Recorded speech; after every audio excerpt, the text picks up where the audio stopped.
Prime Minister Stephen Harper, leader of the Conservative Party, now heads a minority government and hopes to pick up 28 more seats to win a majority. The opposition is led by Liberal Party leader Stéphane Dion. Now, live coverage of Canada's election. It's courtesy of the Canadian Broadcasting Corporation. Campaign is now over, and Election Day polls will close in 30 minutes. Can you say anticipation? Time to whet your appetite for the results to come.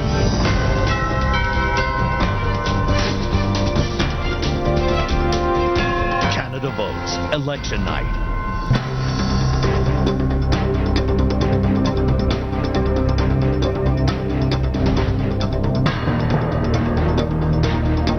From the CBC News Election Center.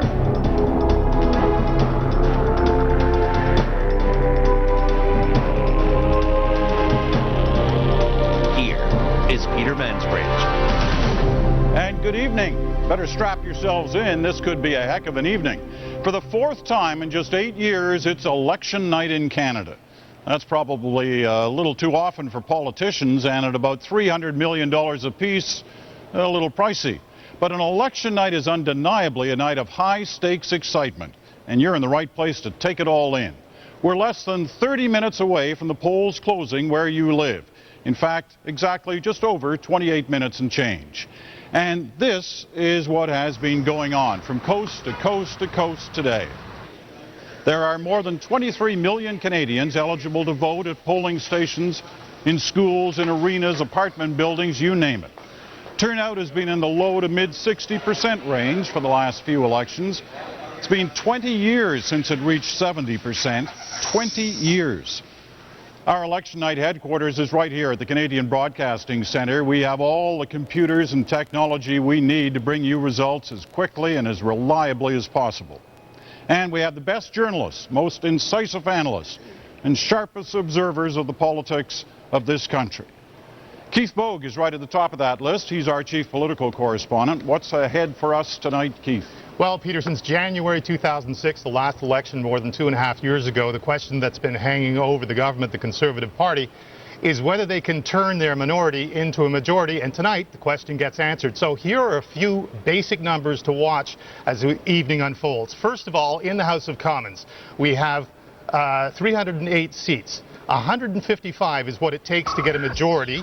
You can see that there, 155. We know the Conservatives, after the last vote, had 126. And so we know what they're looking for tonight is 29 seats that they didn't have before. That's the important number, Peter, 29. We're going to be coming back to it over and over again, watching it get bigger or smaller as they get closer or farther away from a majority. All right, 29, the number to remember.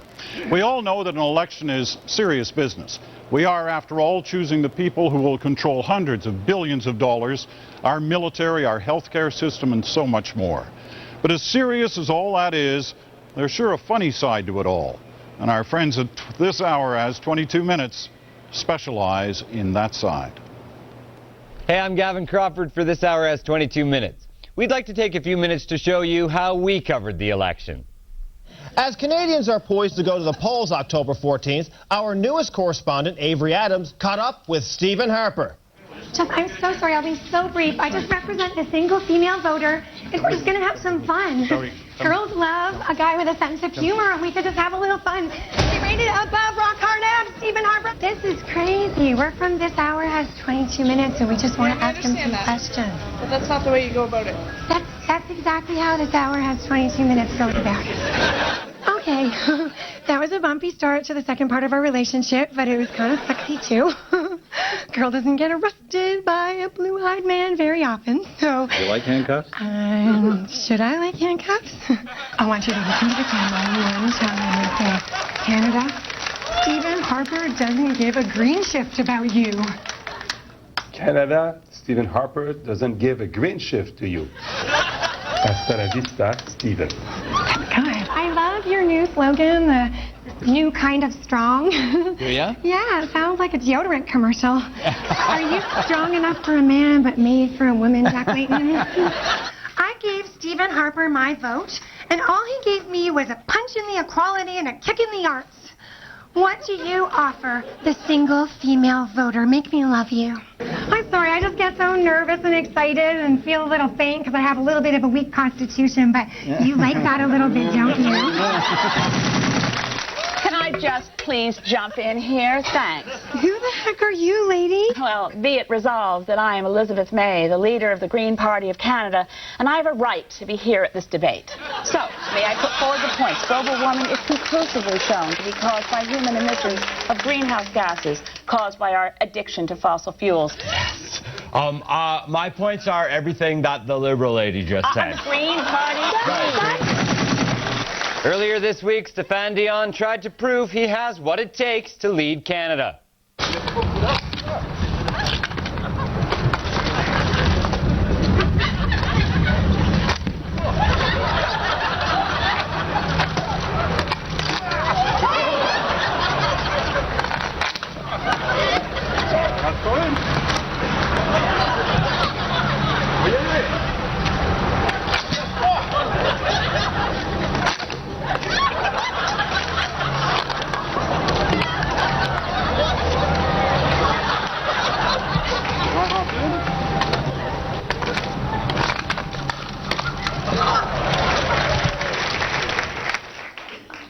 Wow. Despite taking great pains during the campaign to portray himself as softer and more human, Stephen Harper's efforts to connect more with common people took a major step backwards this week when he accidentally mistook a baby for an ATM.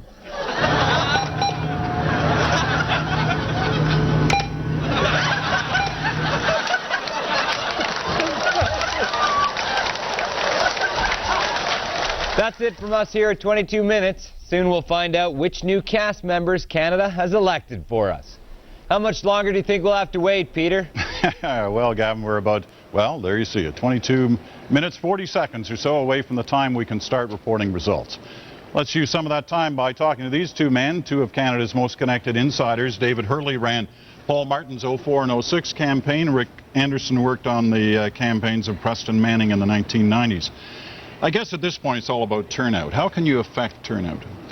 Well, generally you try to affect it by making people care about the election, and I don't know how successfully that's happened. But there's a lot of on-the-ground effort that's happening today as well.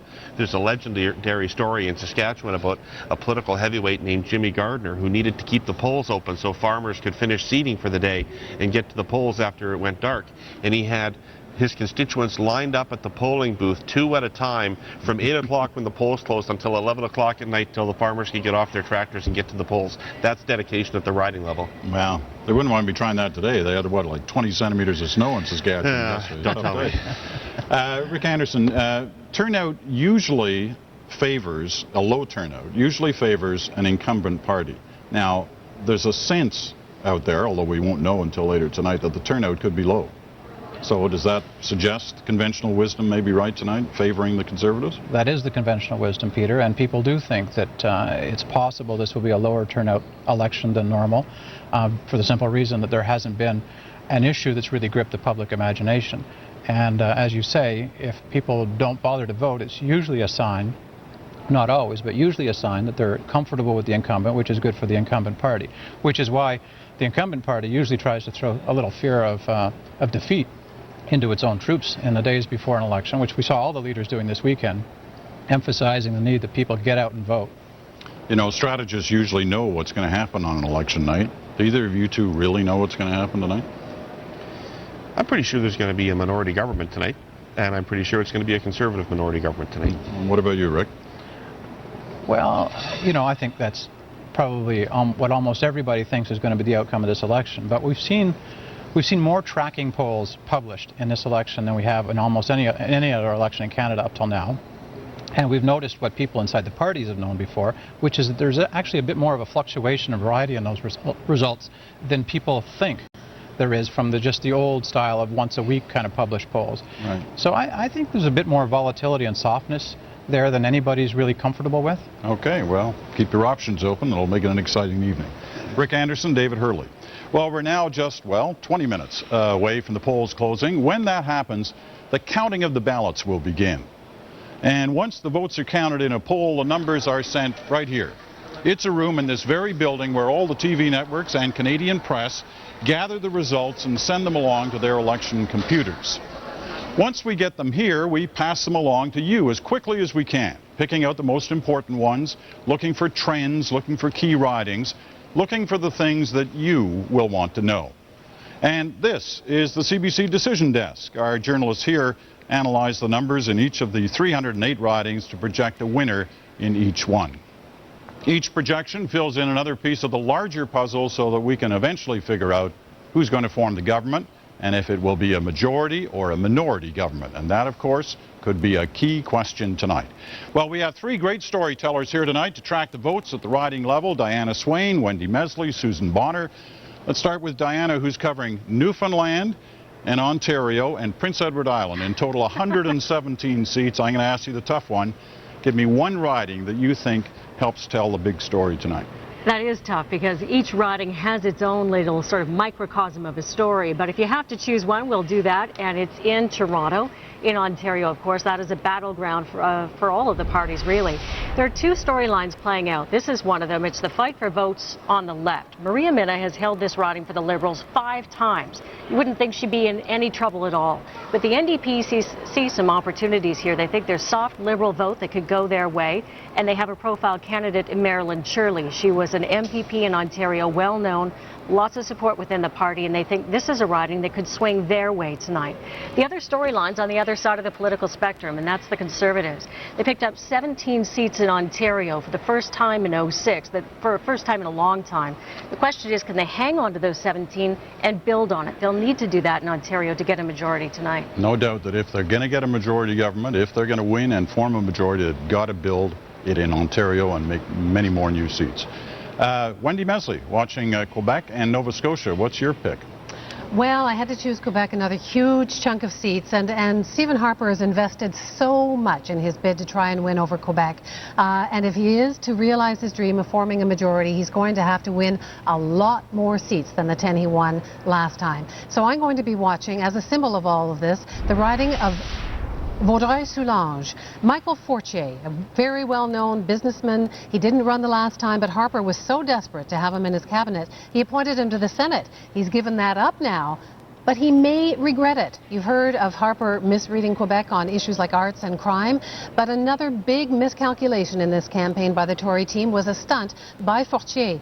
He rented one of those trucks with a mobile billboard and rode around Montreal with a sign mocking Quebecers for voting for the Bloc Québécois, a huge waste of money. Well, for an unelected senator to be making fun of Quebecers, calling them stupid for the way they voted, was seen as a bit rich. And so if Fortier is not able to carry this seat, it'll be a sign that he is going to have serious trouble delivering a majority from Quebec tonight. All right, Wendy, thanks very much. Susan Bonner was on the campaign plane watching Stéphane Dion covering the Liberals throughout the campaign. Tonight she's here watching New Brunswick, the West, and the North.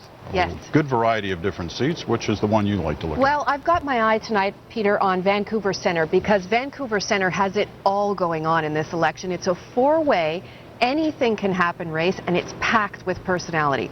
Let's look at that now. Hedy Fry holds the seat for the Liberals. She took out a prime minister, winning it in 1993.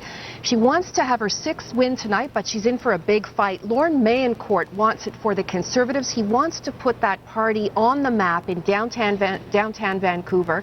Michael Byers wants it for the NDP. He is a high-profile academic, very critical of the government, and the Greens have a high-profile candidate too. Adrian Carr, perhaps the most high-profile Green, next to Elizabeth May.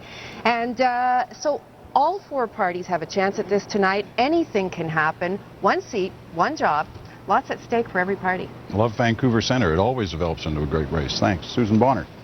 Well, George Stroumboulopoulos and the Hour have the night off tonight because of our election coverage, but we put him to work anyway. Here's George handing out campaign darts and laurels. Thank you very much, Peter. Hello, everybody. I hope things are fine. Listen, I have something to confess here. When this election campaign got rolling, I thought we were in for a bit of a snooze fest, a very sleepy race with not that exciting people.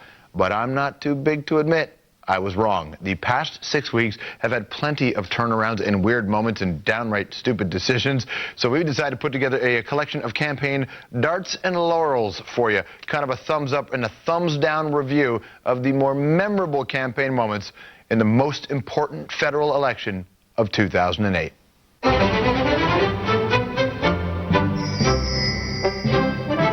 Right, dart to Stephen Harper and Jack Layton for trying to keep Elizabeth May out of the debates. Not very democratic, but a laurel to the very democratic Canadian people for getting her back in by raising their voices in support for a candidate they have no intention of voting for. A dart to the pundits who predicted a dry, boring Canadian election, not according to Stéphane Dion. The fun is in the Liberal Party. The party is back in the Liberal Party. Speaking about fun and party, we have some burgers somewhere to eat. We do. Let's go then. Toga, toga, toga. All right, laurel to Stephen Harper for talking clearly to Canadians. Let's be clear. Clearly they overreacted. Our policies are clear. Clear. It's clear we're in surplus. He was particularly clear on the Conservative plan. The plan on which we have been acting is the plan. In fact, the very reason we call it a plan is because action is planned before it is needed. He makes love. You know that moment right there? I think that's the first time Harper thought, holy crap, I could actually lose this thing. You know, while you'd think we could give Elizabeth May a laurel for trying to revive the age-old tradition of the whistle-stop tour, she gets a dart because their campaign announcements were made during the train's scheduled stops at 3 in the morning. We get it, you care about the environment, but seriously? I think maybe it was all part of their plan to secure the coveted votes of hobos, insomniacs, and rural vampires. All aboard! A dart to Jack Layton for mentioning kitchen table once for every person in Canada. The positive, optimistic vision that emerges from the kitchen tables. Kitchen table. Kitchen tables. Kitchen table. Kitchen table. Look, we get it, man. You're folksy, but would it kill you to put some coffee on while you're here? A dart to Stéphane Dion for failing to explain the green shift, and a laurel to Elizabeth May for successfully explaining the green shift. A laurel to the loose cannons for teaching us important political lessons. Here are some things you should never do. A, never swim naked in front of kids. Never accuse the father of a fallen soldier of playing politics. And never do this on camera. Word of advice when you're picking your candidates, I don't know, how about Google them? Laurel to Gilles Duceppe for making the most honest statement of the entire campaign. I know I want to be Prime Minister, and 3 of you won't be Prime Minister neither. Nobody can argue with that. And a dart to former Australian Prime Minister John Howard for ripping off a Stephen Harper speech 3 days before Harper had the chance to deliver it. A laurel to the Liberal Party, by the way, for burying the partisan hatchet in the middle of a campaign to alert us of this heinous act of pre-plagiarism. You say you've got a plan. Where is it? Where's your platform? Under the sweater? Laurel to Jack Layton for the best zinger of the campaign. We finally saw what was under the sweater yesterday. Oh, yeah, right. I remember you said that joke. Yeah, right. Anyone who keeps his platform hidden under his sweater until 2 days before the election. Okay, look, enough with the sweater jokes, okay? You know what? Scratch that laurel. It's a dart. A laurel to Barack Obama. I mean, seriously, who doesn't like that guy? And finally, a laurel to the worst financial crisis since the Great Depression. Thank you for turning an election about nothing that nobody wanted into an election about something that nobody wanted. All right, there you go. Even in a dire global economic crisis, you can leave it to optimists like us to find a silver lining. Okay, I waited for my whole career to say this. Back to you, Peter. Thanks, George. 11 minutes to go until the polls close in your area. Over time, election campaigns have changed. They've become shorter and much more focused on television and sound bites. The internet used to be on the fringes of a campaign, but now it's truly a crucial element of it. Susan Ormiston has been out there since the election was called, and she'll be out there on the net tonight. Exactly, and as George reminded us, there were a few Google gaffes, weren't there, in this campaign? It kind of made it interesting. We saw people organizing on Facebook, we saw them Twittering, talking to each other, and we saw bloggers uncovering a few uncharacteristic candidates. We also saw an online movement, Peter, to strategic vote. Thousands of Canadians promised in this election that they would put their vote somewhere they don't ordinarily do in order to make a difference somewhere else. We're going to see if that plays out tonight and if we can track any strategic voting. Also, these are the ways that we want you to talk to us tonight. We want to hear from you what's going on in your riding. What are you doing tonight? You can email us, ormistononline@cbc.ca. And if you're keen to send us a tweet, there's our hash code @OrmistonVote. So that's the way we want you to talk to us tonight. Okay, well, you got to explain the tweeting here. I've been explaining it to you for 5 weeks, Peter. It's a teeny tiny diary entry, only it's not private. So if you're Twittering me, it goes out to a network of people, and believe me, you'd have a lot of followers. We have a lot of followers and a lot of people following us. Jack Layton and Prime Minister Harper are allegedly tweeting tonight. So we're going to watch for all the Twitters as well. And before we let you go, there's one more thing we found on the net today. Obama for Prime Minister. A little note from our friends south of the border. Of course, he's not on the ballot. No, he sure isn't. Thanks, Susan. We'll be back with Susan all evening. Ormiston Online. Don't forget to give her a call. Still some time for us to have a few words with Canada's most watched political panel. Our at-issue friends are here. Andrew Coyne from Maclean, Chantal Hébert from the Toronto Star, and pollster Alan Gregg from Harris Decima Research. Okay, you've had it easy throughout the campaign. I haven't forced you to try and make a prediction, but I'm going to try that tonight. Andrew, what do you think is going to happen? Well, the only suspense, I think, is who's going to win the pool. I mean, it's pretty clearly going to be a Conservative minority unless the polls are wildly wrong. I would say, at a rough guess, about 133 seats, upside 136, but that's as many as I can see them possibly winning, and that would be a very good night for them. Well, you've been consistent through the campaign. We'll give you that. You've been always suggesting it was heading towards a minority.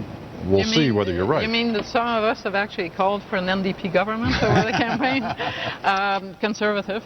I too think minority, especially because the campaign has been so difficult in Quebec. It's hard to win a majority without gains in Quebec. That being said, like Rick Anderson, I'm keeping my mind open for that softness at the end of the campaign, and whatever people's decisions were after they had that long Thanksgiving weekend to ponder it. All right, Alan, you're the pollster. You've seen all the numbers. You've crunched them this way and that. What do you think? Well, the consensus is, if we've heard from David Hurley and Andrew, there's no question it's a minority government with Conservatives winning 10 to 12 more seats than they had in 2006. What we've never seen before, however, is the so-called third parties, in this instance the NDP and the Green, having 30% of the popular vote. So assume the polls are right. We don't know what those splits, how they work. We always assume that the best predictor of future voting behavior is past voting behavior, but we have never had this particular precedent. So there's a whole bunch of seats, especially in Ontario, where if that level of vote continues to hold up, that have been kind of escaped the Conservatives in the past, seats like Niagara and Guelph, Oakville, if the NDP and Green vote is high enough, Conservatives could actually win that and the results could be higher. You know, one of the things we disagreed on last week was how engaged the public was, and that could make a big difference tonight in terms of turnout. What do you think on that? It can, in the sense that the likelihood is that the Conservatives will be favored by that they have a harder base, they're more likely to turn out. They're older voters, they're richer voters, they tend to turn out more. And I think that'll be one of the keys is they also have the better get-out-the-vote machinery, most likely.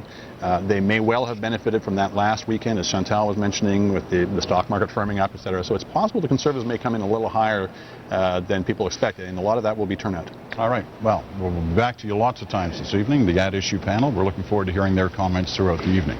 Of course, these aren't the only people with comments on politics.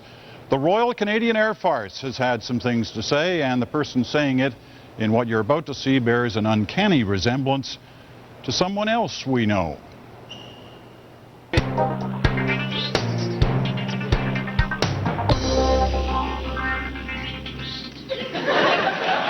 After 37 days watching the preternatural partisanship, provocative pusillanimity, and solipsistic spin that characterizes political campaign advertising, today's balloting reflects nothing if not voters' confusion about the party leaders' images.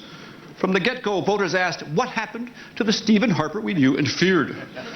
The Stephen Harper with the steely gaze of an Arctic predator fixed on the twitching nose of his natural prey, Stéphane Dion. Stephen Harper, the red meat politician who didn't even eat Greens, let alone debate them. More confusing was the Liberal response. Photos of Stéphane Dion snowshoeing with his doggy and baiting a hook with, shock of shocks, something other than himself. His facial expression, that of a tree-dwelling mammal in the age of dinosaurs, who hoped not to be stepped on or eaten. Those tiny mammals inherited Earth after an asteroid annihilated the competition and inspired the Liberal campaign strategy, look skyward and pray. Jack Layton had momentum, but he makes me truly uncomfortable. How I imagine a woman must feel who's being hit on by a man with a ponytail. Anyone who has studied NDP economic policy knows the party has a tenuous grasp of reality. And I'm sure Jack enjoyed the campaign the way the rest of us enjoy lottery tickets. Grand prize winners all until the night of the draw. Gilles Duceppe. Elizabeth May surprised everyone with her spirited performance in the leadership debate. I thought she would be smoked by Harper. But of course, Harper doesn't smoke green any more than he eats it.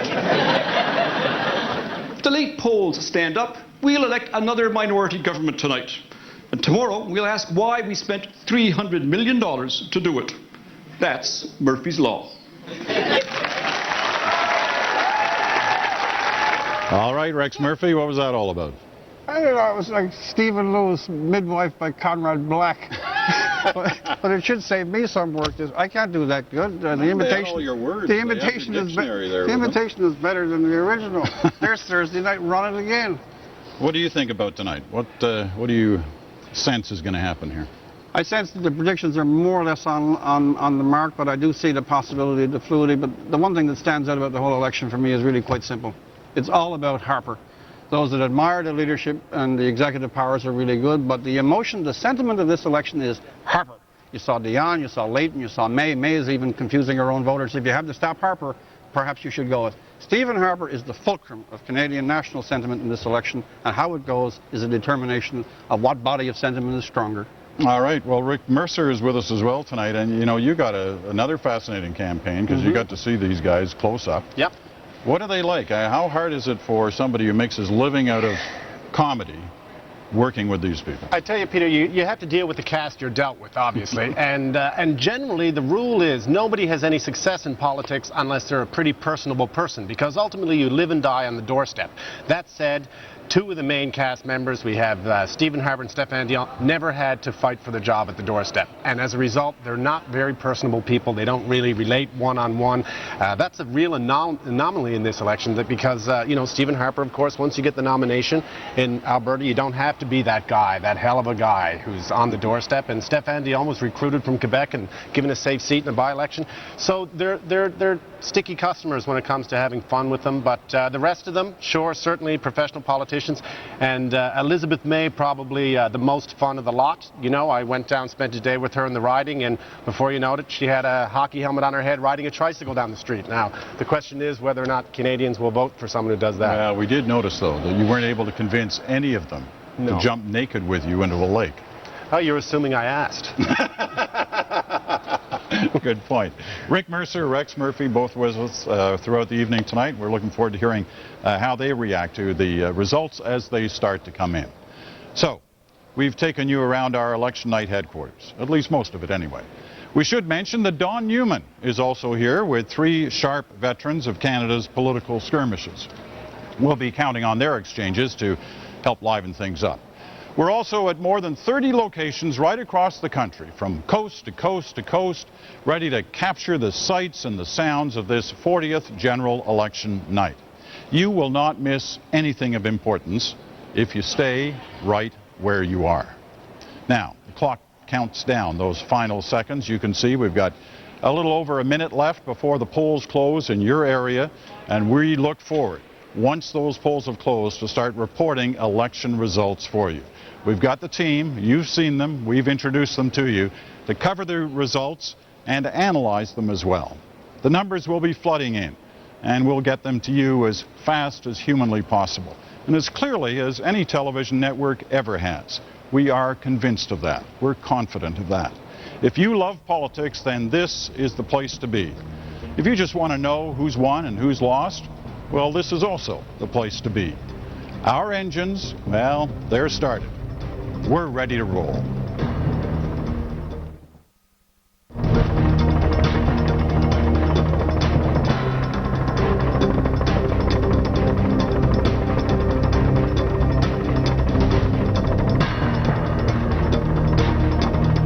Canada votes, election night.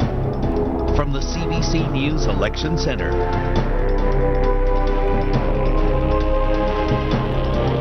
Here again is Peter Mansbridge. And good evening and welcome to Election Night 2008 right here at the Broadcast Center of the CBC. Polls have just closed in Ontario, Quebec, the Prairies, and the North. That's 239 ridings. They're all going to come online right now. But the voting is over in Atlantic Canada, and here's the story. Right now, we've got the Liberals leading or elected in 17 seats, the Conservatives in 10. That's one more than they had last time, coming out of Atlantic Canada. The NDP at 4. The Bloc Québécois in a riding that is on the Atlantic time zone from Quebec. They're leading in that one, and one independent. That's Bill Casey in Nova Scotia. Remember, elected as a Conservative last time round, had the row with Stephen Harper over the Atlantic Accord, and it now sits and has been elected as an independent in Nova Scotia. But let's look at the story the way it's told through the change in the vote, because it's a fascinating story tonight out of Atlantic Canada. And here it is. You've got the Liberals down 4 points. You've got the Conservatives down 5 points. The NDP is up 4. The Greens are up almost 4 percentage points. And independents, that's the Bill Casey riding registering there, are up almost 3. Now, when you look at that story, you go, well, how come the Tories are up? Well, so much of this happened in Newfoundland, where the Anybody But the Conservative movement by Danny Williams had its impact tonight in a big way. In Newfoundland, the Conservatives lost 3 seats. The Liberals overall in Atlantic Canada are down 3 seats. The Conservatives are up 1 in spite of those losses in Newfoundland. They picked up seats in New Brunswick, and they're leading in 1 in Prince Edward Island. The first time round that they've had a lead in Prince Edward Island in 20 years, and the independent for 1. So that's the big picture story right now. A lot of you will be wondering how Green Party leader Elizabeth May fared, because you've seen those Green Party numbers. Well, she got a seat at the debates this year, but she did not get a seat tonight in Central Nova. Here's what it looked like in Central Nova tonight. An easy win, as it turns out, for Peter MacKay, the Conservative deputy, or the Conservative defense minister. He wins big in Central Nova. Elizabeth May does finish second tonight, but she is a far way behind Peter MacKay, who holds on to Central Nova for the Conservatives. All right, let's check in on the big picture with our chief political correspondent, Keith Bogue, who's been watching all of this unfold. Is going to tell us what it all means and what it could mean for the rest of Canada. Keith. Well, Peter, I'm going to begin where you began with the story in Newfoundland and just give you a little bit of an illustration of what happened there. We were all looking to see whether the Anything But Conservative would pay off, and one of the ridings we were looking at was Avalon, where the Conservatives freely admitted that their last remaining hope was Fabian Manning. They were pretty sure that they could re-elect him, but as you can see here, they did not. Scott Andrews, the Liberal, is the MP for Avalon, and the Liberals went on to win 5 other ridings. Their total there is now 6. They had a great night in Newfoundland, but that was not the story of all of Atlantic Canada. And the important thing, I think, is that the Conservatives were able to recover. And as you'll see now, moving into the Maritimes, first of all, let's look at this riding. You talked about it, Peter, in Prince Edward Island. For the first time in about 20 years, the Conservatives look as though they're going to have a seat there. Now, this has gone back and forth all night long. I'm told there's 1 poll remaining, and that Gail Shea has a 93-vote lead. So it's looking good for them in Prince Edward Island for the first time in nearly 20 years, but they went on to pick up other seats around the Maritimes as well. In New Brunswick, the Conservative Keith Ashfield won in Fredericton against a seat that had formerly been held by Andy Scott. He wasn't running this time, but that's a pickup for them. And then they continued that through Nova Scotia. In Nova Scotia, the riding we're looking at is West Nova, and we're looking at that because the Liberal who held it was Robert Thibault, who had been in cabinet with Jean Chrétien, was a well-known MP there, was a caucus chair for the Liberal Atlantic Caucus, and he was defeated by a former finance minister in Nova Scotia, Greg Kerr. So these are the pickups that are really telling the story. You've got the whole ABC thing more or less camouflaging what happened to the Liberal vote in the rest of the province, because the Liberals did so well there, but it was not typical. Conservatives have not had a bad night here. We talked earlier about how they were looking for 29 more seats to make a majority in Canada. They actually come out of there picking up 1 more seats. That 29 is down to 28 now, Peter. All right. Thanks, Keith. And all these ridings coming in through the rest of the country will determine whether or not the Conservatives, A, form a government, and B, whether it's a minority or a majority. Well, that's no Tory. That's Elizabeth May, the leader of the Green Party, who tonight has lost her riding in Central Nova, but there's no doubt she made a mark on the full national campaign. You remember her from day one of the campaign, making a very energetic statement when she launched her campaign. She was in the debates and was a factor that night. But on this night, certainly in Atlantic Canada, no seats for the Green Party. A second-place finish for Elizabeth May in Peter MacKay's riding, where he holds on to Central Nova. But let's listen in closely for a few moments to Elizabeth May, see what she has to say to her supporters. The first party leader whose vote is decided tonight, she loses in Central Nova. Here's Elizabeth May.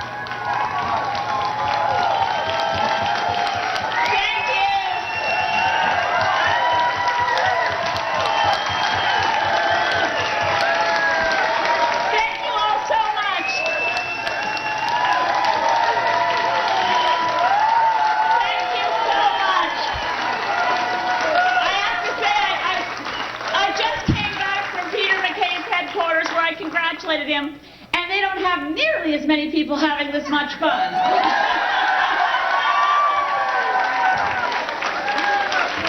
So I have a lot of people to thank. I want to start by thanking people. I know the national media is going to be here and covering this coast to coast, or at least the places that aren't blacked out yet. But I need to say that we ran an exuberant, a joyful, and a positive campaign. And if the kids 5 years up and could have voted, I would have won by a landslide.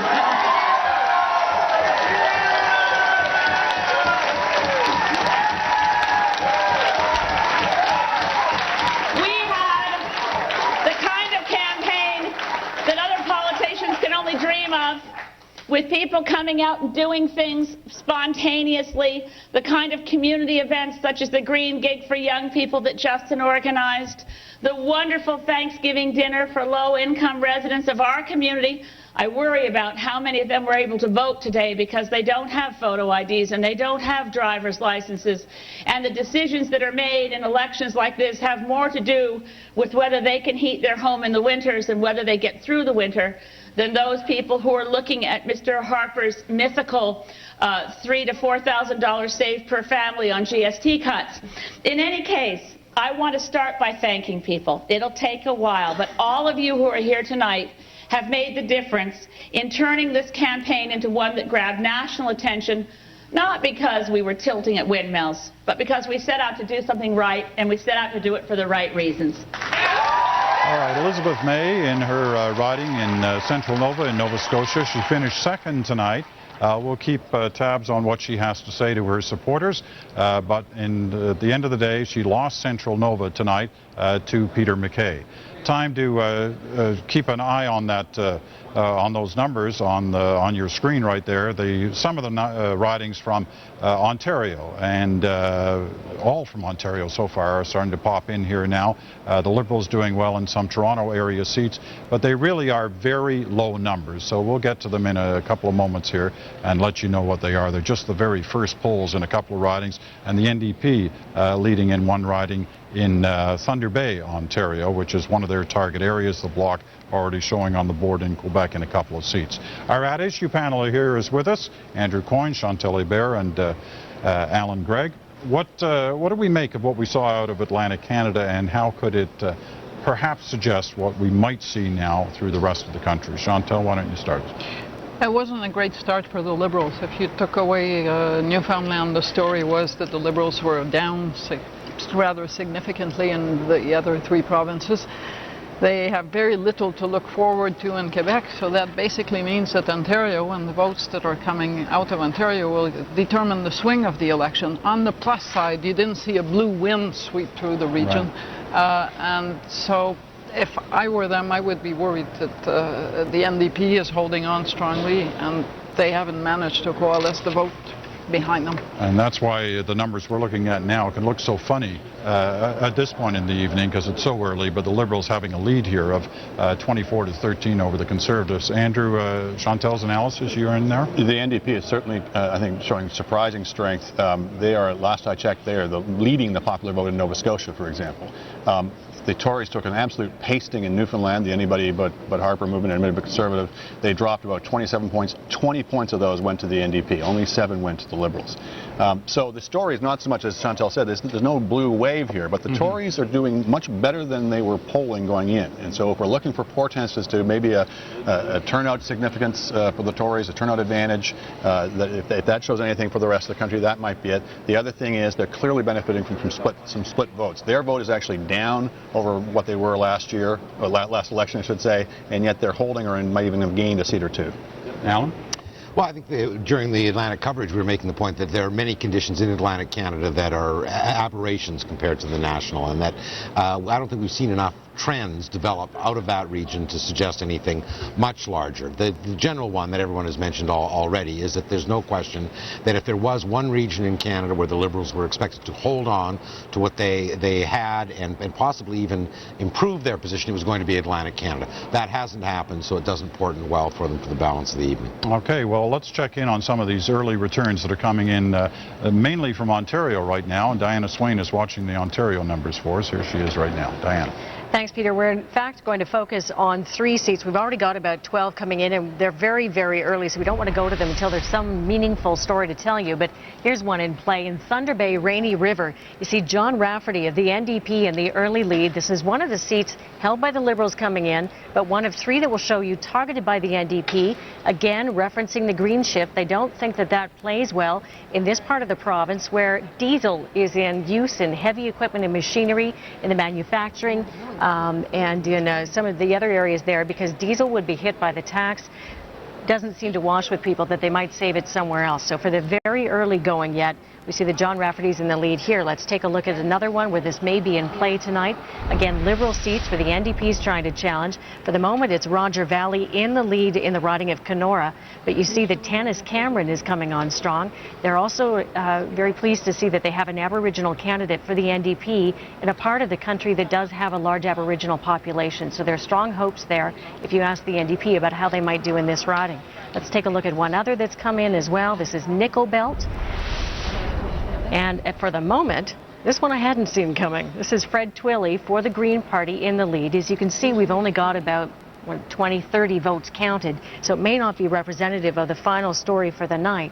But it is interesting to see that none of the incumbents is in the lead for the moment in these ridings, which are expected to be in play, Peter.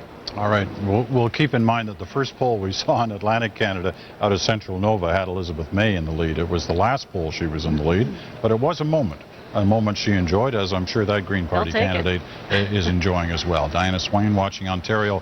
Obviously, when the numbers get bigger and the more ridings to report, we'll get on them right away.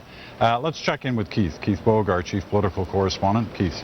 Peter, we just want to update you on the Conservative quest for a majority. Let's just remember a couple of the important numbers here. 308 seats in the House of Commons, 155 is a majority. The Conservatives started tonight having won at the last vote 126 of them, and they needed to make up 29. So let's see how they're doing on that now. There you see it's made no difference whatsoever. That 0 means the 29 number stays the same as it was, notwithstanding the fact that they did better in Atlantic Canada. But there are, of course, some other things to see in this. You see the Liberal Party down 4 seats here.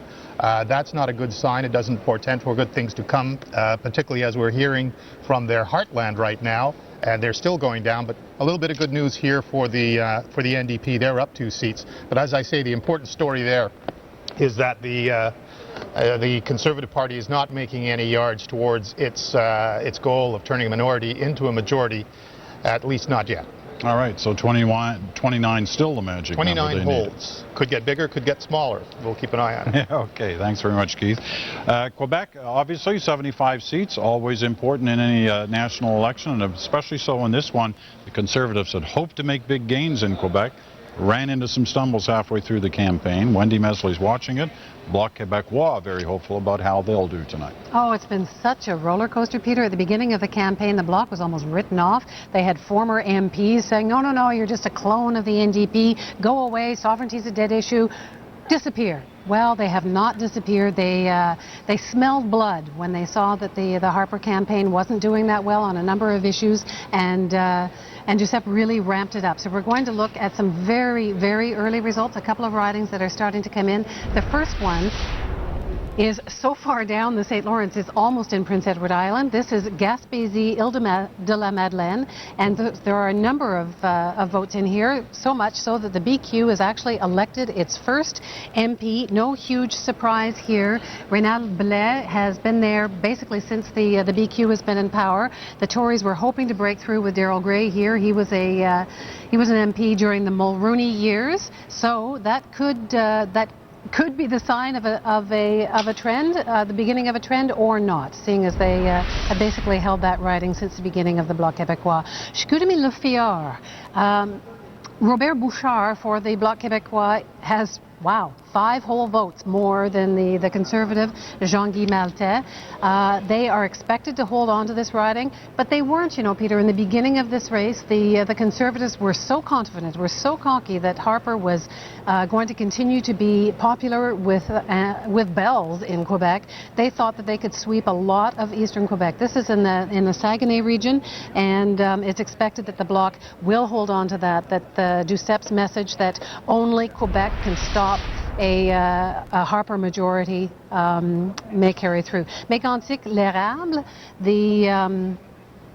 Nicole Champagne, it's showing her as a Liberal in the lead. This would be a surprise if she holds that lead. She is well known as the owner of a local craft store. In other words, she's not that well known. Christian Paradis is an MP. He is a minister, actually, a Tory minister at the moment. The Tories were hoping to hold on to this. If they don't, it'll be a sign that that they will not be able to deliver a majority, and that Stephen Harper could have trouble actually forming a strong cabinet if he ends up forming a government. So a few signs there to watch tonight. Good news for the Liberals, but it may not hold here. We'll be watching. All right. Thanks very much, Wendy, watching Quebec tonight. Well, look at those numbers at the side of your screen. That's the overall. It's all starting to come in very fast now, and a lot of them are early returns, as you've witnessed from the riding results we've had so far. But ever since we signed on with our coverage in Atlantic Canada, the Liberals have been ahead at the top of the board. They still are right now. 37 to 33 for the Conservatives. Remember, this is leading and elected. These aren't final decisions yet, but they do often set a real trend. And as you can see, the gap has narrowed considerably, even since we signed on here between Quebec and Alberta, 38 to 36 now. The Liberals, in fact, seem to be doing well if you just look at those numbers, but in fact, they are trailing in seats that they held already in central Canada, especially in Ontario, which is where they really want to try to hold on to their seats. They don't want to bleed too much, or it leads into that number that Keith's been talking about all evening, that 29. Our insiders, Rick Anderson and David Hurley, are with us, and as you can see, that number has now flipped. The Tories, for the first time on the evening, are in the lead on leading and electeds, 42 to 39, as they start their march towards perhaps some kind of government. We want to see, obviously, a lot more results before we make that determination. David Hurley, Rick Anderson, from what you're seeing in the early going, in that sort of sweep from Quebec through to Alberta, what are you seeing, David? I think we're seeing what we expected to see, which is that the Conservatives are on their way to forming a government here, and that's clear from the way things are moving through Ontario. When I think back to 2004, when we won a minority government in this circumstance, it was won in Ontario and Quebec, and that's where we had a huge lead over the Conservatives heading into Western Canada, which we had to have because we knew how well they were going to do. Liberals watching this are going to say, my God, we've got all of Western Canada to go yet, and we're behind already. I think it's a very difficult circumstance right now from their perspective, but I think the Conservative vote is, from what it looks like here, holding up probably a little bit better than was expected. Okay, Rick, what are you seeing? I think, Peter, you know, again, people should be careful when you're looking at 1% of the results from the riding. Or less. Or less. I mean, we saw what we saw in Atlantic Canada. But even from the very, very beginning of the Ontario ridings, you see more negative surprises for the Liberal vote, more ridings showing up that are Liberal-held ridings where the leading party is NDP or Conservative, or in one case even Green Party. So it's just kind of lining up like a bad night for the Liberals so far. And an okay night, probably better than expected for the Conservatives, but it looks to me like it's shaping up like a pretty strong night for the NDP.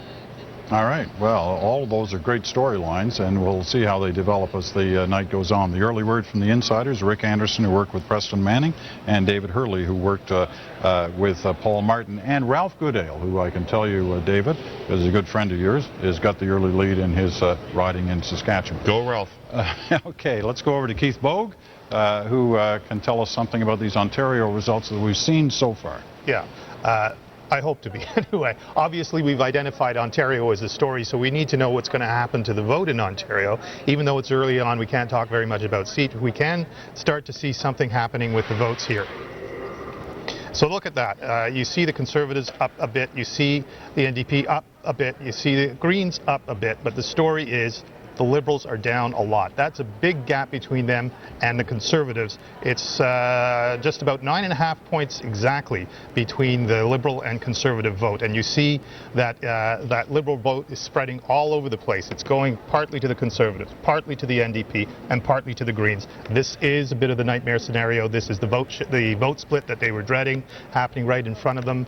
As the seats start to change now, you're going to see the impact of that vote split of the Liberal vote in their heartland. This is not an insignificant thing that it's happening in Ontario. It's probably the most significant thing we'll see tonight.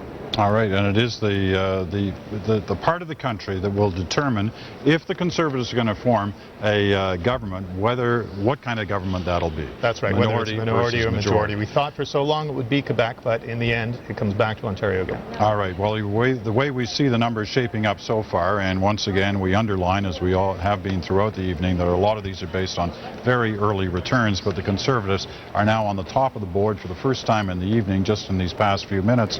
The Conservatives at 60, leading or elected in 60, the Liberals in 50, the NDP at 18, the Bloc Québécois, whose numbers are just starting to be reflected on the board here tonight, are at 11. 2 independents.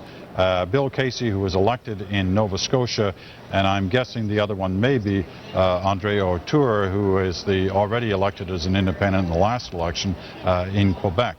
Let's check in now on the results on the prairies, as they are part of the action here right now. Susan Bonner's watching those. Some early results, Peter, but some interesting ones. Let's start in Saskatchewan, where there are 14 seats, and only one of them is Liberal, and it is Ralph Goodale, and everyone watching this riding very closely tonight, because the Conservatives would like nothing better than to squeeze the Liberals right out of that province, and Ralph Goodale is ahead tonight. Early on, this is a star Conservative candidate here, Shelley Glover. Conservatives are hoping that she would be cabinet material if she could knock off Ralph Goodale, but so far he's in the lead. Now we're going to go to another province and tell you a very early result there. St. Boniface, another place where the Conservatives are pushing to pick up a seat here, another star candidate, and the Liberal Ray Simard is trailing Shelley Glover here in St. Boniface. Manitoba, 14 seats. The Conservatives have 8. The Liberals have 3. And the Conservatives are targeting all 3 of those Liberal seats. So we'll be watching this one throughout the evening. And now we got a surprise for you, Peter. We're going to take you to Alberta, where there are 28 seats and the Conservatives hold all of them. But for a few moments here, the NDP candidate, Mark Voyager, was ahead of Brian Jean. Now, Fort McMurray, as you know, is the money capital of Alberta. That's where the oil sands are. Remember, Jack Layton took his plane and flew it over the oil sands to make his environmental point.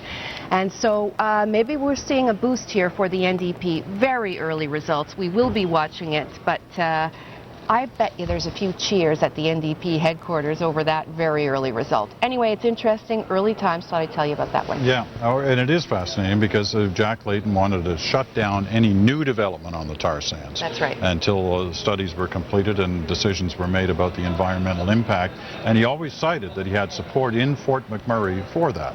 Well, apparently in that first poll he had some support for his candidate there as well. Thanks, We'll keep Susan. you posted. We want to update you on a story we were watching, especially in Atlantic Canada, but this is a bit of history and the rest of the country should know about it. It's the riding of Egmont on Prince Edward Island.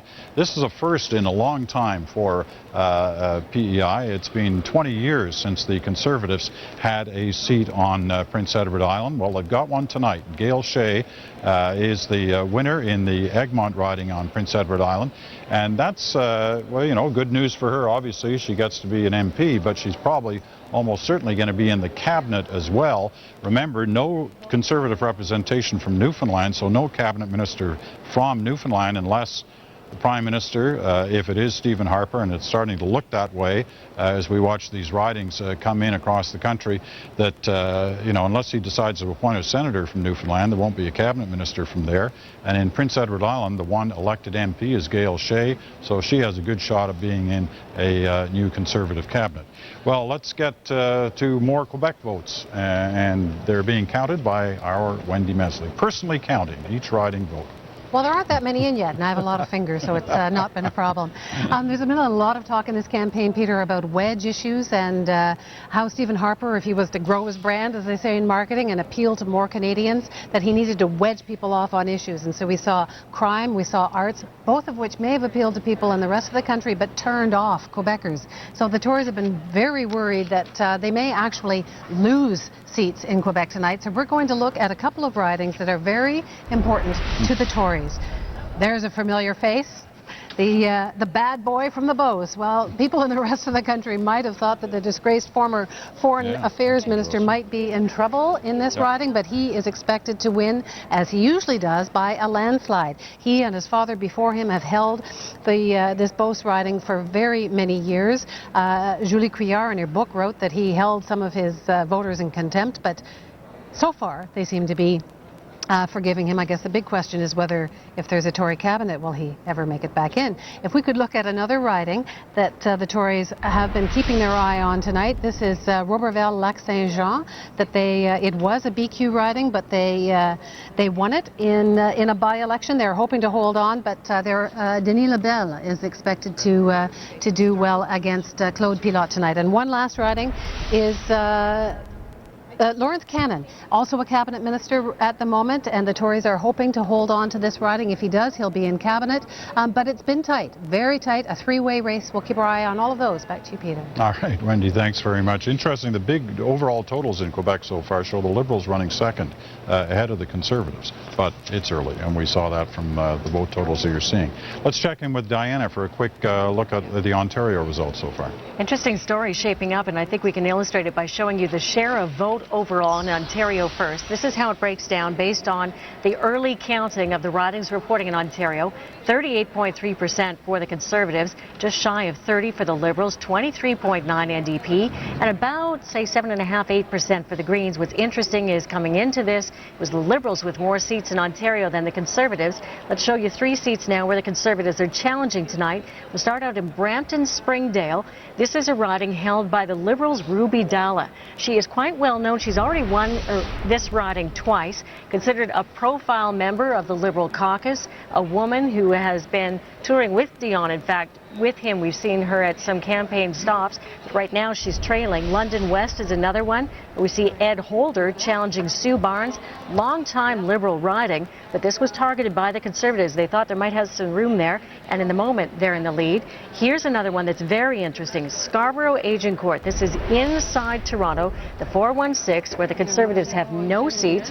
Right now it's very early counting. But it's worth noting that Jim Karagiannis, who's going for his 7th win, MP in that riding since 1980, even in early counting, has to be surprised that he's in 2nd place to Dr. Benston Lau, who's a family physician, and is trying to win this riding for the Conservatives, and that would really be something if that takes place tonight. All right, Diana, thanks very much. Quite the story unfolding in Ontario when you start seeing Tories breaking through inside the 416 region. Now it's early, as Diana mentioned. But look at the big totals. 98 seats for the Conservatives, leading or elected across the country, 65 for the Liberals. This is looking certain now as we push towards a Conservative government. The question remains, minority or majority. This was all about Stephen Harper trying to get a majority government. Will he get it?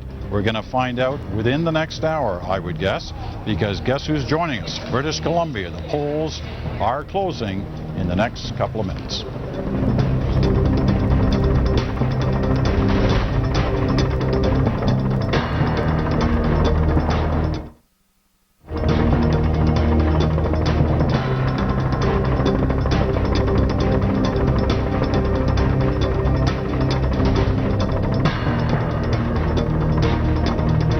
Votes, election night.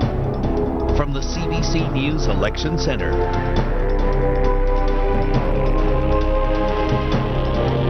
Here again is Peter Mansbridge. And hello, British Columbia, and welcome to our Canada Votes election night broadcast. And you are joining us just as we are about to make this announcement in terms of the election. We can tell you, based on the results that we've seen so far, the Conservatives will be re-elected tonight as government. However, the question remains, will they form a majority government or will it be a second straight Conservative minority? When you look at the numbers so far for Stephen Harper, he's leading or elected in 101 ridings.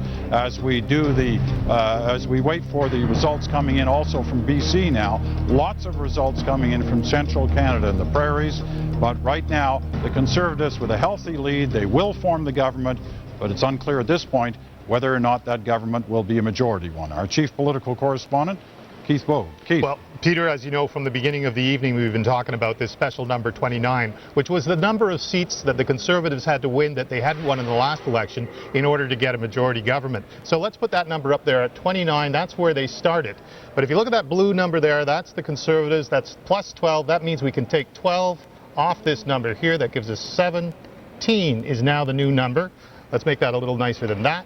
17 is a new important number. That's the number of seats that they have to win, the Conservatives, in order to make up ground and win the majority that they have been striving to build for 2.5 years. But there are some other important stories in here. Obviously, as we see these numbers change, obviously the 12 seats that the Liberals have lost are very, very telling here. They're being, it looked, when we were looking at the vote share, as though they were becoming a victim of a vote split.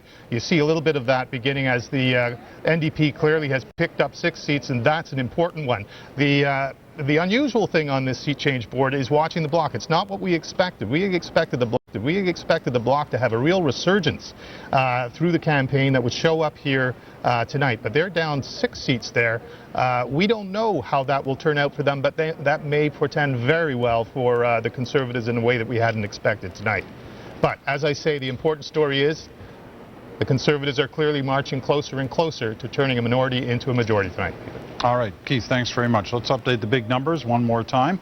And there they are, 109 leading or elected for the Conservatives, 68 for the Liberals, 32 for the Bloc Québécois, 26 for the NDP. Same alignment as last time in terms of who's running first, second, third, and fourth.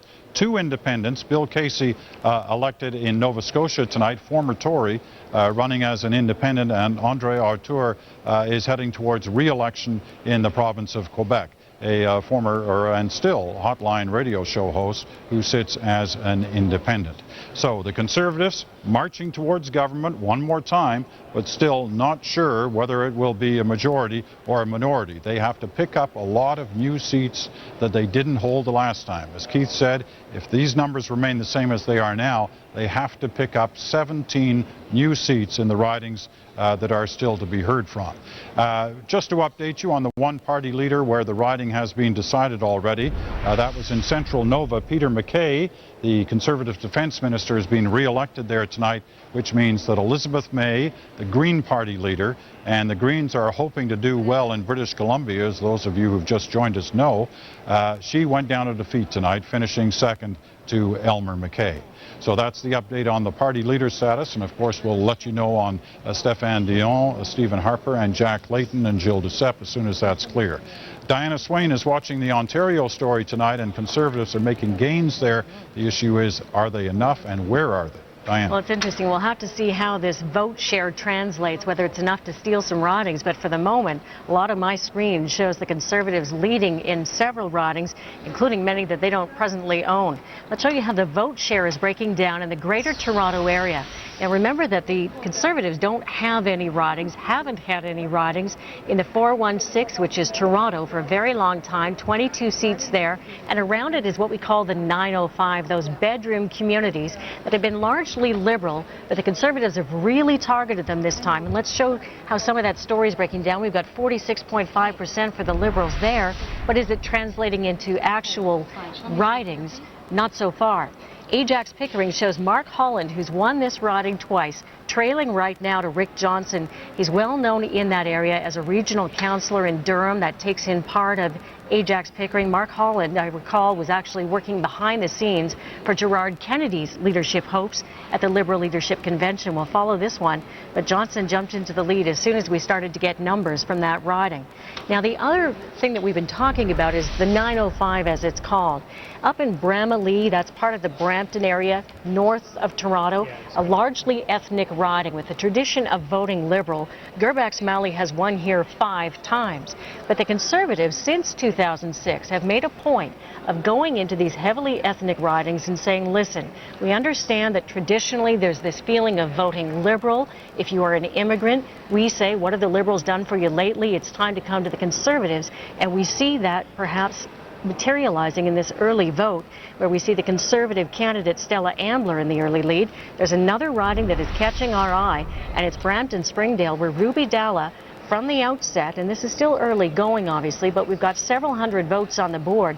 She has been trailing from the very beginning. She too has won this riding twice, but it's Parm Gill that we see in the lead for the moment. So Peter, this is pretty interesting stuff. If you're in the Conservative Party, it says maybe this strategy is working, and we are seeing them on the board in some of these 416 ridings. It's early. I hate to sort of pick them out yet. That's right. But we're watching. watching. They're close. That Ruby Dalla riding is only 6 votes separating the two. And it's also an area, though, the Liberals knew they were having problems with in Brampton. Isn't that where they had the big rally the other night? Stéphane Dion, Jean Chrétien was brought in to help out as well. Yeah, they knew that these ones were going to be tough fights, and we don't expect them to be settled early. All right, Diana Swain on Ontario. We are forecasting and projecting a Conservative government tonight. It's unclear at this point whether it'll be a majority or a minority, but you can see the numbers as they start to roll up. They've got a significant lead, 50 seats over the Liberals right now, the Bloc and the NDP trailing in 3rd and 4th place, respectively. Well, the news must have hit Calgary by now. I'm sure that the networks are forecasting a Conservative government, and our own Ian Hannamansing is in the party headquarters there in Calgary, waiting for Stephen Harper's arrival later tonight. Ian, what are they saying? Well, Peter, the party headquarters is the TELUS Convention Center here in downtown Calgary. It's a big room. There are a few hundred people here. It has the feel of a political convention, certainly of a party for the Conservatives. But interesting to hear the reactions here. First of all, clearly, a lot of the Conservatives who came down here were honoring the blackout. They didn't know what the results were till they walked in, so they were pleased to see the Conservatives leading. But when the announcements came of the projections of at least a minority government, a bit of silence here. A lot of senior Tories had expected for the last day or so that to be the least the Conservatives would get. A lot of the party members were, and I guess are, still hoping for more. So I sensed maybe some surprise, maybe some disappointment from the rank and file at the possibility of a Conservative minority government.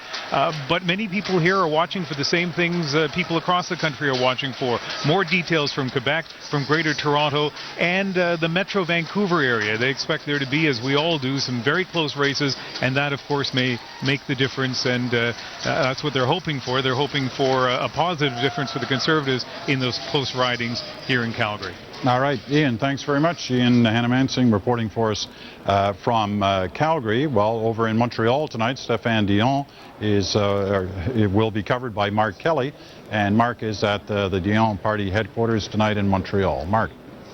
Well, Peter, it doesn't look like we're having the same kind of party that Ian's taking in out west.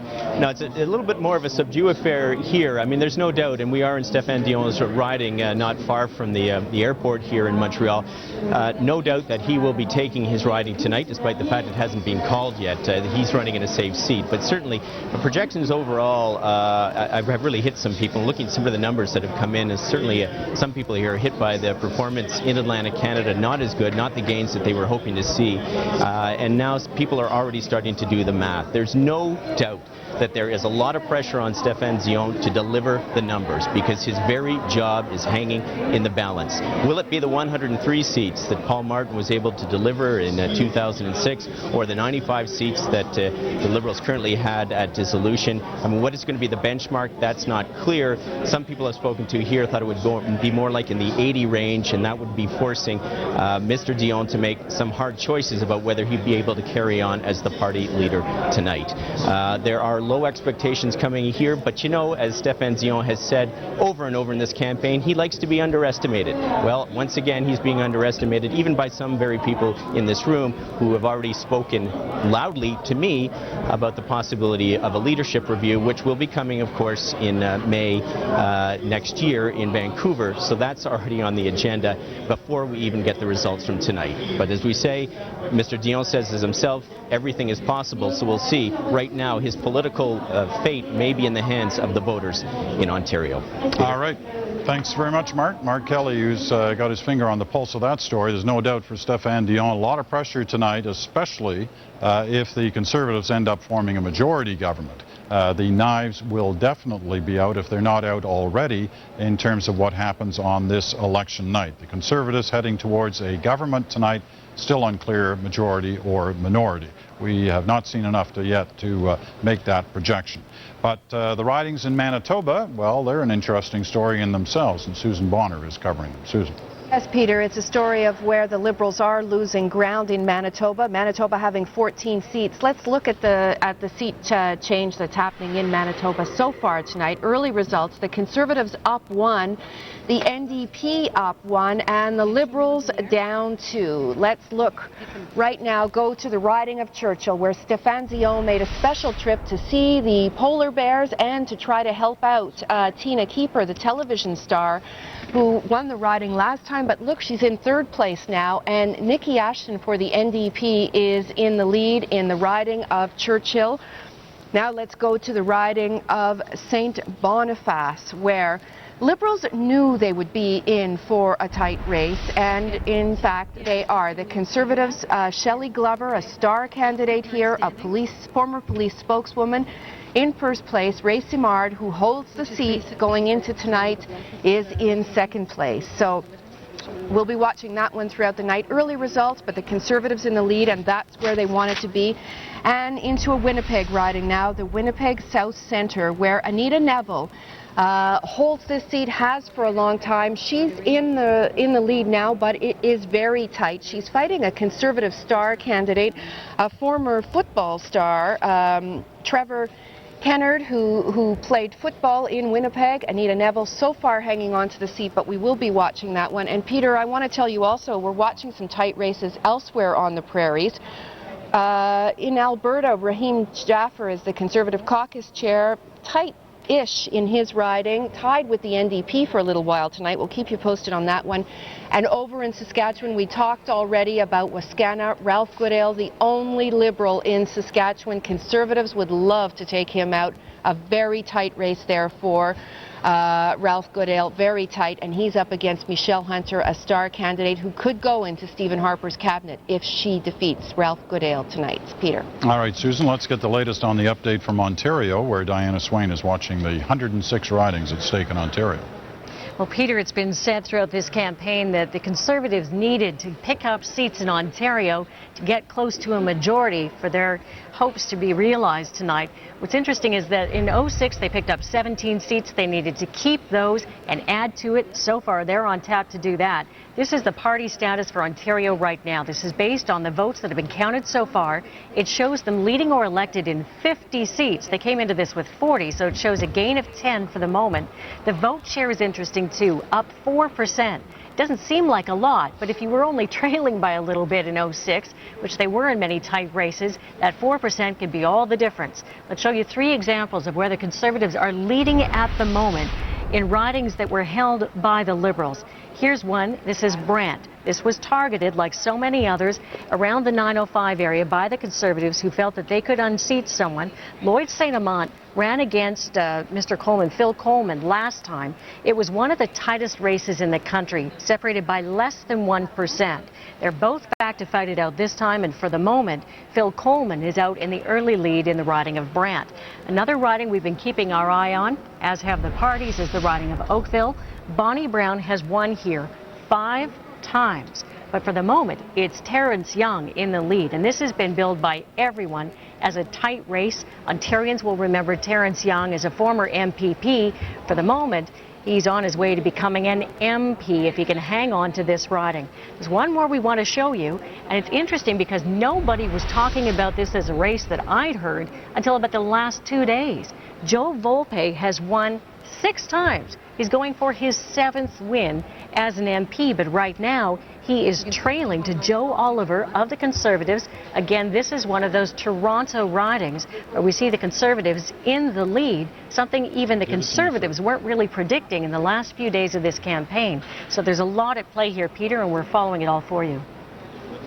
All right, thanks, Diana. This is an amazing story, the Ontario one, and it may well determine what's going to end up happening across the country tonight in terms of whether or not this is a majority or a minority government. Let's look at how votes have been changing tonight in Ontario before I bring in our good friends from the At Issue panel.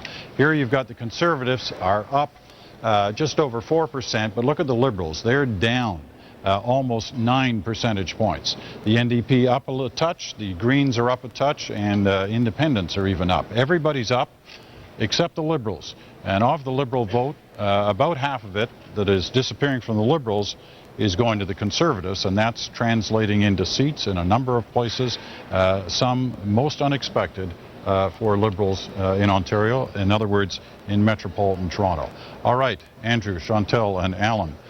Given what we're seeing now, this march towards the Conservative government, which is obviously going to happen, may well end up somewhere close, if not at, a majority. Closer. If you look at the popular vote across all the regions, as we see them so far, they're coming in about 4 or 5 percentage points above where they were polling.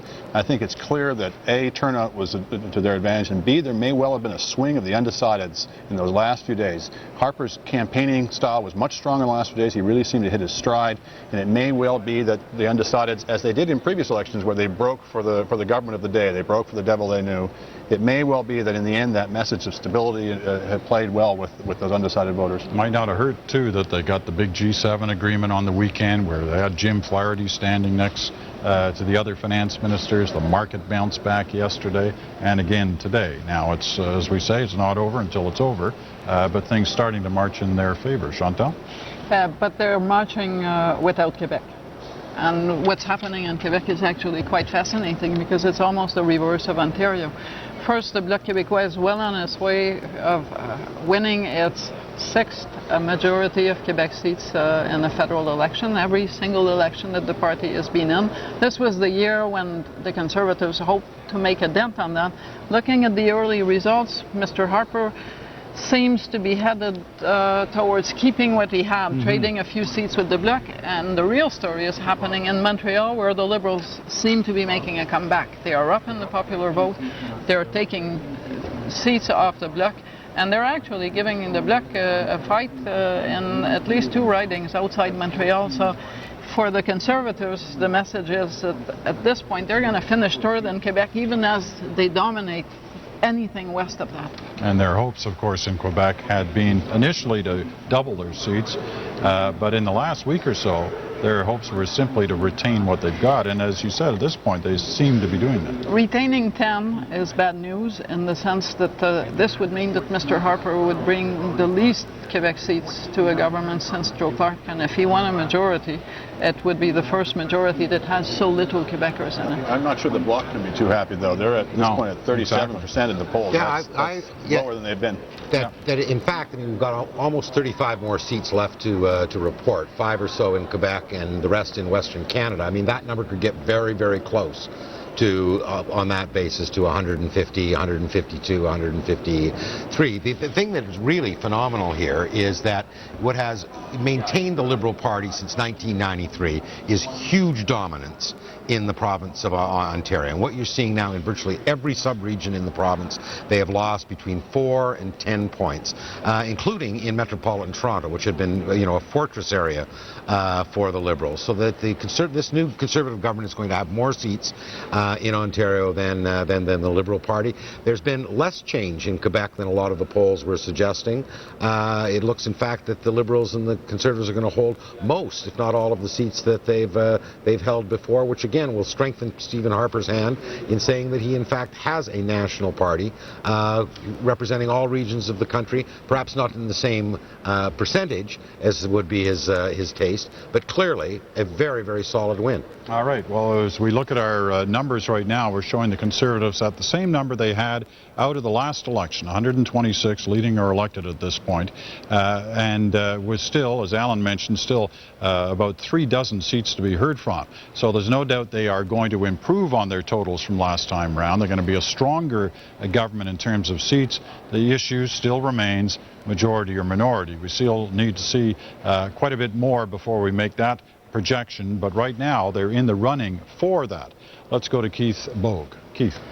Well, Peter, I think one of the things that we can look into here to find out what the answer to that question is those 31 seats that are left to come. You see up in the left hand of your screen there. What we want to know is how many of those 31 seats are seats that the Conservatives have held in the last election, seats that they won in 2006 in that last vote, because that's the very biggest indicator of what their likelihood is of winning them again. So let's go now to the board. It'll show you, first of all, what it takes to win a majority, 155 seats, and it'll show you next how many seats the Conservatives are leading or elected in. Now, what we want to know is how many of those remaining seats, the 31 they need, which is 29 to form a majority, how many of those are seats that they won in the last election? Only 12. That's going to leave you a gap that we'll see just here in a second of 17. That's a very, very big gap. This thing is going to look very, very close, but according to this, man, they would have to win so many seats that they have not held before that it's going to be very, very difficult for them to do. But it's going to be really worth watching because this has suddenly got very, very exciting tonight. Boy, I'll say. They have to win more than interesting. one out of every two. That puts a little cold water on the push towards majority, perhaps. But they are picking up seats in areas they didn't expect to pick them up, or at least in early leads in them. Absolutely. They have been winning seats where they did not win them before. What this is saying is that they can still do it if they continue to win seats that they have not won before. But there are quite a few of them. They have to win more than one out of every two. All right. Well, let's check in with. Thanks, Keith. We'll continue to discuss this, obviously, over the next half hour or so as those determinations are made. Susan Bonner is watching the prairies, and Alberta in particular, 28-0 for the Conservatives last time round. Is there a story tonight? Well, that's not going to change. I'm going to show you some of the prominence, but I'm going to tell you something interesting because it'll be part of the forensics when we get through all of this. Let's look at the vote share in Alberta. As Peter says, 28 seats, the Conservatives hold them all, and look at that big piece of the pie there at 65.5% of the vote share. They have that. But look who's in second place, the NDP with over 14%, the Liberals down at 10%. Look at the Green number, Peter. That is interesting, 8.3%. The Greens are making themselves seen in Alberta at least. Now let's quickly whiz through here some of the prominence. Calgary, Nose Hill. Diana Blonsey, Junior Minister, Secretary of State for Small Business and Tourism, on her way to re-election tonight. Next, we go to another Calgary riding, the riding of Calgary Southeast. Jason Kenney, Minister of Multiculturalism in the last Stephen Harper government, headed back to Ottawa, it looks like. And another Edmonton riding we will take a look at, that is the riding of Edmonton-Strathcona. Rahim Jaffer is the Conservative caucus chair. He's in the lead tonight. NDP in second place there. A close second in terms of Alberta terms at least, but Rahim Jaffer expected to be re-elected. And finally, another Edmonton riding, the riding of Edmonton-Spruce Grove, where Rona Ambrose has been re-elected for the Conservatives. Intergovernmental Affairs Minister, prominent women in the cabinet, heading back to Ottawa for Stephen Harper. So, vote share, the plurality is about the most interesting thing you can say about Alberta at this point in the night. Peter. All right, Susan, thank you. 131 is the count right now for the Conservatives. Remember, 155 is what they need for a majority. Still a fair number of seats to be heard from. But what do our insiders think? Nobody crunches numbers better than these two guys. David Hurley, who used to do it for Paul Martin, and Rick Anderson, who used to do it for Preston Manning. When you look at the way it's unfolding now and what's left to come, do you think there's a majority in these numbers? Very unlikely, but there was definitely a majority in this election for the Conservatives, and that's what's going to have them gnashing their teeth over the course of the night if they come as close as it looks like they will and fall short. That majority was lost in Quebec. They've held the seats they needed to hold in the Atlantic, gained the seats they needed to gain in Ontario, and it was obvious that Quebec was there for them until there was that mid-campaign glitch about the culture and the youth crime, and the whole tonal thing got off. You can tell it was there because people have gone liberal. Like the Bloc are having a much worse night than anybody thought that they would have, and the Liberal Party's having a better night in Quebec than it would have. Those votes were there for the Conservatives 2.5 weeks ago, and that would have been their majority. Rick, do you agree with that? Basically, yes, Peter. I think that I think this is shaping up for 140-ish type seats for the Conservatives. If you look at the national numbers, and we've now got 25% of the polls counted across the country, the Conservative vote is down 1% from the last election. That's not what gets you to a majority. The Liberal vote is about the same as it was in the last election, and the NDP are up 4%. 3.6%. That's nationally, and of course it's still with only a quarter of the votes and no BC in the mix yet. So we actually do have an election that's ending up, except for the NDP gain, quite a bit like it was the last time in popular vote. The Liberal... It may get skewed a little bit by the BC votes that are still coming in. It will. Where the Conservatives stand to gain. And as Chantal was saying, there's something quite strange going on in Quebec. First of all, the results are coming in a little more slowly there, I think, than in the rest of the country. But the Bloc vote looks lower than it would have been expected to be from what we can see so far. Well, I'm looking forward to talking to Chantal next time around and trying to understand why that might have happened, because as you say, there is no doubt in these last couple of weeks, every poll we saw suggested that the Bloc were going to do really well, perhaps a historic high. I thought they'd get 55 seats tonight. Well, and they're right now on track for 45, which is down 4 from last time. So, but I think we're missing a significant number of votes from Quebec. They're not coming in at the same pace as they are in Ontario and on the prairies. So I think maybe people should, that's probably more Montreal is being reported more quickly than rural Quebec, which means that there'll be more Bloc votes coming in. But if you look at the other parties, the NDP are doing very well and on track to gain 6 seats. The Conservatives are on track to gain 14 across the country right now. But at this point in the evening, neither one of you see a majority possibility here that's going to fall short. It's still possible, but I'm looking at 132. I don't know how many are out there, but I'm expecting the NDP to be pretty strong in British Columbia, and the Liberals look like they were holding there too. We'll see. The Liberal vote hasn't held according to the polling, so we'll see what happens. I wouldn't rule out, given what we've seen here, I wouldn't rule out that they could get very close, if not over. But I think that at the end of the night, they're going to be short, and they're going to be ruining Quebec and ruining it big time. All right. Quebec and Newfoundland. Yeah. And Newfoundland, exactly. The two problem areas for the Conservatives tonight. Well, what we haven't checked in the last little while is how the leaders have done. We saw that Green Party leader Elizabeth May lost, but let's review the status of all the party leaders tonight based on the numbers that we've seen so far. In the riding of Central Nova, we've got Peter MacKay defeating Elizabeth May, as we told you, the Green Party leader going down to defeat tonight. She won't be happy about that, obviously, but she did put in a good race, finished second, about 5,000 votes behind Peter MacKay in Central Nova. Moving on now to the Laurier-Saint-Marie riding of Gilles Duceppe. He is not expected to have a problem here tonight, although, as we've been mentioning, there have been some strange things going on with the vote in Quebec tonight in terms of the Bloc not doing, at least so far, anywhere near as well as everybody thought. But for the Bloc leader, he has a lead of about 250 votes, just under that in Laurier-Saint-Marie. Also in Quebec tonight, Stéphane Dion is, well, let's go to Toronto Danforth first, where the NDP leader, Jack Layton, has been re-elected without too much difficulty here. He's got a big win, about a third of the polls reported. Jack Layton has a significant lead. He wins here for the third time. So let's go over to Stéphane Dion's riding. It's in Montreal, Saint-Laurent-Cartierville, where the Liberal leader has been re-elected tonight. No problem for him there as he wins his sixth term in office. And in Alberta, Stephen Harper has a big lead. I'm not sure what the holdup is here on declaring this one because he's got over 1,100 vote lead with 11 of 247 polls reporting, but a significant lead and not an unexpected one for Stephen Harper in Calgary Southwest. Okay, a lot of talk in the last little while about what is going on in Quebec. How are those votes playing out? The Bloc seems to be down. The Liberals seem to be actually gaining seats in Montreal, and the Conservatives are holding on to their own. In other words, the 10, not what they wanted, but not losing any at the last time I checked. But that's why Wendy Mesley's here, because she's going to tell us the real story. Here's Wendy.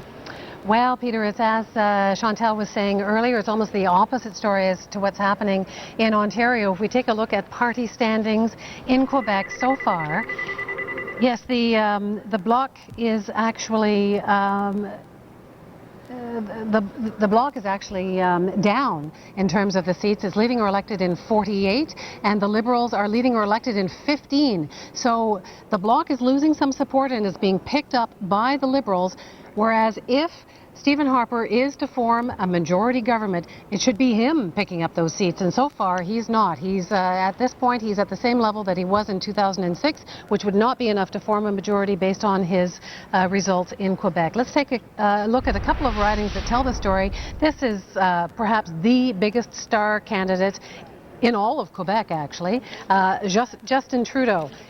The son of Pierre Trudeau, he enrages and excites voters here, just as his father did.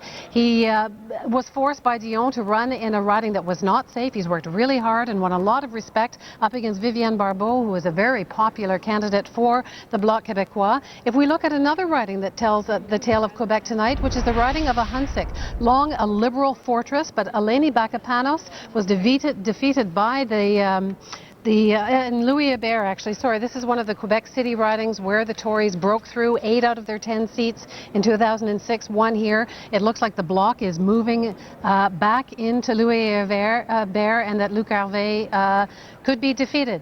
Let's take a look now at the riding of Vaudreuil-Soulanges. There is Michael Fortier. The Tories worked so hard to win him this seat, but many people who met him said, he's not one of us, which was sort of the message that Gilles Duceppe was trying to get across about Stephen Harper. He's not our kind, and only Quebecers can stop a majority.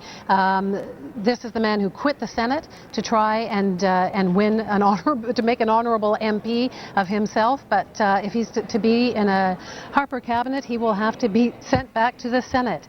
And one last riding to look at here tonight, in the riding of Outremont. Thomas Mulcair of the NDP won this in a by-election. The NDP were really counting on winning this. They haven't lost it yet. But if he doesn't, then Peter, really it'll just be saying that once again in Quebec that the NDP is really just a protest vote, because they have never won a seat in a general election in Quebec. Not over yet, though, for Thomas Mulcair. No, it's not, but it's amazingly similar to what happened to Phil Edmondson. Remember, he won that NDP seat in a by-election in Quebec.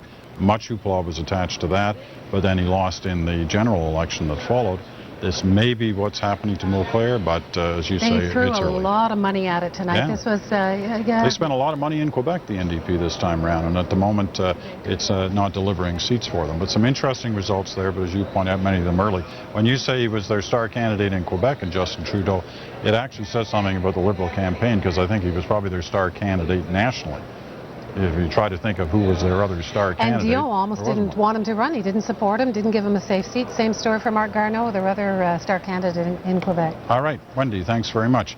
Well, the NDP story, right now they're in fourth place in terms of the seat totals. They still have some BC seats that they're obviously looking at in terms of victories. They're up 5 seats in Ontario, which is a good thing, obviously, for the NDP.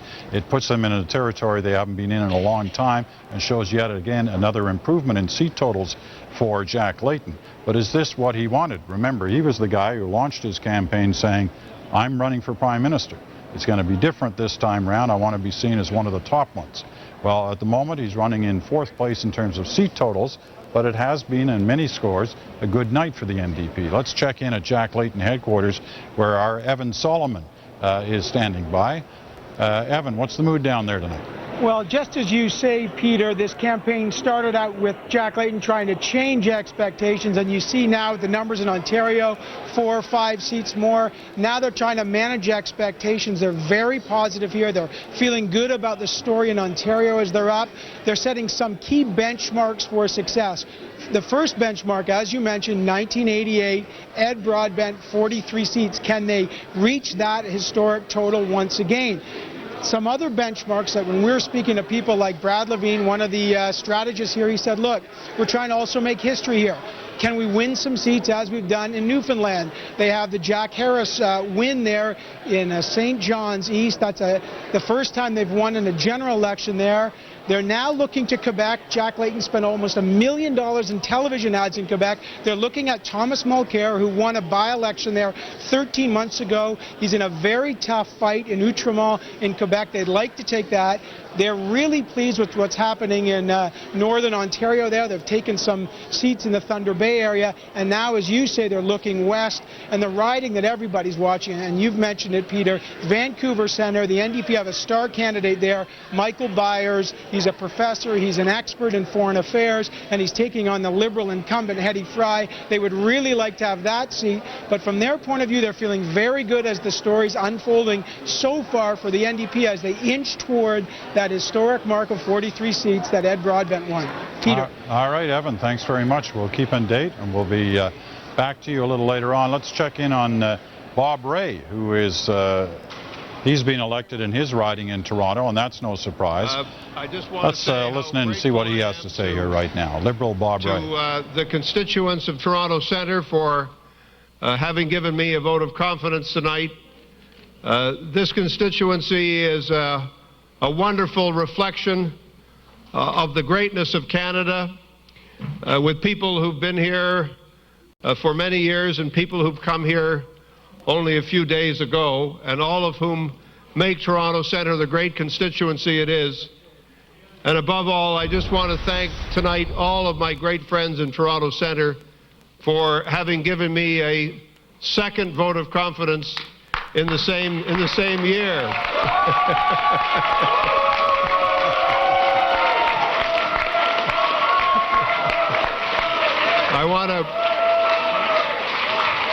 I want to thank Arlene. All right, Bob Ray talking to his supporters in Toronto tonight, as he says, has been given a vote of confidence for the second time this year. That, of course, a referral to his earlier by-election victory in Toronto. So Bob Ray re-elected, and the talk will begin again as Michael Ignatieff is leading in his riding as well. Are these two the contenders for Stéphane Dion's leadership? Is Stéphane Dion going to step down as leader, or will it be a nasty fight inside to hold on to his leadership? All those questions still to be asked as the Conservatives will win re-election tonight. They look at this point like they're not that far away from the 155 number they need to form a majority, but there are a reducing number of seats left in which they can get that difference to make it up to 155. Right now at 139, the general thought around here right now is they're going to fall just a little bit short, but we'll see. We haven't made that firm projection yet.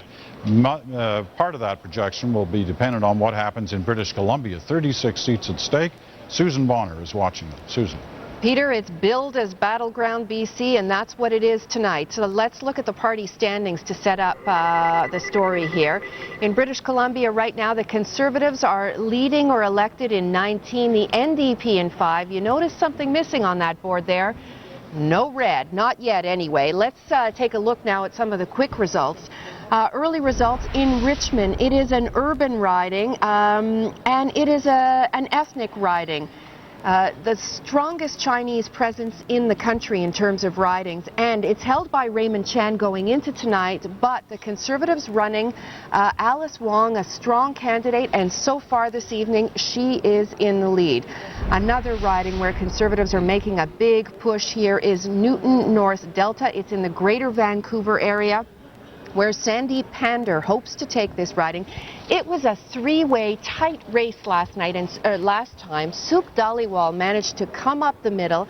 Today, the Conservatives are hoping that that's exactly what they can do, and in the early results, that's what's happening.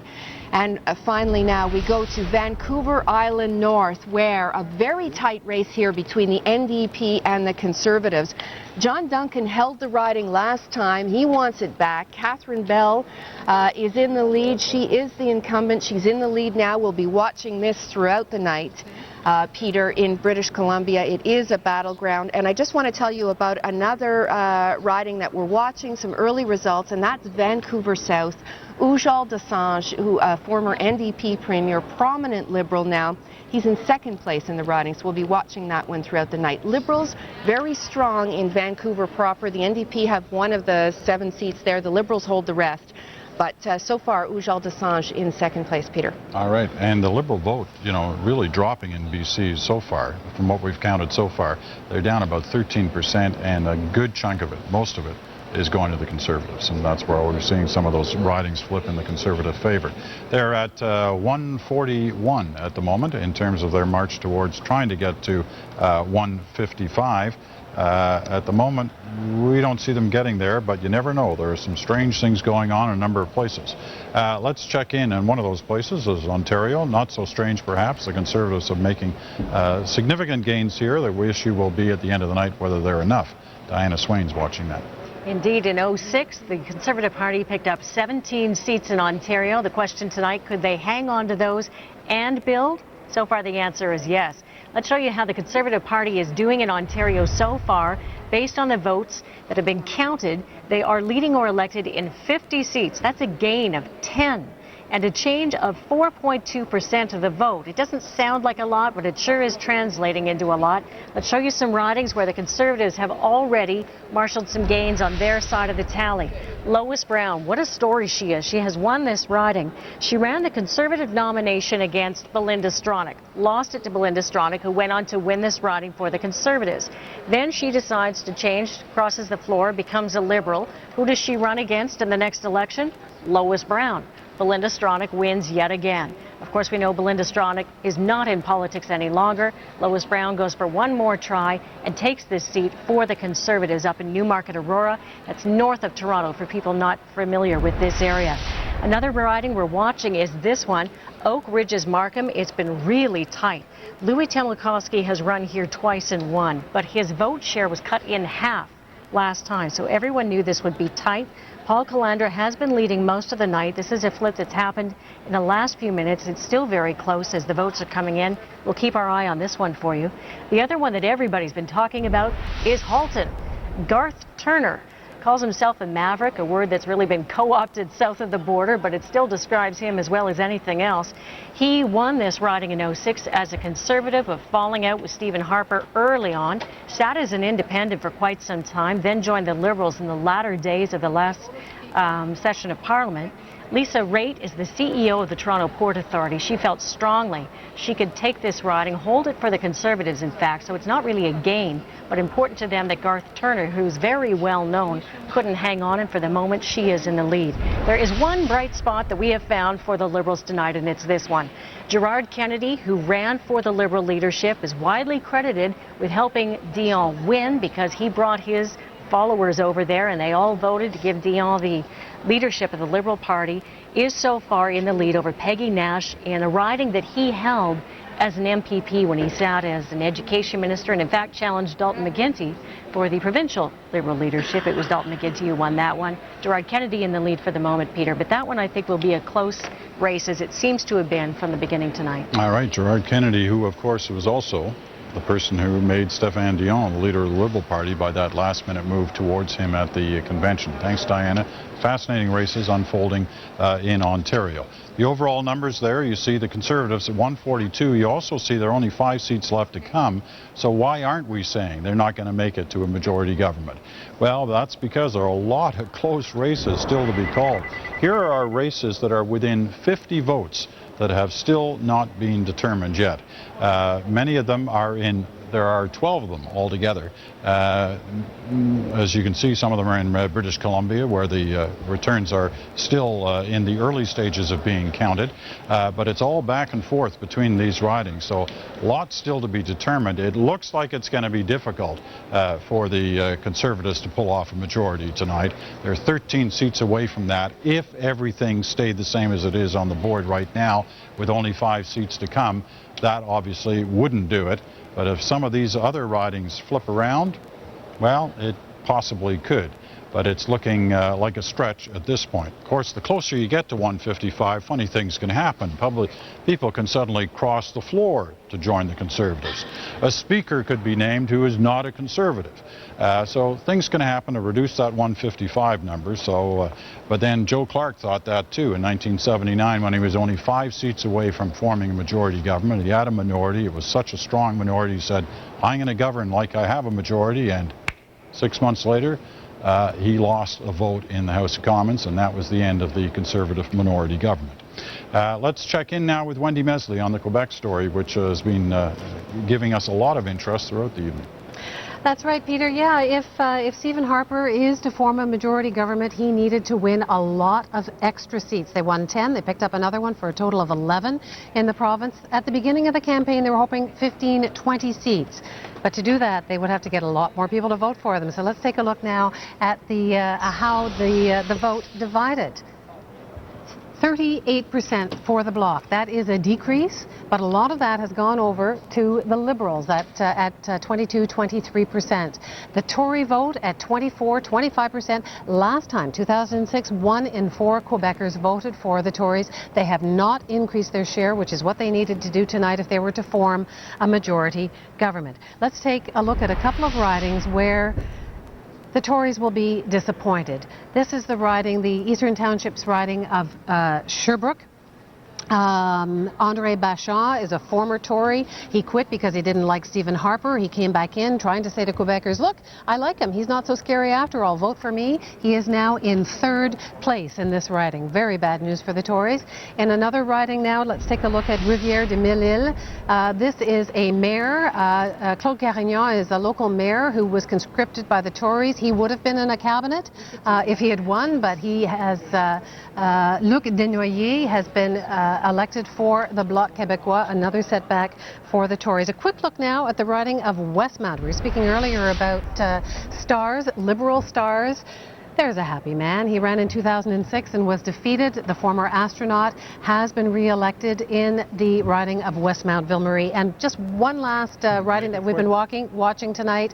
Another man who was desperate to be, or that Harper was desperate to have in his cabinet, Michael Fortier. He has been defeated, so if Harper wants him, he'll have to appoint him to the Senate again. The Bloc Québécois has taken that one too. I think that actually would be a first. It's not the first time that somebody's gone to the Senate to get into the cabinet, but if he does it twice, it would be.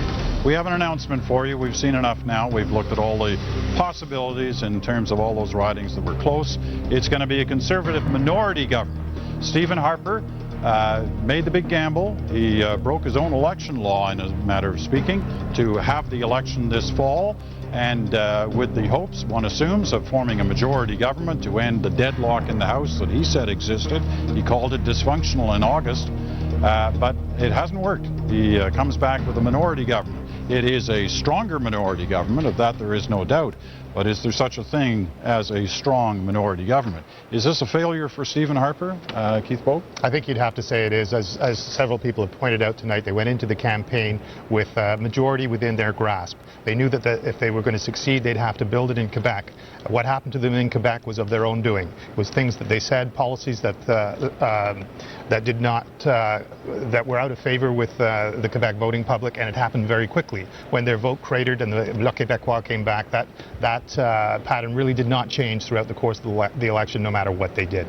But as I think David Hurley said at the beginning, it was there within their grasp. They lost it. It wasn't taken from them. And so what happens now? I mean, what is this parliament going to be like? You've got parties that are very different in terms of their philosophy, certainly on the issue of the day, which is the economy. And you have the Conservatives, who now 3 times, where many of them in their party felt a majority was a possibility. In 2004 they lost. 2006 with the sponsorship scandal staring Canadians in the face, they didn't get the majority they thought. And now this time, once again, no majority. You remember that night, January 23rd in 2006, Paul Martin came out and said he was not going to lead the Liberal Party into the next election. There'd be a leadership. That automatically bought the government the time it needed to govern as a majority. I think when you look at that Liberal number now, you can expect that there are going to be difficulties for Stéphane Dion holding on to his leadership. And so that means that Stephen Harper can again take advantage of that dynamic in the opposition parties, that none of them will want to have an election immediately. The difficulty, I think, Peter, that's going to come is that there is going to be an awful lot of interest on what the government policy with regard to the economy is. There's a budget coming up in February. The opposition parties are going to have to help the government pass that budget, but they've taken clear positions in this campaign that are diametrically opposed to what the government wants to do. So we're going to have to see whether Stephen Harper is going to try to manage that in the way that he managed the last parliament, which many people thought was just bullying, or whether there is going to be a really more sincere negotiation to try to reach a common ground in order to get through the economic difficulties with that budget. All right, Keith, thanks. Let's bring in the At Issue panel, who keep us focused throughout the year in terms of what's happening on the national political front. And tonight they're going to, okay, the 3 of you were right. It was going to be a minority. Kind of right. Okay, a stronger minority. Yeah. I mean, you remember what this was like, Alan, because in those days you were working for Joe Clark. Is there such a thing as a strong minority? Well, minority governments can be very, very productive, but to make them productive, you have to be willing to compromise, you have to be a deal maker, you have to have strong interpersonal skills. And Stephen Harper is congenitally not predisposed to any of those things. So while this is a much stronger showing, and I think what we'll also find as we get into the entrails of this is that the Conservatives have actually made some inroads into the areas that have been most difficult and hostile for them in the past. They're winning seats, not a lot, but they're winning seats in metropolitan Toronto. They've made some inroads with visible minority groups. He will still be frustrated by this because he will have to do those things that he has to do, and you can guarantee that even though no one will have an appetite for an election, we'll be into the bitter partisan stuff within a year. It'll take that long? That's what I was making a bet on. Chantal. But the Liberals are going to have to be looking at leadership. And out of this result, they will see an opportunity. This is not a bad night for the Liberals in Quebec tonight. What's happened to them, actually, is to turn the page on the sponsorship scandal. And where you look at the Quebec results and the decrease in the Bloc support, you look at the island of Montreal, and what's happened tonight is that the Liberals have come back, they've taken back the seats that were theirs to begin with. They have also stopped the NDP from emerging in the province as an alternative to them. And that kind of opens the door for the Liberals to rejig their leadership and renew themselves. Well, to rejig their leadership, they got to have the leader say he's going to step down. What do you think the odds are on that? They have to convince the leader that he can't survive a leadership review. Something that they managed to convince a sitting prime minister who is sitting on a majority and who is ahead in the polls that he shouldn't want to go through. Now, Stéphane Dion has never had caucus support. He doesn't have a lot of establishment support within the party. I don't really think that all that many people are going to want to invest the next 2 years in defending Stéphane Dion, who has brought them to a near historical defeat, rather than solve the leadership issue and move on. Yeah, go ahead, Andy. Well, I think the Liberals, though, have to set this defeat in context of several previous defeats. If they think this is all just a matter of Stéphane Dion, they are kidding themselves. At this point, the Liberals are looking at they're going to win maybe 5-6 seats across the West. They have never been in the power in the West for 50 years. This is a party that has been operating off of a narrower and narrower base. First they lost the Quebec fortress. Now they've clearly lost the Ontario fortress. They're even crumbling at the margins of Toronto, which was their absolute, redoubt. The population, the money, the power is all moving west. It may be the Liberals have had a little bit of a get off the mat in Quebec, but where the country is going, the Liberals are not, and they need to do some much more deep-seated thinking about where they're going than just replacing their leader.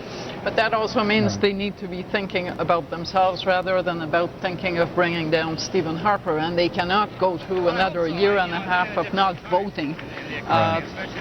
Just want to take a peek here at the finance minister. We've got Canada well positioned. Tim Flaherty is talking. Let's listen to what he has to say. So I'm comfortable with where we are, and we've certainly been a major player in the G7 in the discussions this weekend in Washington, and things are in much better shape now than they were a week ago in terms of the global credit crisis. Yeah, thanks.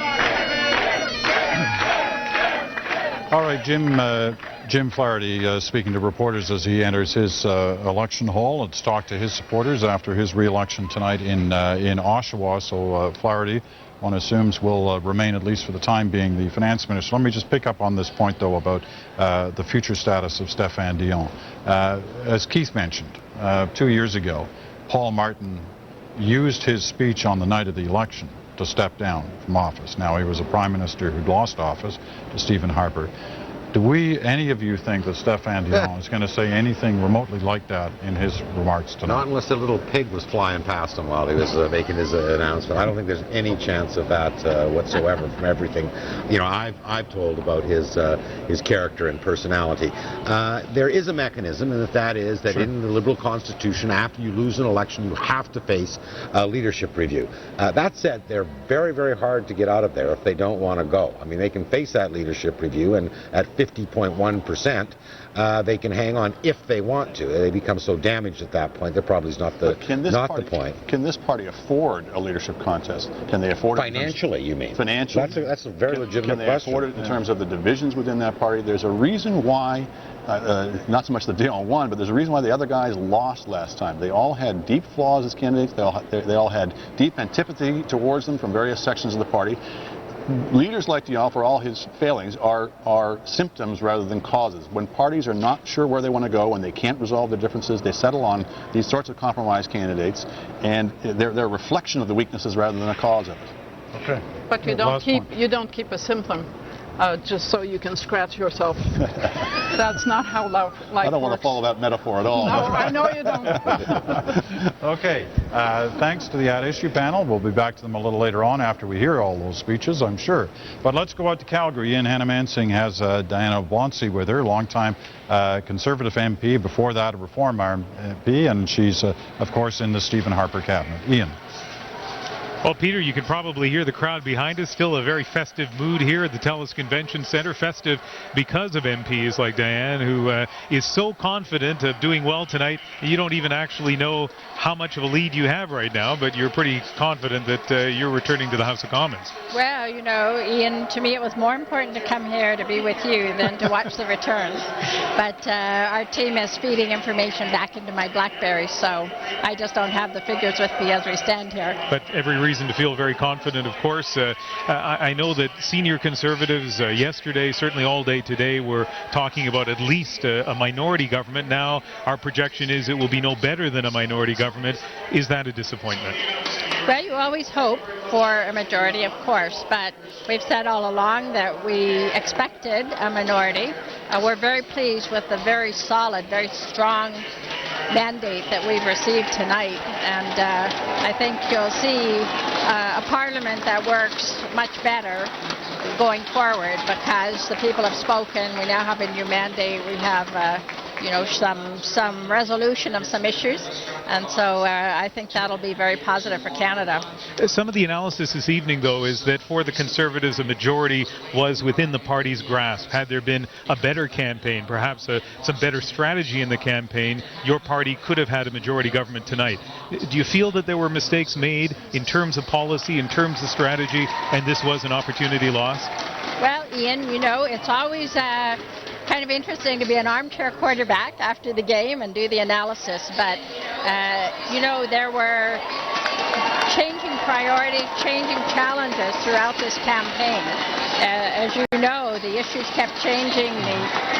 There are many events that overtook the campaign almost, and so Prime Minister Harper and the Conservative candidates did extremely well in responding to that and speaking directly to Canadians. And I think you see the results in the numbers tonight, which we're very pleased with, and you can hear the crowd behind us cheering. Well, you're doing very well because, Peter, as you know, as we know as broadcasters, it's tough to conduct an interview or be interviewed when you're hearing your voice on delay behind us on the big screen and the speakers. That's exactly what's happening. You've done a great job. Thank you very much. And, of course, the Prime Minister, Stephen Harper, will be on the stage behind us a little later on here in Calgary tonight. Peter? All right, Ian, thanks very much. Well, from Calgary, let's go over to southern Saskatchewan. There's Ralph Goodale, the lone Liberal from Saskatchewan. He was at the end of the last Parliament. They'd lost the seat in a by-election earlier, but Ralph Goodale, the former finance minister, going to make a few brief remarks. He remains the lone Liberal from Saskatchewan. Thank you for waiting. It's a pleasure to be with all of you this evening. What I call the Wascana family.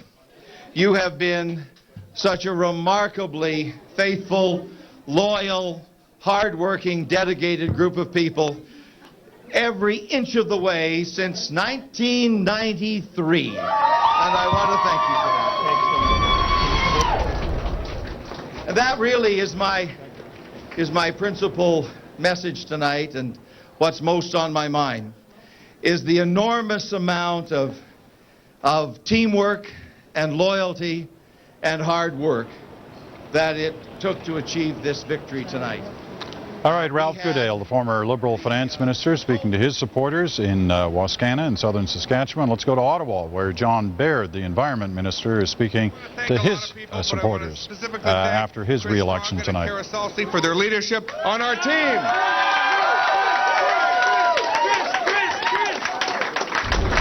I also want to thank Monique Buckle and a great riding association, a great riding executive, and a great team of volunteers from right across Ottawa West Nepean.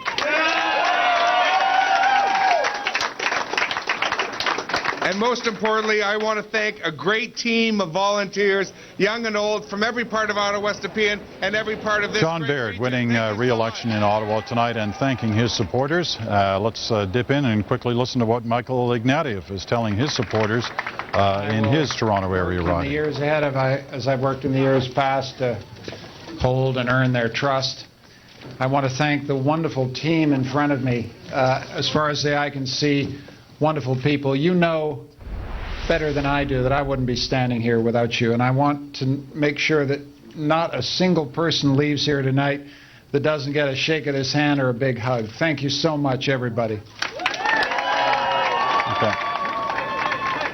Michael Ignatieff speaking to his supporters, and you know there is a sameness to all these speeches. They're spending a lot of time thanking those who worked so hard on their campaigns, and it is something that we should give the nod to for all parties and all party workers tonight, because part of the process involves volunteers who are working for candidates, from door knocking to pamphlet stuffing to you name it, to help in the cause, and each of the candidates spending a good deal of their remarks thanking those people. Well, let's dip into another one. This one's in Montreal, a familiar face. Marc Garneau, the former astronaut, 4 times in space for Marc Garneau. Today he's heading to the House of Commons as he's won re-election in his Montreal riding tonight for the first time, and he is speaking to his supporters now in Westmount, Ville-Marie. And from what we've seen so far, a fairly big lead for Marc Garneau as he wins election and will become a force now in the House of Commons in Ottawa. Marc Garneau going back to Ottawa. He was there running the space agency for a long time, and now he is there as an MP. Let's quickly check in with Diana Swain, who's watching the Ontario story, especially the 416, where the Tories finally make some noise. Well, they're making some noise, but not enough to get elected in a particular riding, and that's critical because Toronto has 22 seats. If you want to get a majority, it wouldn't hurt to get a couple in Toronto. So far, the Conservatives have not been able to do that, which is not to say that they aren't encroaching. Talk about a firewall, though. Let's look at the vote share in Ontario so far, just shy of 40% for the Conservatives, 32.8% for the Liberals, 19% for the NDP, and 8% for the Greens, which is not as of yet translated into any meaningful showing in a riding in terms of being able to take one. Let's show you three that we're tracking right now, which show the Conservatives coming ever closer to owning more of that 905-416 belt that has about 6 million people in the Greater Toronto area. This is one of them. There's a familiar face. Peter Kent ran in the city of Toronto in 2006. Did not win that riding, moved north up to Thornhill for his campaign this time. This is just outside the borders of Toronto going north, and he is in the lead and has been for some time against Susan Kadas. She is hoping she can flip things around, but Peter Kent looks to be on his way to Ottawa in this riding tonight. There's another that we're following. This one has been moving around a little bit in the last few minutes as we've been waiting here. This shows Omar Alghabra back in the lead. This was one of those targeted ridings where the Conservatives thought with Bob Deckard they could make something happen. Now, this was Carolyn Parrish's old riding, she of doll stomping fame. She beat Bob Deckard. He decided that was it. He wasn't going to run again, so he didn't run in 2006. Decided to come back in, and he is giving a real challenge to Omar tonight in Mississauga, Arundel. We'll keep our eye on that. One more to look at is Brampton West. This one was Liberal. Colleen Beaumier was the incumbent. She decided not to run this time. It's Kyle Seaback for the Conservatives, who looks to be taking this tonight. He was on the national swim team, but now works professionally as a lawyer, Peter, and I guess he might be putting that aside to become an MP if this holds out through the night in that riding. An athlete, a lawyer, and now a politician. It says you can do anything and still turn to political life later in your career. I guess so. Thanks, Diana. 144 for the Conservatives leading or elected. There's still one seat to come. That's Victoria, I think. It's the only one where you haven't had a report from yet tonight. 76 for the Liberals, 50 for the Bloc Québécois, 34 for the NDP, 3 independents. We know about Bill Casey in Nova Scotia. He won. André Arthur in Quebec. He won re-election as an independent. And I believe that that third independent is in Edmonton. At least it was a little while ago. And we'll have to check that one out because that would be somebody leading ahead of a Conservative. We'll have to see where that is in the actual counting. But in the meantime, while they find that one for us, we'll check in with the two most patient guys here. House of Wisdom, sir. House of Wisdom. The House of Wisdom. Yeah. Rick Mercer and Rex Murphy have been very kind the last hour and not been pushing their button to demand airtime. We've been pushing the button. We're responding. No, damn you, man. Listen when we push this button. What do you make of all this? We've got a Conservative second Conservative minority, and no doubt it's stronger, but it's still a dozen seats or so short of what they need for a majority. It's really very interesting. 2 points. One is tonal and one is on the actual results. Mr. Harper will never have a better chance to get a majority, however so slim. He had a very weak Liberal leader who deliberately tied a grand piano around his neck called the Green Shift and wandered for 5 weeks trying to sell it. You had a resurgent, or at least a populist presence of the Greens that gave another thing. The NDP were surging. So Mr. Harper had the conditions that Mr. Chrétien enjoyed for 3 full elections. And in Mr. Chrétien's case, it was never a question of fingernail majorities or whether he will win. If Stephen Harper, Napoleon, tactician, a great strategist, in these conditions, trumped by a financial crisis in the middle, when the man in power, the sober man, the economist, also has the advantage. If under these conditions he doesn't have a majority, even by 1 or 2 seats tonight, that's really bad. Second thing is, as I say, is tonal. Watching the speeches, starting with Elmer MacKay or Mr. Goodale or even Mr. Ignatieff, I have never seen more de-energized victors. The enthusiasm of elections, even when you lose, I've had the skill to lose a couple, but when you're in the room and you lose them, there's a camaraderie, there's a charge. This election didn't fit, and even the financial crisis itself didn't give it a reason for being. And tonight is kind of a, we're sorry you asked, we can give you just this much, go away. Well, you know, the part of the reason may be they're worried about what it's going to be like in the months and year or so ahead, not in terms of what it might be like on the Hill in terms of partisanship, but if they're having to deal with an economic crisis and the possibility that the country's going in session, he must have really wanted a majority, because governments don't normally do well in the next election if they've had to manage economic crisis. I think what you have here is a situation where Stéphane Dion is absolutely going to be shown the door, and I think tonight Stephen Harper is wondering if he's going to walk out the door, because, you know, a week or so ago, Stephen Harper said, if I get back-to-back minority governments, that's a victory. Anything I know about this guy, he doesn't consider this a victory. He knows he had his chance after you know, doing everything he could to win Quebec. It didn't happen. I think this guy could actually walk away. Not tonight. I'm not saying he's going to come out and say, I'm out of here, but we could be right back here in 6-8 months, and there could be two different leaders. Well, you remember in 2004, after he lost, actually, to Paul Martin, but he kind of disappeared there for a week or two. He's not a happy camper tonight, and I don't see how he can envision him getting a majority now. This was his chance, and it didn't happen. I dissent from that point in his biggest conclusion that he's going to leave. He's got the government, as has been pointed out. There will be a leadership, so the Liberals really, they can act like a majority for a while. Yeah. But here's, I think it is the biggest thing. We talked about the financial crisis and his leadership. The way that you look at all the parties in this election, for all the chatter about the NDP were going to be the next government, I believe the Prime Minister, it's 33. The Greens got the best spotlight in ever. More or less, they are where they were. And Mr. Dion, self-saddled with that, he brings the Liberals down a bit. There's no new surge. There was no statement to the whole of the country during this election. There were 5 or 6 mini ones and tactical things and odds and ends, but neither leader at any level that connected with Canadian hearts or minds made the statement to say, hey, this thing is justified. We find an emotional reason to do it. And you see it tonight in the headquarters, even of the parties that are winning.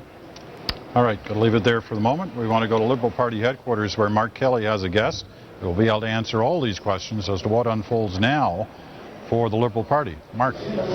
Peter, thanks very much. I'm with Martin Cochon, who former Justice Minister back from the Chrétien days, and certainly Stéphane Dion has become the story here tonight, but perhaps not for the reason that you as a Liberal were hoping for. Let's look at the results that we've got right now. 75 on our board right now, leading or one.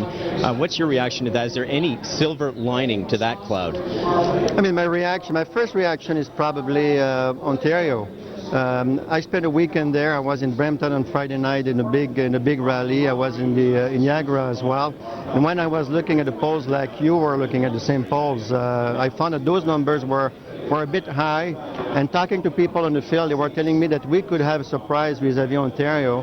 And tonight, exactly what, I mean, it's indeed a surprise. They deliver for the Conservative Party, and I wasn't expecting that, quite frankly. So that's the big news tonight. In the province of Quebec, it's interesting. We're going to get a bit, maybe 2 or 3 more seats, but we still have a lot of job to do in that part of the country.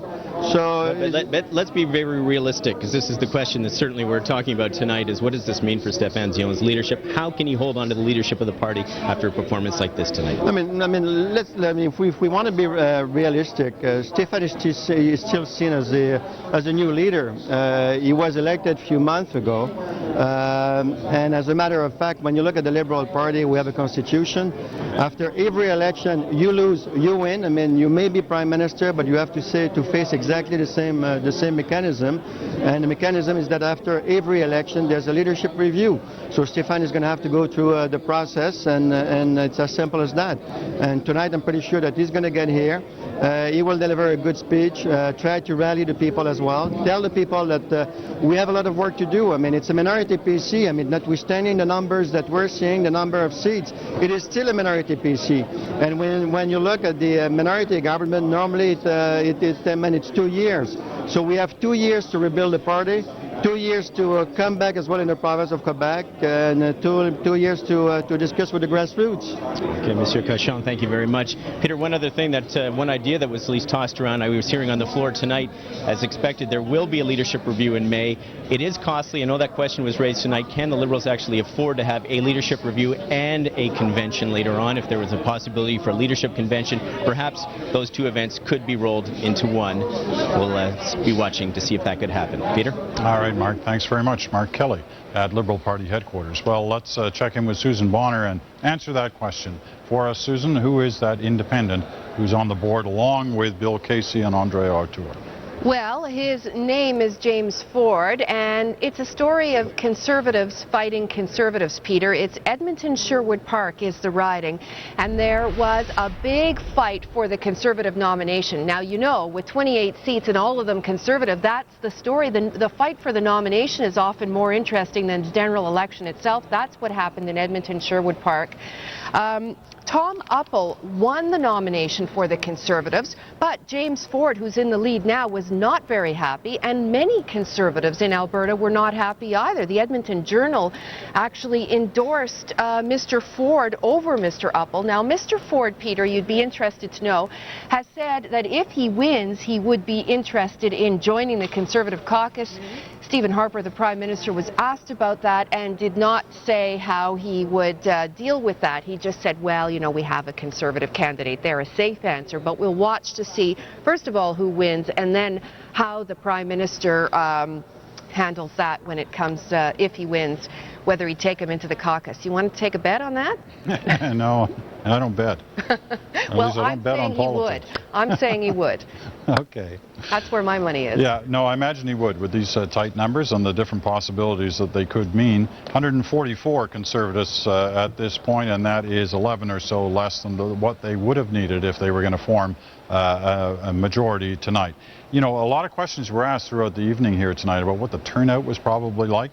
We haven't seen enough of the actual vote counted to give you a proper fix on what the turnout is, but it does look like it's going to be low, and it could be a historic low. Right now, the calculations put it in the mid-50s, but it is expected to creep up a little bit from that, given the votes that are still being counted. But still, it's going to be a low turnout rate. The lowest on memory was about 61%, just under that actually, in the 2004 election, 64% last time. This could well be in the 50s, and that is not something that any Canadian should feel good about, a turnout rate of a little more than 1 out of 2 Canadians taking part in the election. Well, a lot of Canadians are taking part on the internet tonight, and Susan Ormiston has been monitoring all that traffic on Ormiston Online. Well, Peter, you know, I may be able to give some light into that question you just asked about why people weren't voting, because a lot of people are talking now, and they're angry. Here's a little bit of the Twitter history tonight. Earlier on in the evening, Atlantic Canada, big spike in the Twitter traffic with the May concession speech when she lost Centre Nova. Then around 10 o'clock, when we were still not sure whether it was minority or majority, we saw another spike there where people talking about a majority, possible majority. Of course, that was dispelled. And then at about 10:30 Eastern time, we saw quite a dramatic spike as already the knives came out for Stéphane Dion. And you know, when people talk online, Peter, they get to the point. Many Twitters tonight, tweets tonight, many comments talking about it's time for Stéphane Dion to leave. Based on the current showing, he should be out within a year. I predict he will be too egg-headed to step down tonight. Maybe they should get Trudeau to run for the leadership. So a lot of chatter online already about the future of Stéphane Dion. Now, Mr. Harper doesn't escape as well. Canadians now are a little upset that we've gone through an election. Canadians suffering from premature election. We don't pace ourselves very well. Also, why did Harper call this election when we have a similar result tonight? I believe that someone needs to be held accountable for the waste of money.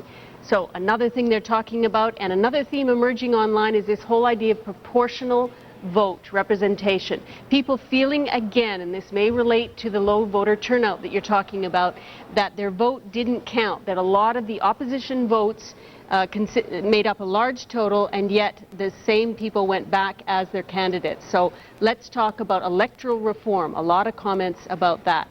So that's what we're seeing online tonight. We still want to hear from you after the leaders, while the leaders talk. Ormiston Online at cbc.ca, and hashcode on Twitter's Ormiston Vote. Fascinating discussions. You know, it's awful having to be the opposition leader when you lose. Because immediately, if the knives weren't out before, dumping on you all the way through the campaign about the kind of campaign you were running, they're immediately out for you once the vote's been True enough, taken but place. really a sense here that nobody's really happy with this result. Canadians are saying, look, we went through this, 2 years ago, we're in the same situation, and now what? Who's going to account for that? Well, I guess we're about to find out. This is what it was like in the 1960s. Remember when John Diefenbaker lost to Lester Pearson in 1962. Pearson ended up running the minority government 63 to 65, and then a second minority from 65 to 68. And that was when he left, Diefenbaker left, Trudeau came in, Robert Lawrence Stanfield came in for the Conservatives, and started off a whole new era of Canadian politics. So we'll see what happens this time round. There is some shadow of that taking place right now. Well, let's check in with, where were we going to go? To Keith Bogue, our chief political correspondent, who's going to tell us all what all this means. What does it all mean, Keith? Well, I think it means that some parties are going to have challenges that other parties don't, and one way to look at what those challenges are is to look across the country and see where different parties have their strength. And we're going to begin with the Conservatives, which tonight I think can claim to be the only truly national party, notwithstanding the fact they don't have a seat in Newfoundland. They actually went up in every region, from Atlantic to Ontario to the West to BC, except one, and that one is in Quebec. The other thing that that we notice that they're missing, which doesn't show up on this graphic, is that once again they don't have representation from the three major metropolitan centers, Montreal, Toronto, and Vancouver. But if you stand back and you were talking earlier about the prospects for a majority in future, if you look at this display of their strength across the country, what it suggests is if they do want to give it another run in another election with Stephen Harper trying to build a majority, their strategy is probably going to have to be the same one as the last one, which is to try to build the party up in Quebec and win their majority there. Now let's go on and look at what the Liberals' challenges are. They have exactly the opposite problem. Obviously they are being challenged for their claim as a truly national party, but they do manage to have their they have supporters from coast to coast, with the exception of Alberta. The difference here is that in terms of how they compared to the last election, they are now down in every region of the country except one, and oddly enough that is Quebec, although that's changing now. That's something that actually looks more like it did, but their turnout in Quebec, or their seat harvest as they call it in Quebec, is probably a little bit better than they had expected. But they've got to worry about the fact that they're down to 38 seats here in Ontario, which is still their stronghold, but it ain't the stronghold it used to be. And finally, let's have a look at the New Democrats. The New Democrats' big challenge was twofold here. One, they wanted to increase their seat harvest, and they've done that. You look over on the left, they got 37 seats. They're also fairly well represented in the major regions of the country. They're in Atlantic Canada, they're in Ontario, they're in the West, and they're in BC. But this seat here in Quebec is very, very precious to them. It's this seat that will be the breakthrough seat if they get it elected tonight, but that's a tough one. It's the Thomas Mulcair Outremont riding. It goes back and forth, and it's a very, very slim margin that Thomas Mulcair is hanging on to right now. If they win that, that's a big, big deal for the NDP's claim to be a national party. If they lose it, they'll be heartbroken. You know, when you make that point about the major urban areas that won't be reflected in this government in terms of MPs, and certainly obviously then not in the cabinet, are there any David Emersons out there for Stephen Harper to pick off from the other parties? I don't know. I mean, maybe if there were. I just can't think of them in the major urban areas. You know, David Emerson helped them a little bit in Kingsway last time, but it doesn't look like the Conservatives are going to win there. I don't know if that... that there'd be an inclination towards that anyway. I think the Emerson experience shows you that your political career is got a very limited shelf time if you cross the floor that quickly. But again, the other point to make on that is that is how Michael Fortier got into the cabinet. He was appointed to the Senate because Stephen Harper said he wanted to have some representation from the Montreal area, and Michael Fortier was going to be it until they could get somebody elected there. So do you think he'd go and appoint him again? You know, he was asked that several times. The question was always put to him, would you appoint someone to the Senate if you needed someone in the cabinet? And he said, I would not name my cabinet today, but he never answered directly the question, would you just make a Senate appointment? He's done it in the past. He clearly surprised people then. people would be less surprised, I think, if he did it twice, understanding the same reason. So we'll see. If he decides that he needs that representation again from Montreal in particular. I mean, he didn't do that from Toronto, did he? He did it only from Montreal. He may do that again. What was the real story on Emerson, just to close this circle? Who approached whom? Did Emerson approach Harper, or did Harper approach Emerson? Do we know? If I recall, there was a conversation between John Reynolds and David Emerson early on. And if you've ever and you have talked to David Emerson, you know, what might sound odd to some people who are very cynical about political life is it's difficult to imagine that someone would sincerely believe that they can best serve their constituents in their country by being in cabinet rather than by serving the party that got them there. But I think David Emerson sincerely thought that, you know, he's David Emerson. The best way he can serve his country is by being at the cabinet table, and people will understand that. That's naive because people don't understand that, and they were very angry with him. But I've never questioned the sincerity of his own belief that that's what he was doing and that it would be seen that way. All right. Thanks, Keith. We should let you know that we're waiting for the speeches on the part of all the party leaders. They'll all start speaking at some point, and they try to arrange these things in a certain order. So we'll be hearing from Jack Layton and Gilles Duceppe, Stéphane Dion, and Stephen Harper as the evening progresses. And when they start, they usually go one to the other almost immediately. It'll be very interesting to see how they handle the story of the day, which is the Conservatives win their second straight minority government. They got a few more seats than they did the last time, but it is, underline is, a minority government and not a majority government. I want to update you on the Justin Trudeau riding. He is a name that a lot of people find fascinating. They either love the Trudeau name or hate it, depending on where they are in the country and how they feel about the old Trudeau legacy. Well, as a new one starts tonight in the House of Commons, as Justin Trudeau wins the riding of Papineau. Not an easy fight there tonight. He wins by a couple of thousand votes, but he takes the seat away from the Bloc member, Vivienne Barbeau, and becomes the new MP for Papineau. Wendy Mesley is watching all 75 ridings in Quebec. Tell us about it. Well, earlier we were talking about who wouldn't be in a Harper cabinet from Quebec, and Keith was mentioning Michael Fortier, and that he was named to his cabinet because he was from Montreal. Once again, Harper is looking at representation from Quebec with nothing from the area of Montreal. So now maybe I'll give you an idea of who may be in cabinet. If we take a look at the riding of Pontiac, this is the former transport minister, Lawrence Cannon. He is also a senior party backroom guy. He could end up with a promotion this time, almost certain to be in cabinet. In the riding of Louise Saint-Laurent, Josée Werner won by a huge margin there. She's extremely popular, but she's not seen to be terribly strong cabinet material, although she could get a promotion to be rewarded for wearing the cuts to the arts. In the riding of Jean-Pierre Blackburn is quite experienced. He's the Minister of the Economic Development Agency for Quebec. He is likely to be back in cabinet.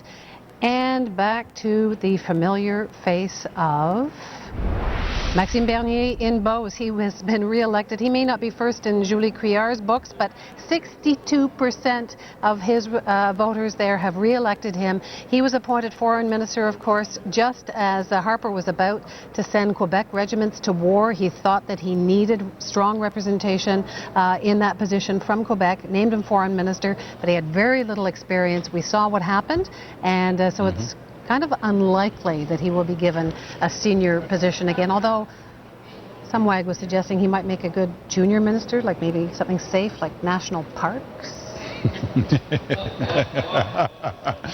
Yes. Okay, I'm not going there. Wendy Mesley watching Quebec for us tonight.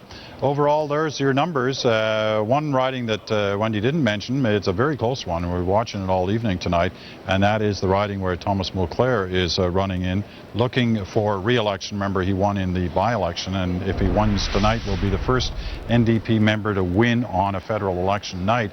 But look how close that is. It's still very close, 51 votes separating the NDP from the Liberal in Outremont. And so it's a ways to go there yet. There's still quite a few polls to hear from. Anything could happen in Outremont tonight. Overall, the share of the vote in Quebec, because it's been an interesting story to watch, the Bloc Québécois, which had been polling very high, in fact, some people were suggesting they could get as high as 50% for the first time in a federal election, which obviously is a very symbolic number for the Bloc. Any separatist party would like to see that number, but they didn't get anywhere close to it. They're around 38.5% of the vote in Quebec tonight. Did mean 50 seats, so that's nothing to sneeze at. In fact, it's an improvement. Well, it's just dropped to 49% or 49 seats now, but they're down in the share of votes. They're up in their seats, or roughly actually about where they were last time in seats. The Liberals just a tenth of a percentage point ahead of the Liberals, or ahead of the Conservatives in the counting so far in Quebec tonight. The NDP back at 12%.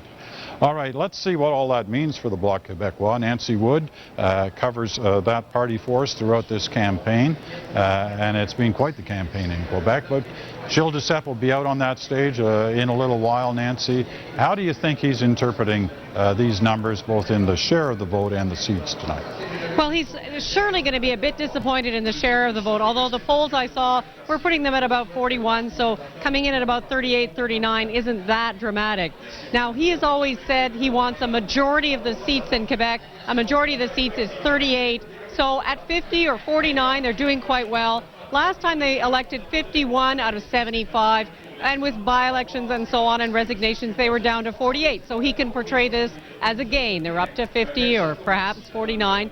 They also had some really symbolic victories. I mean, they did defeat Michael Fortier in Vaudreuil-Soulanges. They will cling to that. They also took a seat back in the Quebec City area. That's Luc Harvey, a Conservative that they defeated. And of course, Luc Harvey was the one that Gilles Duceppe had a little run-in over the weekend, and Gilles Duceppe called him an imbecile. So I guess they're happy to have defeated him. So we'll have to see. I mean, clearly the Bloc strategy of saying, let's keep them to a minority has worked, and that's probably what Gilles Duceppe is going to say, that if anyone did this in the country, it's the Quebecers who voted for the Bloc. What do you think his own future is? At the beginning of the campaign, a lot of people thought, you know, he's not going to hang around, he's just going to get this over and then he's going to leave. Does this campaign reignite his interest in being in Ottawa, or is he still one who is likely to be leaving soon? Well, you know, he did go for the PQ leadership briefly for a few hours. He was in the running a little while ago, and a lot of people were taken aback at that and thought that he'd really weakened his leadership. He's a jovial kind of person, but he's a very strict leader as well, and if you weaken as a leader, it can be hard to control your caucus. So what happened then? He seemed to rebuild that strength, and I think a lot of people in the Bloc probably say that the reason the Bloc came out of this election campaign so well was Gilles Duceppe and how he campaigned. So they do owe him that. However, I mean, he is about 60 years old. He has served as an MP now for 18 years. He's gone through more election campaigns and more debates than any of these other leaders. So he has to, at some point, decide to end it. When? Well, he says he'll wait for the next vote of confidence from the party. Peter? All right, Nancy, thanks very much. We'll be back to you later when Gilles Duceppe arrives at his party headquarters to speak. Well, here we're looking in Toronto once again. Gerard Kennedy is talking to reporters. Let's listen into what he has to say to our Ron Show. Will you run for I have one aspiration, to be the best MP possible for Parkdale High Park. I think that's the expectation, and I'm looking forward to doing that. All right, thank you very much, Gerard Kennedy, entering the victory. Thank you. All right, Gerard Kennedy winning tonight in Parkwood High Park in Toronto, and that is a big win for Kennedy. A lot of questions were being raised about whether or not he could win that seat. He was running against an incumbent NDP member, Peggy Nash, but he does take the riding. He does head to Ottawa, and it'll be interesting to see how close he sticks to Stéphane Dion when the arguments start taking place about who should be the leader of that party, if that becomes an open debate. And already tonight you can hear a lot of people talking about it, so we'll see how that plays out. Let's go to Don Newman for his panel tonight of experts who are going to tell us more about what this means tonight and put it in the context it deserves to be put in.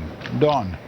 Peter, I'm going to go very quickly to Sam Bolte. She's a former Liberal MP who lost in the 2006 election in that riding now that Gerard Kennedy has won, but she stepped aside so he could be the candidate. Now, do you think Mr. Kennedy, when you look at these results, down to 75 Liberals, and Mr. Kennedy, a former leadership candidate, he was asked, would you run for a leadership first?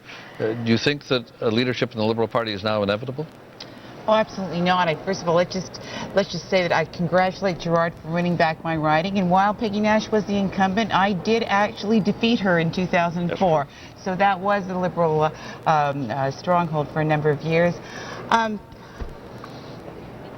The figures are very disappointing. I mean, we are losing and bleeding seats, not just to the NDP like people thought perhaps we would. We've actually won some seats from the NDP, kept Maria Menasee, lost to the Conservatives. We're losing outside of the city of Toronto, so there's a problem. And well, and surely the party is not going to tolerate Stéphane Dion as the leader, given that result.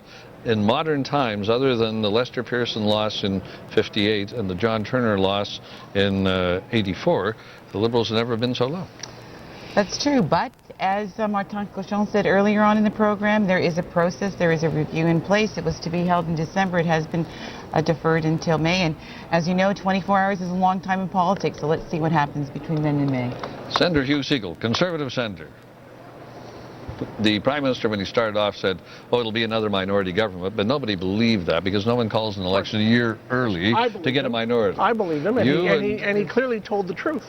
The parties are so competitive, a majority is very hard to get in the present context. Well, why would you call an election a year ahead if you didn't think you were going to get a majority? Because Parliament had stopped functioning, Don. Every committee, both in the House and in the Senate, was basically being held up in a way that no substantive progress could be made on any national issue. This has now cleared the air, and I look at the new Conservative caucus, more urbane, more urban, more women, broadly representative, new faces. It's going to be, I think, a very dynamic, and by the way, I think it's going to be what I call a consensual majority. Not a real majority, but a consensual one, which means that with a little bit of give and take and water in the wine, there'll be a way to make this Parliament work for a fair amount of time. And I think Canadians will expect, because of the economic circumstances around the world, that that's what all the leaders will work and try to do. And I think that they'll be judged by their capacity to make that kind of cooperation work constructively. Mr. Harper, with a much tighter minority, was not prepared to put much water in his wine. Well, he was. Why that now he has almost twice as many seats as the official opposition party, the Liberals? Why would he be looking for water in the wine now? To be fair to the Prime Minister, he ran the longest single-term minority government of any Conservative in our nation's history, and he did in fact consult broadly for the first throne speech and was able to work with other parties on different issues up until most recently. So in that context, clearly he knows how to do it, he can do it, and I think he does it very well. Except for Bill Davis. Bill Davis had a longer minority government in Ontario. Well, all right, I'm prepared to accept that, but the 1977 Bill Davis analogy applies.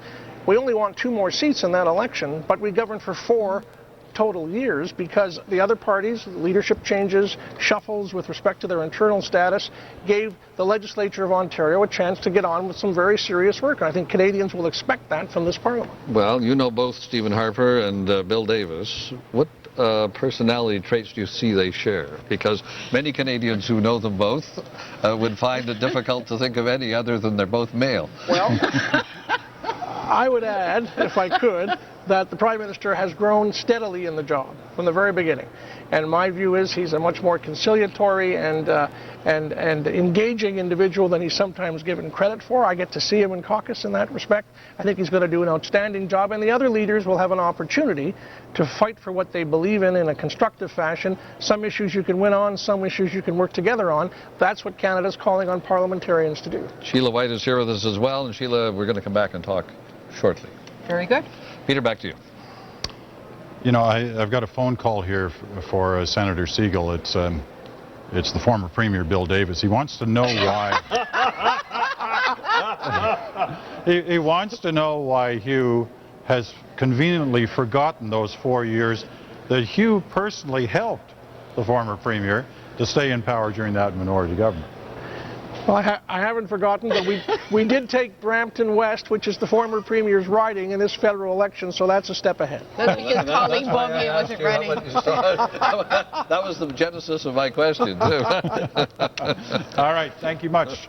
to Don's panel, and we will be back to Don in just a few minutes' time. We want to continuing this discussion about whether or not the Liberals are going to be zipping into a leadership race, if in fact they do end up in one in the next year or so. You can be sure that this man will be running, hoping to become the next leader, and that is, of course, Bob Rae, who won re-election tonight. He's talking with our Laurie Graham. Congratulations on your win this evening, but as you look across the country and see the results coming in, it's probably not at all what you had hoped for, certainly, and maybe not what the party was anticipating. What's your reaction? Well, I mean, I'm just seeing some results coming in now, and obviously there are some friends who've lost their seats, for which at a personal level I regret a lot, because of some very talented people who haven't been re-elected, and that's something that all of us in politics feel a bit of, you feel a pain, you feel a sense of loss. On the other hand, we've kept Mr. Harper from winning his majority, which he wanted to do, and from what I've seen tonight on all the projections, he's still well short of a majority, so it's a result that I think gives us a chance to build and to continue to be the official opposition, and in a minority House where Mr. Harper still has to meet the House. I mean, those are the facts of life. And on the issue of giving you the opportunity to build and the issue of rebuilding, of course, the question of leadership has come up, and lots of talk throughout the program this evening just about the leadership issue. And many people, you've gained a lot of support and a lot of respect within your party, and many people would like to see you leading it. Perhaps not Michael Ignatius people, but they would like to see you. What are your thoughts on that and to leadership? Well, I guess it's because I've been through this game quite a lot for quite a long time, and I know what Mr. Dion has gone through as a leader, taking the party through a campaign. Frankly, my thoughts are with him. I mean, he's given it everything he's got. He's fought a great campaign. He is a campaign of principle, a campaign of courage, and sometimes life isn't fair. But he is my leader, and he will have my support, and he will continue to have my support as leader of the party. But on the issue, if the leadership issue does come up within the party, and it certainly the talk is that it will, maybe as early as the spring, will you put your hat in again and run? You see, again, I mean, our party's rules are very clear. I mean, there is a leadership review that happens after an election. But I want to just emphasize, just in case people aren't reading my lips clearly enough, I stayed on in politics after the leadership race because Mr. Dion asked me to stay on. He asked me to play a role in the party. I am very grateful for the roles that he's given me, a chance that he's given me to play, and I will continue to play a positive role in the party in support of him. And does that positive role very quickly, if it means running for a leadership at some point, is that something you will do? Well, Mr. Dion is my leader, and that's the only place I want to be right now. All right. Thanks very much, and congratulations again. Thank you so much. It's great to be with you. Thank you. Well, from Bob Rae talking to our Laurie Graham to the bus outside Gilles Ducep's riding headquarters, where he will be speaking in a few minutes, his bus just arriving. We expect he'll be one of the first leaders to speak. But of course, first of all, he has to get off that bus. But we'll keep our eyes on the scene in Montreal and listen to Gilles Duceppe when he makes his remarks, as we will to all the leaders, Jack Layton, Elizabeth May, we already heard from a little bit earlier on in the evening, Stephen Harper and Stéphane Dion. The insiders, David Hurley, Rick Anderson. I want to just finish off this point about the leadership mechanism within the Liberal Party, because the questions are being raised, and you know what it's going to be like for Rae and Ignatieff and all the rest. Are going to be constantly bombarded with these questions now. Should he stay? Should he go? And he will be too himself, and people will be trying to read through the entrails of whatever he says tonight in his speech. What actually is the mechanism for Stéphane Dion, and how much pressure is he likely to be under? Well, the mechanism is a democratic one within the party. The party is obligated to hold a convention within 6 months of this election, and it's obligated to hold a leadership review vote at that convention, which means that people will vote at that convention whether or not they believe that there should be a leadership convention or not. And so that's the process. How much pressure will they be under? It's the worst result in Liberal history in popular vote terms. It is, it was a campaign that hurt us and cost us votes, and the party's in bad shape, and frankly I think it's inconceivable that he'll be the leader of the party going into the next election. If you look back at 1986, somebody raised the issue of 1984 and Turner surviving that. John Turner had had a lifetime of history in the Liberal Party. He had an entire network of people across the country that believed in him and wanted to make that happen. That does not exist for Mr. Dion and the Liberal Party. And secondly, people felt that 84 wasn't really a fair shot for Mr. Turner because he inherited a very difficult political situation from Mr. Trudeau. This is a situation where Mr. Dion has had 2 years to put this together. He chose the platform, he chose the issue he wanted to run on, he chose the people he wanted to run with. This is the result. I think in the Liberal Party there will be accountability for that. Do you think that we should expect to hear him say anything on this issue tonight? I wouldn't expect that he would have gotten his head around this yet tonight. Rick, what do you think? I don't think he can survive. I'd be surprised if he said something about it tonight. I don't think it's called for in the circumstance, and most people would counsel someone like that just as at a personal level, sleep on it, take a few days. But the buyer's remorse in the Liberal Party started 24 hours after he was elected. He got there not because he was elected, he got there because his name wasn't Bob Rae or Michael Ignatieff. And I think the party is very keen to get on with making one of those choices. What about Stephen Harper? We heard Rick was wondering earlier, Rick Mercer, about what he might do given this result. Do you think he pauses? He's paused before after not getting the result he was looking for. Well, Stephen Harper's a pretty reflective person, so I think he's going to also think hard about what this means. I'd be surprised if he leaves. I don't think that's what's going to happen here. I mean, this is a pretty big pickup in seats for the Conservative Party, disappointing in terms of not being a majority, but a pretty big gain.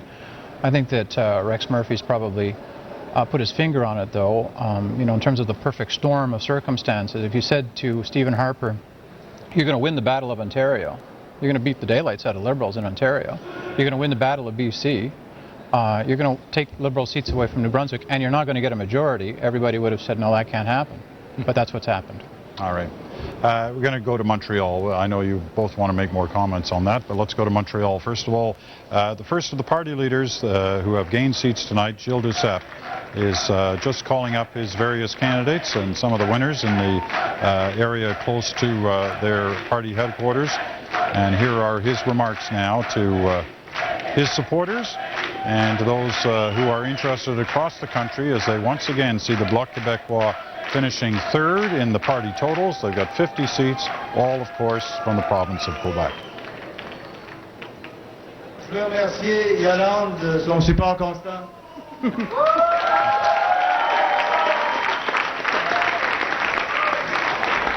Et de son amour. De même que mes enfants qui sont avec moi ce soir, Amélie, Alexis. With me tonight, Emilie, Alexis, their spouses, my whole family, my mother who's at home and who's watching, I know, and my grandkids, Emile and Jean, who are sleeping now. But it's important when I look at them, it's the hope, it's the future, and that's why we're here.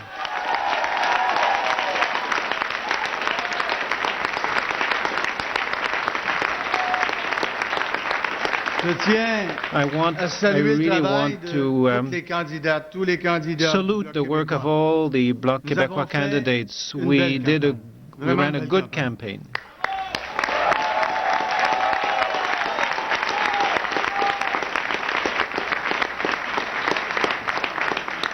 I want to thank warmly the voters of Laurier-Sainte-Marie who once again honored me.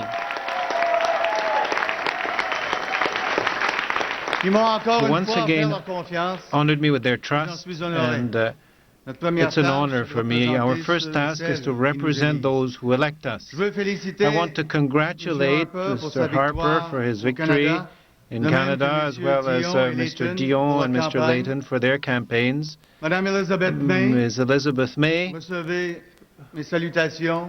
I congratulate you as well.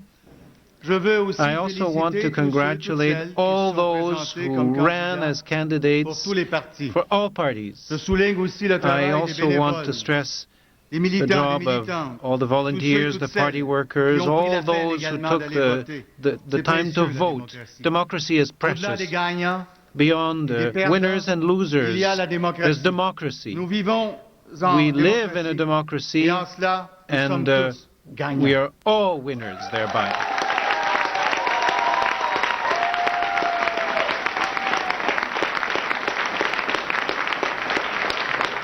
Le Québec nous a donné Quebec une has sixième given us a majorité sixth consécutive. consecutive Une sixième majority, a majorité sixth consécutive consecutive au bloc. majority to the bloc.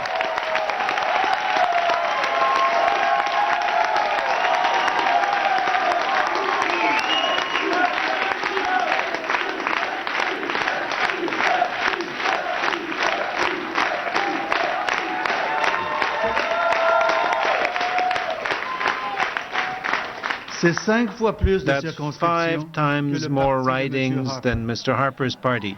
Et c'est And 2 tiers and it's des 2/3 circonscriptions au Québec. of the ridings in C'est Quebec. fort, ça. That's a lot.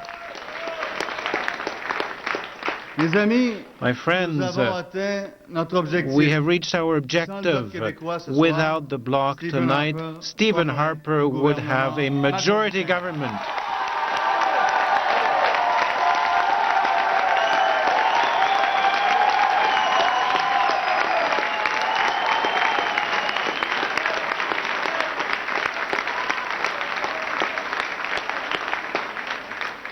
La démocratie Democracy a has parlé spoken today. pour les Québécoises. For Quebecers, Pour les Québécois, c'est clair. it's clear. Le bloc The est bloc pertinent. is relevant, Pertinent. very relevant.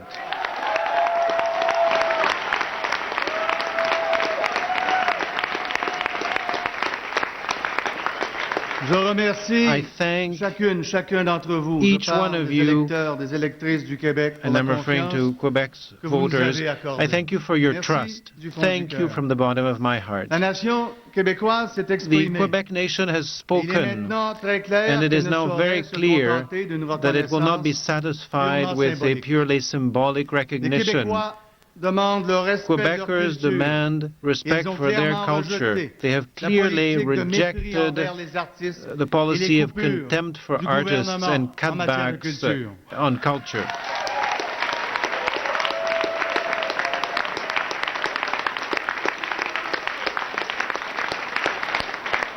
La nation québécoise The Quebec existe, nation et cette nation exists. a une langue. Et cette And our langue, nation has a c'est le language, and that français. language is French.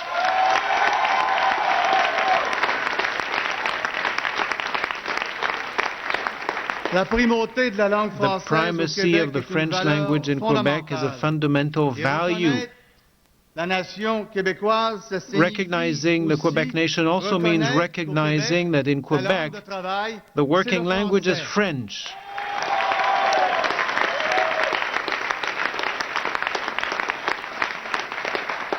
La nation québécoise The Quebec a une nation économie qui lui est propre, has an economy avec son modèle de that is développement, its ses own, importantes with its industries own forestières et development model, manufacturières.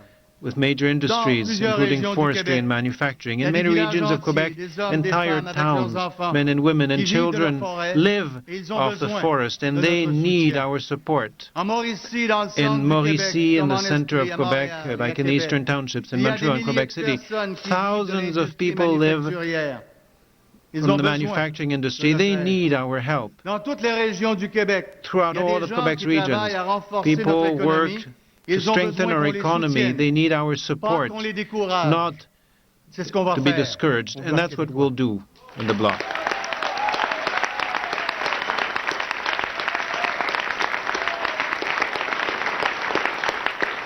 La nation The québécoise Quebec a sa nation propre façon de faire en has its matière own de way jeunes of doing contrevenants. things Et when c'est it le comes to Québec dealing qui with young obtient les meilleurs offenders, and it's résultats Quebec that en gets the Amérique best du Nord. results in North America. Au Québec, In Quebec, nous sommes heureux quand nos we are voisins nous happy inspirent de when nouvelles our façons de neighbors faire inspire us qui nous new ways permettent of doing things de that mieux réussir. help us to succeed Mais better. nous ne voulons But we pas don't d'un modèle want de société fondé sur la the répression et society qui donne des model based résultats on désastreux. repression that yields disastrous results.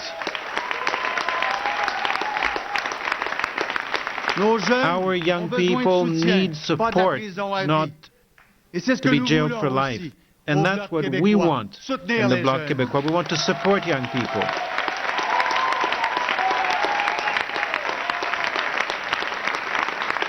The fiscal imbalance is unresolved. Our demand is clear. We're short $820 million a year in education transfers. $820 million a year for Quebec for education. That's the best investments that we can never make. It will stimulate the economy today and prepare for tomorrow's prosperity. That's what we want in the Bloc Québécois.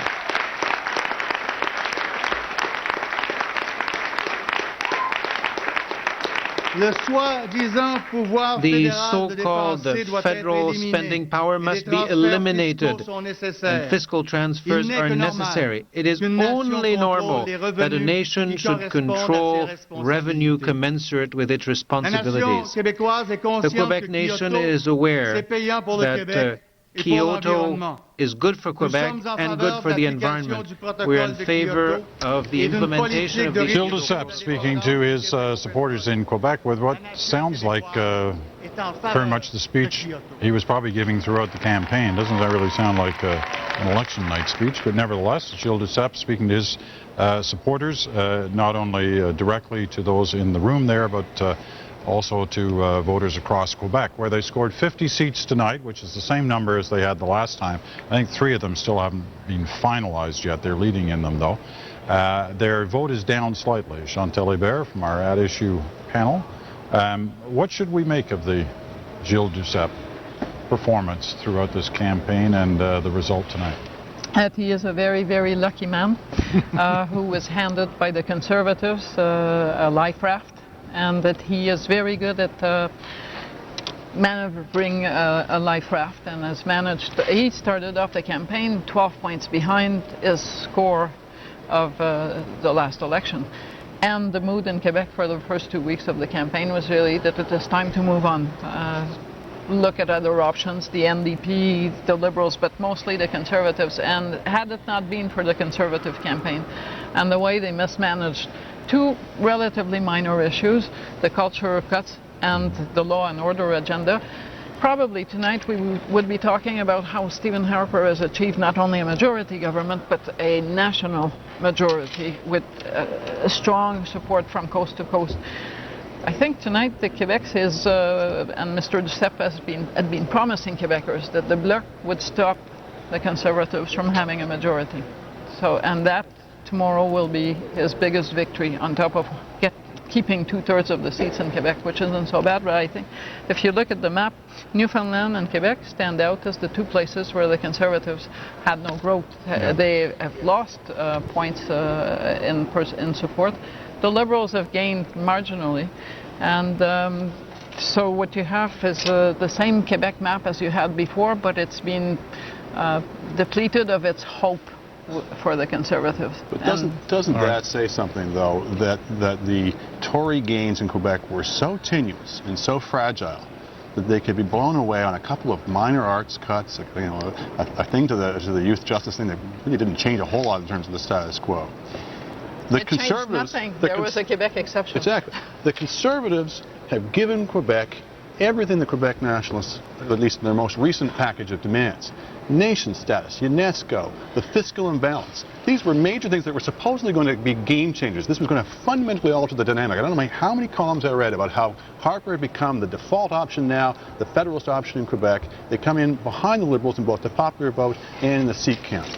It seems to me all that he's managed to achieve is to reinforce the idea that Quebecers are fundamentally apart from the rest of the country, that made him vulnerable as the outsider, the pétrolier, that kind of appeal that he doesn't get us, he's from outside. outside, he's from away, he's not one of us. Well, let Alan in on this because Jack Layton's just about to speak and we don't want to miss Well, because Quebecers are apart in terms of being a truly distinct culture. I mean, for all the other differences that exist, I mean, the Quebecers have an ability to calculate their self-interest. And what happened, it wasn't just one issue or two issues. It was two issues that pitted us versus them.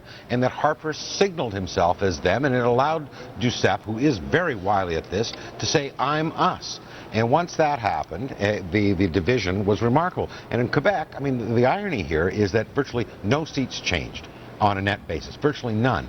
Yet we had more movement and more change over the last year in that province than we have had in any other region of the country. And it shows that, you know, if an Anglophone Prime Minister is going to truly have that national coast-to-coast representation, he has to understand that cultural difference, and I don't think Stephen Harper did. But you have to judge Stephen Harper's results on another level than the seat count, and it is that sovereignty was never mentioned in the campaign. It is that Gilles Duceppe has had to turn his party, as one of my colleagues put it, from being a sovereigntist party to being a party of sovereigntists and former sovereigntists. Okay. Got to end it there. Jack Layton is speaking now in his riding, so Toronto Danforth, so let's go in and listen to hear what he has to say about his party's 38-seat performance tonight.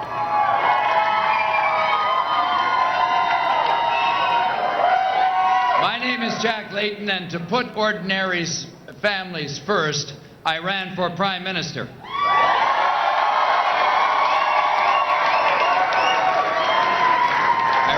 So that we could put the kitchen table first and not just have it always be the boardroom table. Now, we didn't quite get the gold medal this election, but we did give it our best shot, and it was a very good shot indeed.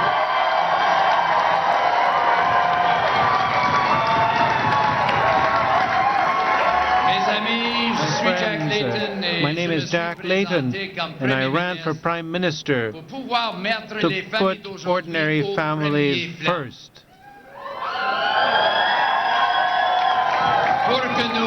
So that we can put Mr. and Mrs. Everyone at the first rank and not just CEOs and major companies. We didn't get the gold medal this time, but we gave it our best shot. We truly gave it our best shot. And you know, that's what we owe Canadians in each and every election. And I'm very proud of what our party was able to do over the past 5 weeks. We were able to cut through and put the concerns of ordinary working families front and center in this election. And you know, that is what New Democrats always do day in and day out. So that is what we are going to do in the next Parliament.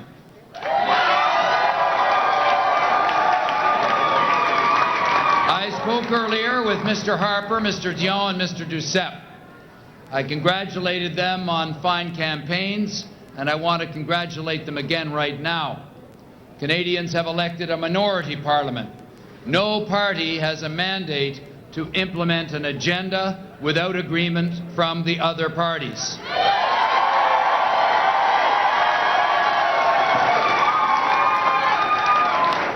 And I believe that the people of Canada have called upon all parties to put aside the acrimony that arises in campaigns and to come together in the public interest. So we're going to do exactly that. We're going to go into the next Parliament ready to work with other parties in the interests of Canadians. And we're going to put forward our agenda.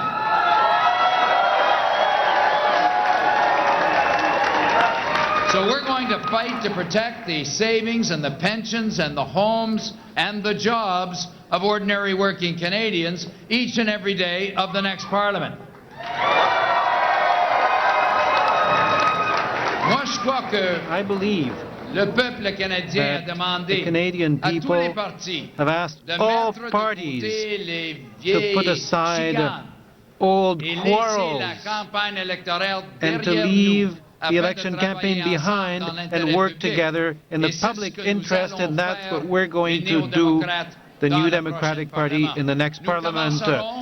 We will start the upcoming parliamentary session ready to cooperate with other parties to serve the interests of Canadians. And we will be putting forward our program to protect the savings, the pensions, the jobs, and the homes of Canadians every day of the next parliamentary session. My colleagues from all parties in Parliament discovered during this campaign that people were very worried about the economy. If they'd been talking to ordinary people, they'd have known something was wrong years ago when manufacturing and forestry jobs started disappearing from this country. So our New Democrat team will fight and fight hard for real action on the real economy. We're going to fight for training programs, for family doctors, for pharmacare, for child care.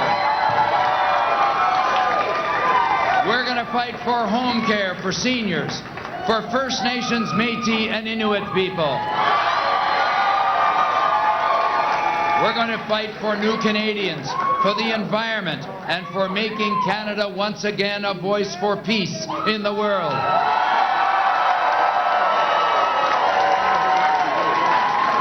I want to take a last moment to thank the people of Toronto Danforth for re-electing me as your MP. It is an honor.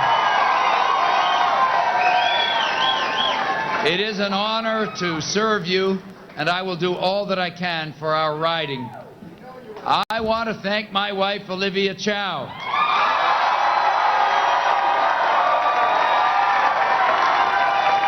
I want to thank my children, Sarah and Mike, and my whole family for the strength and the comfort that they give to me. I want to thank each and every NDP candidate for stepping forward and carrying our ideas, our message, and our commitment to Canadians right across the land. I want to thank all those NDP candidates who delivered our ideas. All right, Jack Layton thanking everybody, including his wife, who won re-election. Olivia Chow won re-election in her Toronto area riding tonight, too. So the two of them together make part of those 37 seats that the NDP will occupy in the next House of Commons. Some numbers still bouncing around a little bit, and that's why you've seen the 37 going back and forth with 38. The Conservatives on top of the board, though, 144. The Liberals at 75. The Bloc, the same number they had last time, 50 right now. The NDP slightly ahead of where they were last time. In fourth place, a couple of independents. That one we were showing you earlier in Edmonton has gone back into the Conservative column. Well, let's check in with Don Newman once again to hear what his panel has to say. Don. Thank you, Peter. One of the panelists, of course, Sheila White from the NDP, former candidate. And I think for people who aren't involved as closely in politics as those that cover it and those of you who are in it, why was Jack Layton so happy? He said he was running for Prime Minister, but when we look at the board, he's got about half the seats of the Liberals. He was probably running for Prime Minister to be Leader of the Opposition, but he's not even close to that. He's fourth. Well, I think you can find a lot of successes in the performance tonight in that we have more seats, we have a higher voter percentage, and I guess you can liken it to any other time you apply for a job, Don. There can only be one successful applicant, but if you don't put your name in, you're not going to be considered. So I think Jack is coming now with a position of strength where he can use even more influence in the Parliament to, as he said, get some of those priorities addressed. Senator Hugh Segal, do you think he has more strength in this? He has 7 more seats. Does he have really any more strength when you look at the way the other seats are divided? Well, the balance of power notionally is in the hands of the Bloc Québécois as we speak. But the question becomes what the dynamic will be in any of the political parties, including the Liberals, of course, what Stéphane Dion says about his own future tonight or what he doesn't say. And I think the issue will be who's prepared to work with the government, and with whom is the government prepared to work on what issues to try to advance some kind of coherent agenda. And in that respect, my view is that Layton will have probably more leverage than his numbers suggest, simply because he does articulate that center-left view, which is important in terms of low-income Canadians, in terms of people who are left outside the economic mainstream, and it's important particularly in the context of the economic difficulties that we see worldwide, that whatever policies go forward, we embrace the people who are outside the economic mainstream and give them a chance to join the family table. And he'll have a chance to make that case, and if Conservatives know what's good for ourselves, we'll embrace parts of that to try and move ahead for the country. So even Sam Bolte, even though he did not do half as well as he said he was going to, he still has more seats, you have fewer seats, and does that give him a kind of, at least a dynamic in the House that certainly the Liberals losing about 20 seats don't have? Well, I think that Jack does have more seats in the House, but I mean, it's still early. We haven't seen all of the numbers come in yet from out west. Those are going back and forth. So I think that the NDP were expecting to make huge gains, that they were hoping to be in the same historical position as Ed Broadbent was. And from that point of view, I think it's disappointing to them. I think it's as disappointing to us. I mean, let's face it, the Conservatives won, and while they may have not made a majority government, I mean, they did well tonight. And, you know, in retrospect, you know, one of the things that may have actually some of the vote, why the vote may have gone back to the Conservatives when, in the last week when the numbers are going, when they were starting to talk about this talk about a NDP Liberal coalition. I mean, nobody wanted to really talk about it, but certainly the articles were out there. I think that may have actually helped you here. Okay, that's the thoughts for now. Peter, back to you. All right, Don, thanks very much. We'll have to have that discussion with the at-issue panel at some point in terms of coalition and others. Want to hear from all of our guests tonight in terms of what they think all this could mean in the days, weeks, months, and years ahead. But let's check in right now with Carol McNeil, who has Michael Ignatieff with her. And I'm sure Carol wants to grill Michael Ignatieff, too, now on what happens inside the Liberal Party. Joining me now is Michael Ignatieff from Etobicoke Lakeshore. You said in your speech that it will be a different parliament. You're not going to be operating the same as you did last time. What will be different? Well, we have to see what the final composition of the House is. I meant something about tone here, Carol. We've got millions of Canadians worried about their jobs, their mortgages, their investment, their very economic future. We mustn't add political insecurity to economic security. All of us have to raise our game. All of us have to put some partisan games aside, try and make this parliament work, try and figure out what is the message that Canadians are sending us tonight, and then act on it. Yeah, will you see a Liberal Party that goes along with most of the government's decisions under protest like we did last time? I'm not going to anticipate what we're going to do here. I'm just saying that we've really got to understand this is not 2006. This is 2008. We're staring a recession in the face. We've got the most serious crisis in a generation. Every politician has to understand that changes everything. It means we really have to put the country first. I can't tell you what that means issue by issue, but I know that I want to give Canadians an official opposition that's dignified, effective, attacks, hold Harper to account, and brings him down when the time comes. You personally, you want to do that as leader of the party? No, come on. As part of an official opposition in which we work together. It's not such an unlikely question, though. You may balk at it, but look at you have 70 right at this point, with 0 seats to come. 75 Liberals are going to be in the House of Commons. That's far fewer than the magic number of 95, fewer than the last time. What is the impact of that going to be on the leadership of Stéphane Dion? Everybody has to take a very deep breath here. You have to understand how personal politics is. I've just lost Paul Zed, Ray Samar, Tina Keeper, you know, I could go on. Personal friends, people, Lloyd St. Amant, people I thought were wonderful friends, colleagues, and great MPs. I just want to digest that and figure out where we go from here. Why did you lose them? Local issues, national issues, I think we were not able to get our message across, and everything's up for grabs here. Let's be clear here. Message, organization, money, right? We're a great national institution. We have to sit back and be honest enough and ask ourselves exactly the question you're asking me, but you don't answer that in 30 seconds. You think about it and think about it until you get the answer right. We got to put it all on the table. Including leadership? Well, I'm part of the leadership. I mean, there's no point sitting there suddenly saying it's someone else's fault. I was part of the leadership of this party. I have to take my responsibility too, and I will. At all leadership, you have to review it all. Well, we've got to look at everything, but I'm just telling you what everybody knows. When a party doesn't succeed, it's got to Look at everything. Are you still interested in leading this party? I'm not going to discuss that question. It's a total hypothetical because we've got a leader. His name is Stéphane Dion. All right, Michael Ignatieff, thank you. My pleasure. All right, Carol McNeil with a challenging interview of Michael Ignatieff, and she tried a lot of different ways of going about him, and she finally got it out of him. Everything should be on the table, basically. Everything's open for discussion. Well, I'm not being glib about it. Everything should be on the table. If the Liberal Party, which we've all been designated for 20 years, the great natural governing party of the country, they've got all this talent. When Mr. Dion stumbled in the beginning of the campaign, and Mr. Ray, Mr. Ignatieff, and then others started to come forward, you saw there is a range and depth of talent. They had the great animosity towards Stephen Harper that's genetic among a great portion of the Canadian electorate. They had a lot of stuff going for them, too. And at the end of the night, you've announced the boards before we've even seen them. Where's the Liberal Party now? The Liberal Party's got to do a lot more than think that saying Harper in a really sharp voice is enough to get you elected. They thought, and that's the only criticism I give to Mr. Dion on a personal level.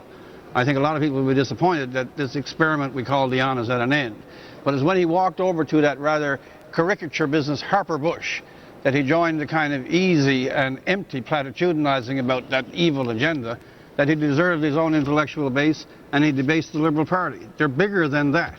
That's one of the things they've got to examine as well. You can't rely on animosity towards a caricature as a motivation to win a majority government, and they're paying a price for that. Rick? I think everyone's being very polite about about Stéphane Dion. He's done, he's gone, and Michael Ignatieff right there, he said Stéphane Dion's name once. Once. That was it, and Under it was duress. And it was a Herculean effort to get it out of him. He wasn't even going to mention the guy's name. The earth is now salted. That was a speech by a guy who's now running for leader, and that's what's happening inside the Liberal Party right now. This has been a very odd night. We've spent $300 million, and no one has achieved their goals. The Prime Minister hasn't achieved his goal. Stéphane Dion certainly hasn't. Jack Layton hasn't. The only federal leader with any job security is Gilles Duceppe, and he's a separatist. And we just spent $300 million. Yeah, you're right. Here we are. That pretty well sums it up, Rick. Well, they're all in the turmoil. I don't think it stops at the Liberal Party. Just flip over to the party that's won tonight, that got some seats and increased them to a reasonable minority. I thought about it during the whole evening, the leadership skills of Stephen Harper. We all said that that's what it is. But it seems there's a function of Stephen Harper's personality to amputate the attractive qualities of it. When he's a leader, when he has executive skills, great. But every now and then, the larger personality swallows the main dynamic that makes him attractive as the standout guy. The one thing that Ignatieff said there that really rang true wasn't even on the question of leadership. Finally, someone in the political arena raised, we're in the greatest financial crisis possibly for 50 years. And it's amazing that even in the last days of the campaign, how many of the parties walked around that issue? Did Mr. Layton's speech just now really speak to what could be an epic turmoil in the way the world functions? They're walking from the issues, and that's why this night, in a certain curious way, has been so de-energized. It has no exuberance. There's no delight anywhere here tonight. It's not that everyone lost. It wasn't anything to win. Well, they're going to have to get it together at some point now. They have found themselves in a minority situation. Yep. There is going to have to be some kind of wheeling and dealing around the issue of the economy. As Keith mentioned earlier, Stéphane Dion, by the way, we're keeping our eyes on him. He's arriving at his headquarters in Montreal. We heard earlier from Mark Kelly how small that room is that he's holding his rally in tonight. But he'll be heading up to the front, knowing full well, I'm sure, that a lot of people are talking about him tonight and wondering about how much longer he will be the leader of the Liberal Party. Keep in mind that it was just over 2.5 years ago when Paul Martin walked into the room to accept defeat, and very early in his speech made it clear that he would not be running again. Now, the situation was different. We'd lost government. He'd gone from Prime Minister to the losing hand to Stephen Harper, but he announced right in that speech, it'll be interesting to see how Stéphane Dion handles the talk that he knows is out there and will be surrounding him for the next little while. It's more than talk, and I think anybody who knows the Liberal Party knows this. He knows also the machinery for criticism of him, and the machinery for leadership, to a certain degree, is already present. I think Paul Martin, when he said farewell, The fact that he did it with such dispatch is one of the very, very fine, noble things that was done. I think Mr. Dion is a more complicated human being, and that you're not going to get those kind of statements tonight. I believe it is, a question. I think it was Rick who said it would take 2 or 3 days to digest something of this kind, but that he is leaving is an unavoidable conclusion. Right. Well, here he is at the microphone with his wife, and we'll listen in to see what Stéphane Dion has to say to his supporters and to the country. Merci beaucoup. Thank you. Permettez-moi d'abord. First of all, I want to thank les électeurs de the voters of Saint-Laurent-Cartierville who for the 6th time in 12 years, that's a lot of elections in Canada, for the 6th time in 12 years have given me their trust. It's a big love story between Saint-Laurent-Cartierville and me.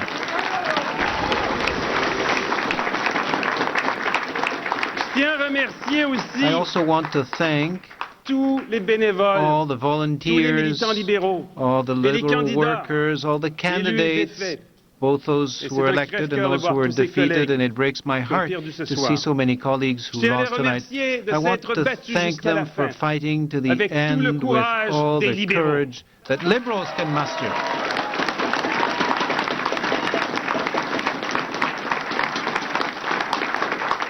I want to thank, of course, the candidates and volunteers of all parties who brought their contribution to the great Canadian democracy tonight.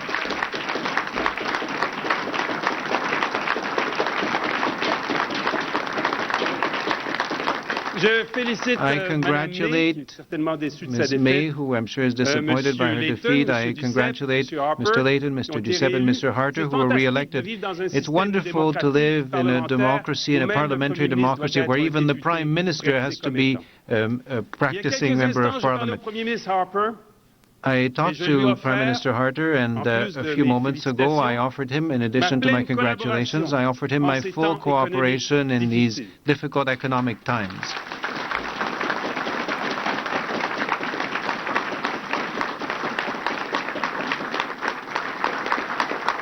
The Canadian people have spoken today and chosen another Conservative government. We Liberals will do our part responsibly to make sure that this Parliament works. It is clear that our economy, indeed, the global economic crisis, is the most important issue facing our country at this time. As the official opposition, we will work with the government to make sure that Canadians are protected from the economic storm. I have spoken to the Prime Minister this evening to offer my congratulations. I inform him that my top priority will be the economy. I assured him of my cooperation on this issue that is so important to all Canadians.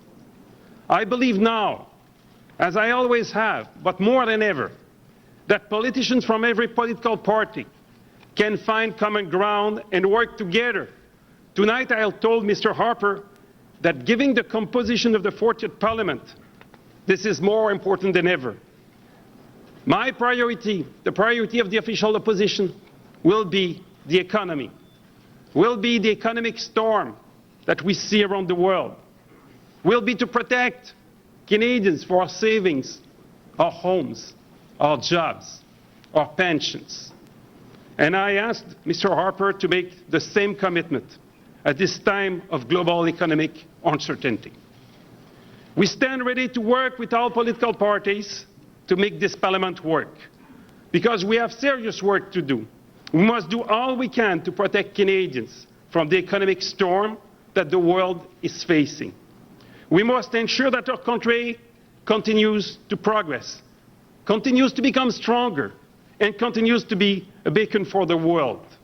We must make Canada a fairer society to ensure that all Canadians, all Canadian children have a chance in life. And of course, this Parliament must ensure that Canada does its part to fight the climate change crisis.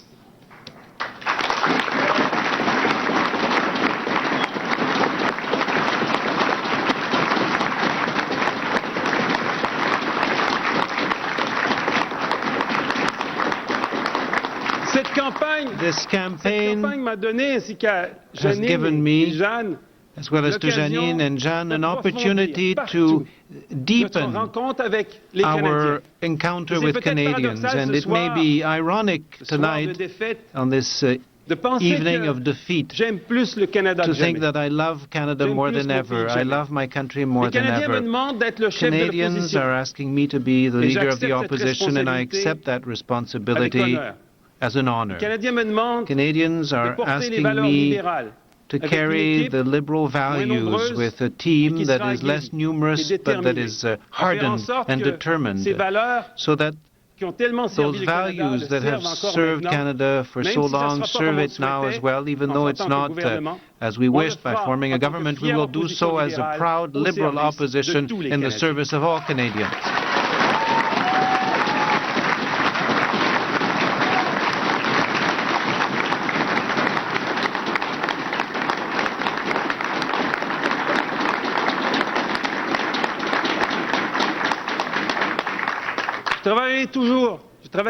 I will always work body and soul for a united Canada. I will always do so as a proud Quebecer and a proud Canadian. We will continue to defend the principles that are at the heart of our Liberal Party in order to build a more prosperous, fairer, and greener Canada, a Canada that will continue to represent for so many human beings around the world a hope and an ideal. My friends, the next few months will be crucial for our country. I know that with the team around me in the House of Commons, less numerous than before, but as determined as ever, we will be working with that determination that characterizes Liberals every day in order to build that richer, fairer, and greener Canada with its independent voice in the world. Thank you. Thank you so much.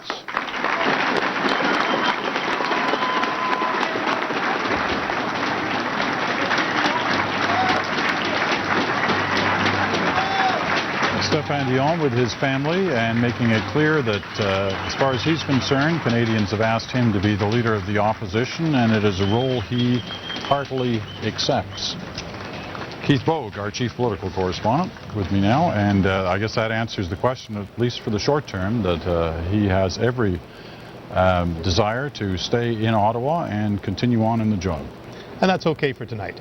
But it's not going to be okay in the short term, and it's certainly not going to be okay if we're going to go all the way to a leadership review. I think sometime over the next days or weeks, probably not months, people in the party are going to explain to Mr. Dion that the party's not with him, that if he wants to go to a leadership review, he will not win it. He can lose his leadership that way if he chooses, but it will do great damage to the party and cause the party great expense, because it'll have to have a convention that is essentially devoted just to get rid of the leader so they can have another convention and find a new leader. I think it'll be made clear to him that the best thing for the party is for him to recognize that and step down so that it can get on with its leadership. But I think what that means for that leadership is that it's going to happen more quickly than some people in the party would like.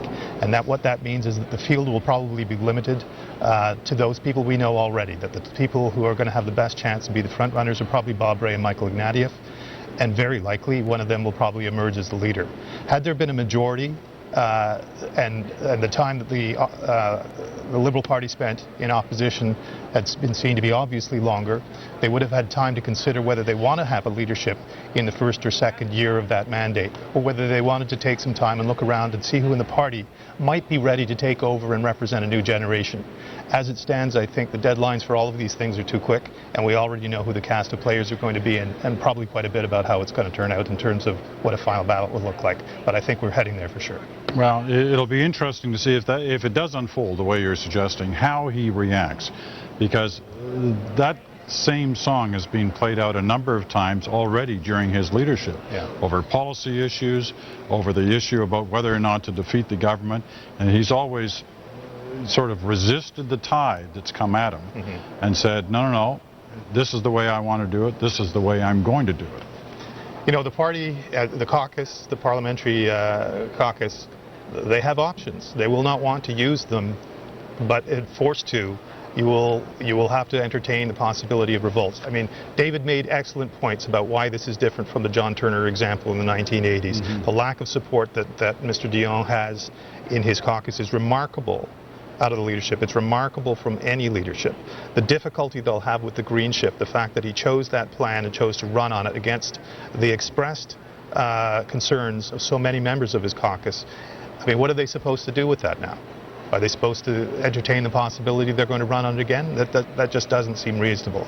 There isn't a single thing, I think, that Mr. Dion has going for him right now.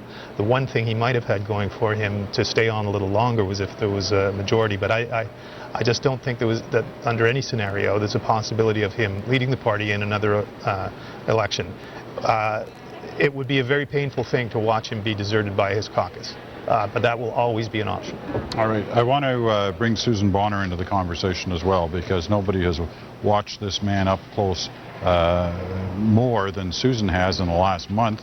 The reporter for us on the Liberal campaign plan, and I think the one reporter who was there for almost every single day of the campaign. What do you think? Do you disagree at all with what Keith's analysis is of what's likely to unfold here? No, not at all, because what you heard from within the caucus right up until the election was called was this man deserves a fair chance. We're not going to just self-destruct like we've done in the past. I think now they will say he's had his chance. Nothing really surprised me in what I heard from Stéphane Dion tonight. He's clinging to the economy and the difficulties that are facing many Canadians as his chance to stay on, but it's probably, as Keith says, just an opportunity to regroup. Keith suggested that there will be people who will talk to him. I'm told that some people may have already done that tonight.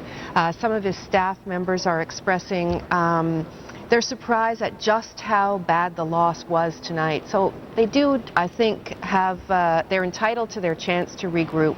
We'll see what happens in the days ahead, but these things are burning up already, Peter. The talk of a leadership race is alive and thriving already, and the night's not even over. All right, Susan Bonner. Thanks very much. Let me bring in the other Susan, Susan Ormiston, Ormiston Online. You know what? I found that you were Twittering tonight. You did, eh? You found that? Were you? Well, there were Twitters from Peter Mansbridge, and there was Twitters about you, too, saying they preferred your cozy sweater from Mansbridge 101. I don't know, the sweater theme. Oh, you're such a kidder. Twitter election night results. Twitter gripes. Twitter crowd was a little bit fussy tonight, angry. Big spike about 10:50 Eastern Time, Twitter gripes. And this one is important. Remind me why we voted. A big spike when that discussion started again tonight. And here's some of the things they said. Again, we're talking about the money spent on this election. $300 million, roughly. People are annoyed about this. How much did this election cost? Angry? You bet I'm angry. Yes, I want to know how Harper can defend spending it in this farce of an election. Canada is like that Seinfeld episode. You lose a $20 bill, you find one the next day, and we always break out even. And that's what people were feeling as their money disappeared in this election tonight. And this is a common theme. I can tell you, Peter, we've been deluged with comments about changing the electoral system. Hundreds and hundreds and hundreds of comments to CBC.ca and us. Here's Trevor Shoesmith of Comox, BC, another minority government elected with less than 40% of the popular vote, approximately 50 seats to a separatist party with around 8%, yet no seats for a party with 6% of the vote. I would hope that rings alarm bells with all Canadians. And that is just one of really hundreds and hundreds of people talking. Now, I just wanted to point out that CBC.ca tonight, anytime people want to get results from their ridings, they've got a very great interactive map. You can go to your riding, see what happened in your neighborhood on this evening, so use that feature tonight. And just for a little bit of fun tonight, we thought we'd show you one last thing from a Twitter. On sale tomorrow, used blue sweater and unused green shift plan. That's a good one. We need some levity at this hour of the evening. Something tells me we're never going to see that blue sweater again. I'm sure Stephen Harper's even sick of the blue sweater. Well, sweaters are good. As for the green shift, I'm not sure we'll be hearing about that anymore either. Let's go back to the. Okay, here's one riding we just before I bring in the insiders. One riding that we haven't checked on tonight, and it's an interesting one. That's Donna Cadman, who has won in her husband's old riding, the late Chuck Cadman, who sat as an independent. You remember was famous for his vote in along with the Liberals in 2004 that kept them from having to go to an election over a budget vote. It was a budget vote, wasn't it? Yeah. And Donna Cadman winning tonight. Of the votes counted so far, she has a significant lead, enough that we have projected her. Well, actually, we don't seem to have projected her yet as the winner. At least there's no check vote. There's a lot of slow vote coming in BC, but she has she's got a good lead there, so she must be feeling comfortable enough to come out and speak to her supporters in her riding. All right, the insiders are back. That's Rick Anderson, who worked with Preston Manning in the 90s, and David Hurley, who worked with Paul Martin in 2004-2006. You know, I guess, Rick, in some ways, Stephen Harper must love this. All the focus is on whether or not Stéphane Dion is going to get the hook from the Liberal Party on a night when he didn't get what he was trying to get. And in fact, you know, if you want to say broke the law, broke the parliamentary law anyway on the election cycle to try and get it. So he must be happy that the focus, at least in our discussions here for the last little while, has not been on him, but has been on Dion. I guess so, Peter, but... You're the second person to call me Stephen tonight. I'm not sure how I'm supposed to take that. Well, I'm not sure how I should, if I should amplify on that. You know, Stephen Harper is a very reflective person, and he will be taking, I think, some of the meaningful lessons out of this election that are there. I mean, on one level, this was a tactician's election. I mean, the votes changed by tiny little amounts, 1%, 2%. This is the kind of stuff that drives all of us totally crazy, the pollsters and so on. Huge seat changes on the strength of very small vote movement. But at the other level, it was an election that failed to capture the public imagination at all. It looks like the turnout's going to be under 60%. It looks like we're going to be under 60%. The first time ever in our country's history. Lowest in Canadian history. 10 million people will not have voted. 10 million eligible voters will not have bothered to vote today, in the middle of one of the greatest economic calamities of our generation. They just didn't bother because they didn't hear anything that they related to, I guess. I mean, if you look at the parties, the party that went up the most in terms of vote was the Green Party, 2%. And guess what's going to happen under our crazy electoral system? They won't get a single, you know, all the people who went and said, look, maybe I'll try something different, they're going to get nothing for that. You know, I think for a lot of people this will have been a very frustrating election. The fact that it happened was frustrating. The fact that it wasn't about anything that people really recognized as being important to them will be frustrating. The outcome will be frustrating. And for Mr. Harper, being a reflective person, as I said, he's going to sit back and look at that and know that that's not good. It's not good for the country. It's not good for his government. It's not good for him personally. And he's going to probably try to figure out how to change those dynamics. But it's not easy to do when you've been at bat 3 times. David, what do you make of that? Well, I think, first of all, I think that it's a very, very important point that Steve here made. Oh, sorry, Rick. But for people like Alan and myself who are involved in the public opinion business, we've been noticing for years and years and years that people are getting more and more disengaged from Ottawa and the federal government and what it does. And I think this election may have been an even further tipping point in that, because in the middle of an election that was about nothing, and that nobody knew what it was about or what question they were supposed to be answering, along came this enormous economic calamity. And I think people actually got engaged for a few days, that around the debates, they looked at the leaders and they said, what do our putative leaders have to say about this? The answer was nothing. And I think people went away. And I think that, you know, people realized that what was really impacting on their lives and what really mattered wasn't going to be addressed, and perhaps couldn't be addressed by any of these people. So I think that that's a big lesson from this election. I think that from Mr. Harper's perspective, I'm not sure that I agree with you that he got nothing, that what he wanted out of this. If you believe Tom Flanagan, this is a step-by-step, stage-by-stage process for Stephen Harper, in which you gradually cement the Conservative Party as the natural governing party of Canada. You showed a map earlier tonight that showed them everywhere in the country now, and the Liberals increasingly sparsely dotted across the map. He has advanced the ball down the field. He didn't score a touchdown, but he advanced the ball down the field, and he is in a good position. I would say to him, in a piece of gratuitous and constructive advice, broaden out your tent a little bit. Take a lesson from Jean Chrétien. Jean Chrétien, when he formed his government in 1993, he said, I don't want to carry the burden of this government all by myself. I'm going to make a big name out of Paul Martin. I'm going to make a big name out of Lloyd Axworthy. They'll create a big tent. All sorts of people will be attracted to that tent. Stephen Harper's got a lot of people voting for him, but he can't get everybody in the country to identify with him. He needs to show off that there's some more breadth to that party, that there's something at all to that party other than him. And that's showcasing his cabinet in a way, if you use the Martin and Axworthy examples, in a way we're giving them real roles and a real platform to exercise those roles. Absolutely. And he'd have to do it in Quebec as well. Do you think that's in Stephen Harper, Rick?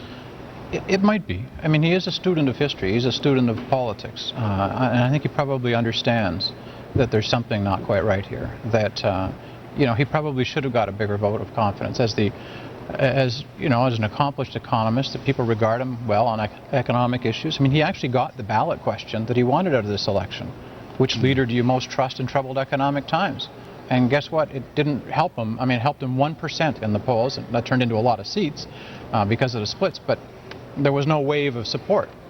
I think he probably is smart enough to look at that and say there's something about this that's not working, and maybe when we go back to the cabinet table, we would only be spending our time talking about $45 million arts cuts and, you know, fiddling around with small things that really don't matter to very many people, and start actually stepping back from that and talking about the bigger picture, and also try to engage the opposition parties. I mean, I think it was you said that the Bloc's in the catbird seat here, but really any one of the three opposition parties can help the government accomplish anything. And he just needs, I think, to give them something that gets people's imagination going. And you know, there'll still be politics, there'll still be partisanship. It's not going to go out of the system. But I think particularly given that we've just had the third minority election, given the economic times, I would bet that one or another of these opposition leaders would be inclined to go somewhere with the government if they actually had a destination. All right. Got to leave it at that. We'll be back to you because I want to also follow up on the Liberal story as well, but that was a great discussion. Let's move it over to Wendy Mesley, because there are some ridings, and one in particular in Quebec that isn't wrapped up yet, or if it is, it's just being wrapped up. We want to find out what happened to Thomas Mulcair. Wendy. This has been such a tight race, Peter. Thomas Mulcair is still trying to make history as the first New Democrat ever to be elected in Quebec in a general election. Let's look at the riding of Outremont and the standings there. There he is, Thomas Mulcair. He is ahead by, what, 800 votes? They've come as close as 100 votes apart, Mulcair and the Liberal candidate Sébastien Davernat. But you know, it could be argued the fact that the NDP ever held this riding, that they were elected in the by-election, is quite an indictment, actually, of Dion's leadership. This used to be a Liberal fortress. Marc Lalonde was the minister here. Justin Trudeau wanted to run here. Dion picked another candidate back before the by-election. He was defeated by Mulcair, and now there is a brand new face, this Sébastien Davernat, who is actually, he's fairly well known in Quebec as an actor in a soap opera called Le Temps d'un Paix. And the fact that it is so close that the Liberals are not able, perhaps, to hold on to this riding as Thomas Mulcair is pulling ahead tonight is really a sign that if ever the Liberals are to form a government, they will have to build on ridings like this. And so far this evening, it looks as if Thomas Mulcair is pulling ahead and may be the first New Democrat ever elected in a general election in Quebec. Peter? All right, Wendy, thanks very much. One of the things we always keep track of on election nights is trying to find out how particular groups of people do on election night in terms of their candidacies. And one of the most obvious ones to look at is to see how women are doing. Well, there were a lot of women candidates in this race tonight, but how many actually won seats, and is it anywhere near a new standard for politicians in this country? Well, here we go. We have women candidates for the Conservatives. They have leading and elected 24 tonight. The Liberals are at 19, and the Bloc Québécois at 14, the NDP at 12, for a total of 63 elected and 7 leading. Now, if all those leadings turn into electeds tonight, that would put a total of 70 women in the next House of Commons, and that would be a new record. Out of 308 seats, that doesn't sound like a lot. I'm sure most women would like to see it half and half, men and women, but it's a major step forward. The old record set in 2004, I believe, was 65 women were elected to the House of Commons. We could well be heading towards 70 tonight, depending on what happens in those final results, where there are still seats up for grabs, but 7 women are leading in those particular ridings. So that would, as we say, make it 70. But it does look like there's a very good chance there'll be more women in this next House of Commons than there have ever been before. The overall numbers show 146 Conservatives leading or elected. Obviously, most of those are elected now. There are just a few races still to be settled. 74 Liberals, 49 Bloc, that's down 1 from before. 37 NDP, that's up from their last performance, and 2 Independents. Looking live now into Calgary. This is the headquarters for Stephen Harper, where we expect to see the Prime Minister arrive to speak to his supporters and to speak to the country and get his interpretation on the results tonight. He gets a stronger minority. He doesn't quite make the majority government that many Conservatives were hoping for tonight. And there he is, Mr. and Mrs. Harper, arriving in the TELUS Centre in Calgary to a wild and exuberant welcome. And the Harper children as well. I think we saw a couple of them anyway, both of them arriving as well, although they, well, it's not that late there in Calgary tonight, and it's a big momentous evening for the Harper family. Speaking to some of his supporters and some of the, I imagine some of his candidates as well, who are lined up, ready to shake hands with the Prime Minister as he heads toward the podium. You heard all the other leaders mentioning that they had called Harper tonight and offered him their congratulations. Dion, Layton, and Duceppe all saying they made those calls.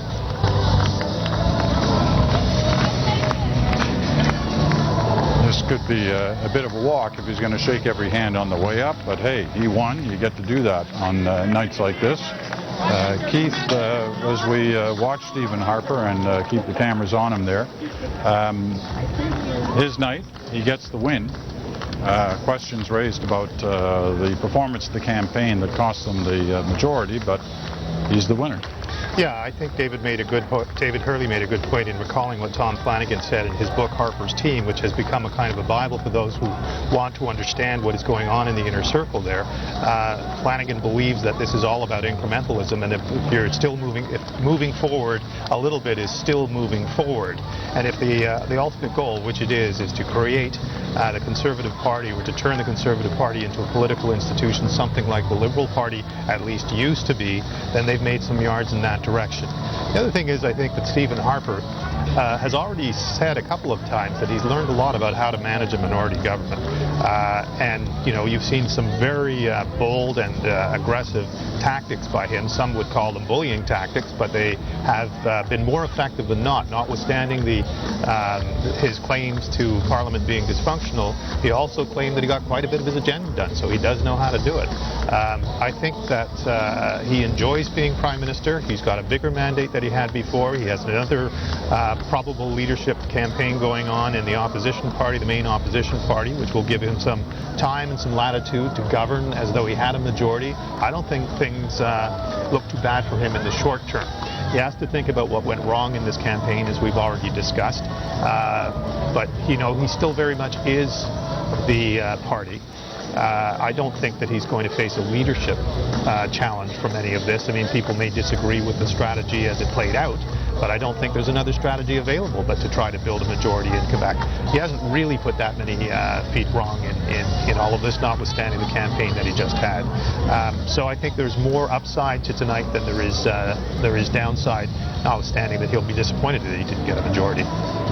Yeah, it's a little hard to imagine how his leadership could be tested at this point by anyone. If he'd won government but with a smaller minority, perhaps, but a minority that's increased by almost 20 seats and within striking range of a majority, it's hard to imagine that somebody would be raising questions, although there's certainly likely to be some questions raised about the kind of campaign they ran in the two areas where they found themselves with real problems. Newfoundland, perhaps there was no way around that, but certainly Quebec was one.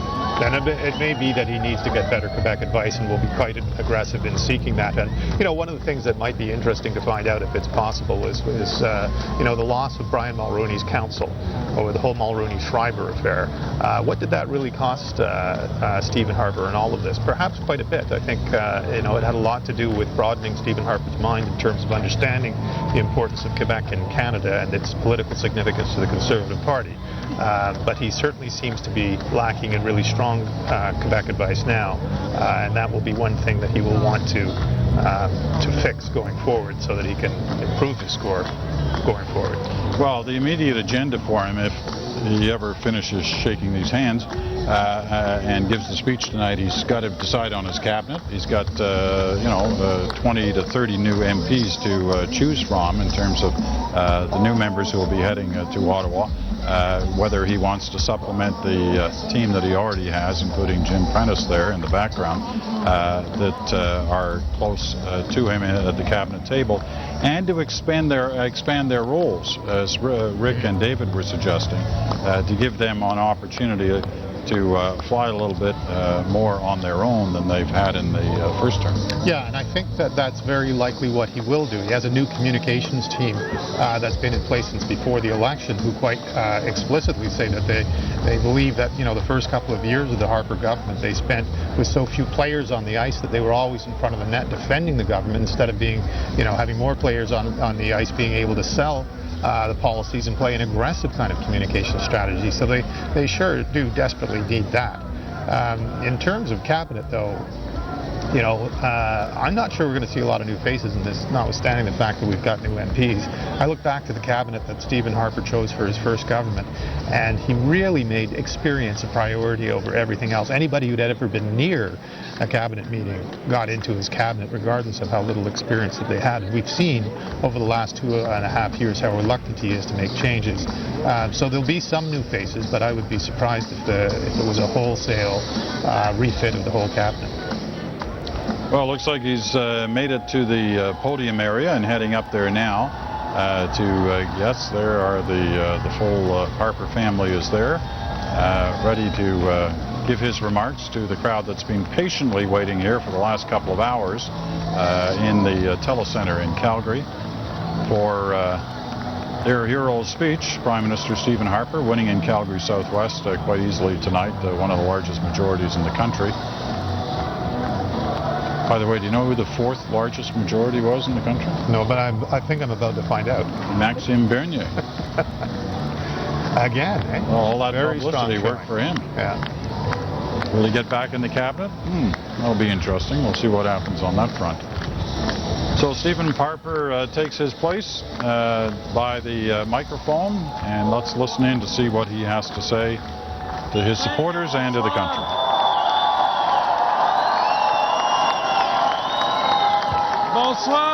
Good evening, ladies and gentlemen, dear Conservatives. Fellow Canadians. First of all, thank you for that great Calgary welcome.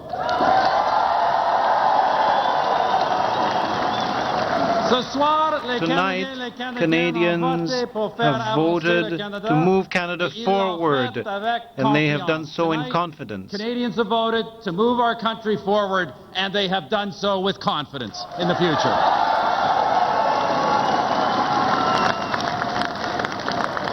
Because, my friends, and we should never forget this, no matter what economic challenges we face from abroad, this is a land where people from every corner of the earth have come together to build a peaceful and prosperous country without comparison, and Canada will always be the true north, strong and free.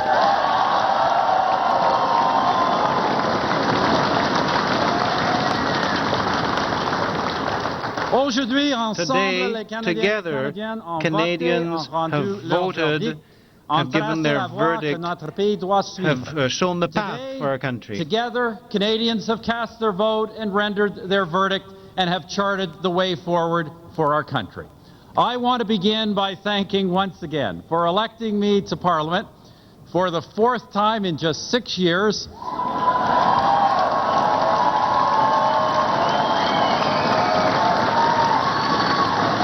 times in 6 years, a big thank you to the voters of Calgary Southwest.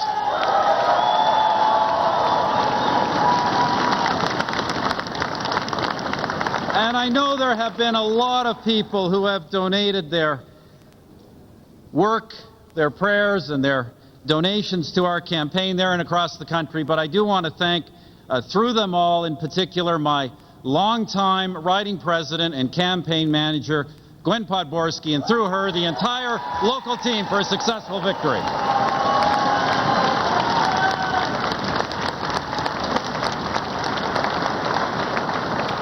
Friends, although official duties keep us in Ottawa and on the road for most of the year, Calgary is still home for Lorene, Ben, Rachel, and me. And I can tell you that though we are often separated from Calgary by great distances, you are never far from our hearts. My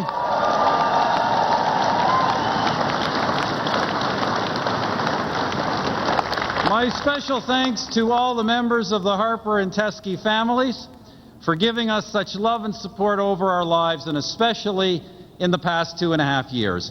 And my special love and thanks to Grandmother Harper for the last 5 weeks taking care of Ben and Rachel for us.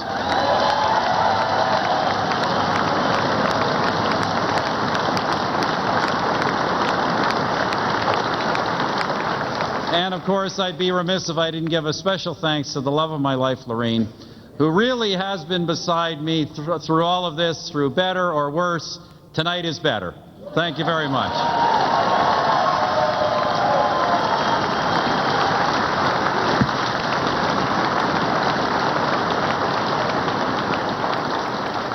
Our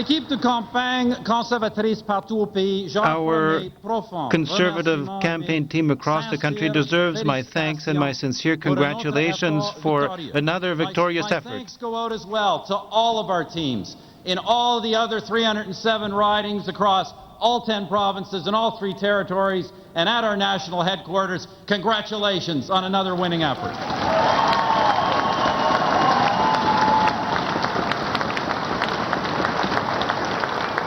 As a result of our campaign, our party is bigger, our support base is broader, and more Canadians are finding a home in the Conservative Party of Canada, and we can assure them we will work hard, we will deliver.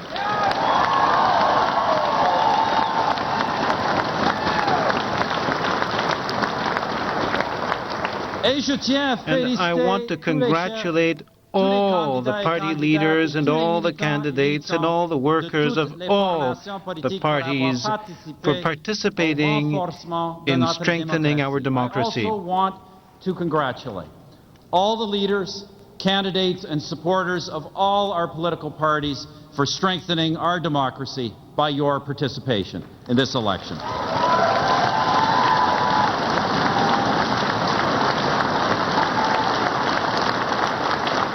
In particular, I would like to pay tribute to the other leaders. Monsieur Dion, je vous félicite pour vos 12 années consacrées à la vie politique, years devoted dédiées à la to défense public life and passionnée dedicated des causes to a passionate qui vous defense tiennent à cœur. of the causes that are dear to you, such as the unity of our country. You have contributed to strengthening our country. For your contributions to this campaign and our political life. To Mr. Layton, I congratulate you for speaking out on behalf of ordinary working people and their families, and we agree at a time of great uncertainty, we must do all we can to protect the earnings, savings, and opportunities of all Canadians.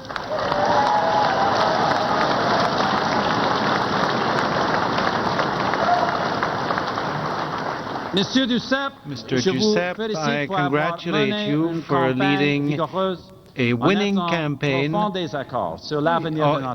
we are in deep disagreement over the future of our country, but I hope that we can agree on the economic interests that we share. Friends, I also want to congratulate Ms. May for making history in this campaign as someone who has run for a party from outside the political establishment. I know the courage and commitment that that requires, and we thank Ms. May for her participation in this election.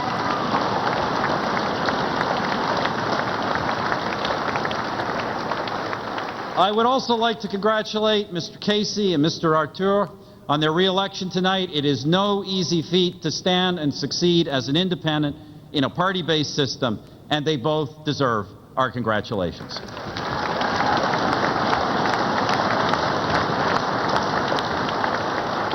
Many members of Parliament of all political stripes will not be returning to the House of Commons.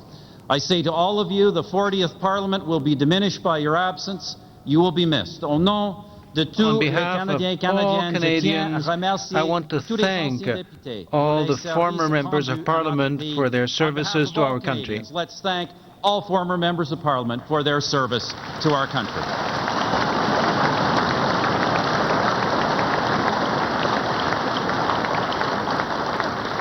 Friends, when this campaign began, I said that the election would likely return a minority government. At the same time, we knew the election would give someone a mandate to lead Canada during this period of global economic uncertainty. En tant que conservateurs, As conservatives, we haven't often governed the country. We accept this mandate unreservedly, and we appreciate the trust that Canadians have given us. The voters.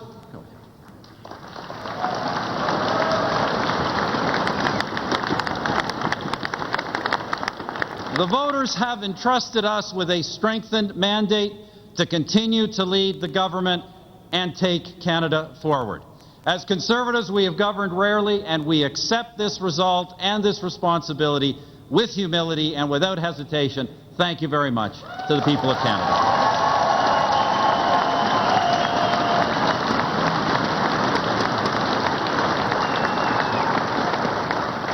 My friends, times are hard in this period of global economic uncertainty.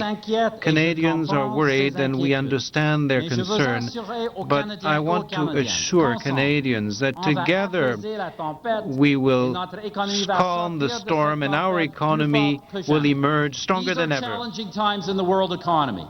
Canadians are worried right now, and I understand those worries, but I want to assure Canadians that working together, we will weather this storm and we will position our economy to emerge stronger than ever before.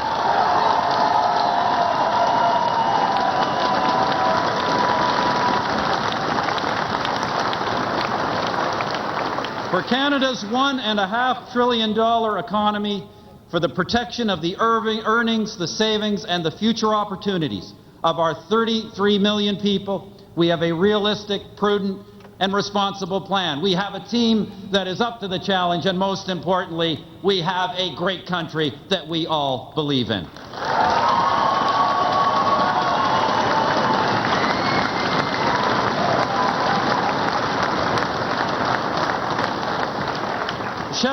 Dear fellow Canadians, as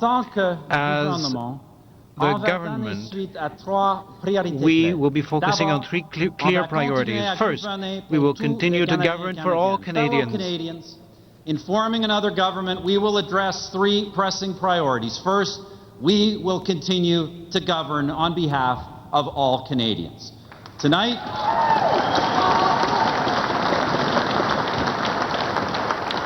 Conservatives were elected in places that we have not elected Conservative MPs in for at least a generation or even longer.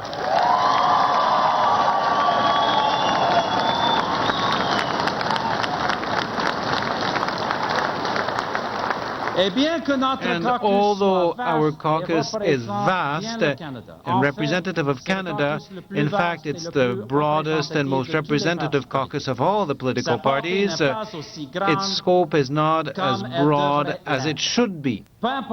Regardless for who you voted, be assured that we will form an inclusive and open government that will protect the interests of all Canadians in all communities. Our new caucus is broad and representative of Canada. In fact, it is the most broad and representative of all the parties. At the same time, its scope is not as wide as it should be.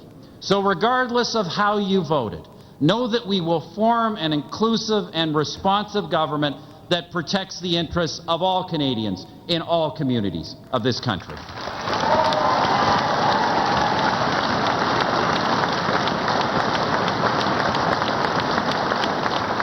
Regardless of where you live, we understand our working families, and we will continue to put them first. Second, we will continue to respect the principle that government is accountable to the people's representatives in Parliament assembled. As you know, it is written that to everything there is a season and a time to every purpose. This is a time for us all to put aside political differences and partisan considerations and to work cooperatively for the benefit of Canada. We have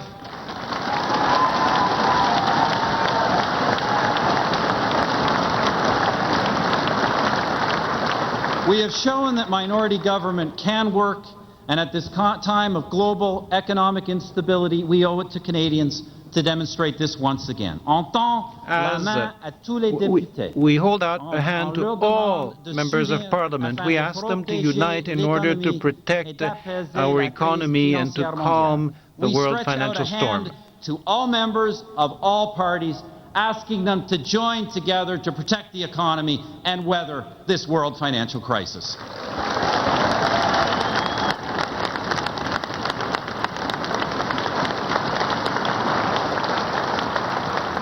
And finally, as we accept this new mandate to move Canada forward, we will keep our promises. We will do what we said we would do. Third, in accepting the renewed mandate to take Canada forward, we will keep our promises. We will do what we said we would do.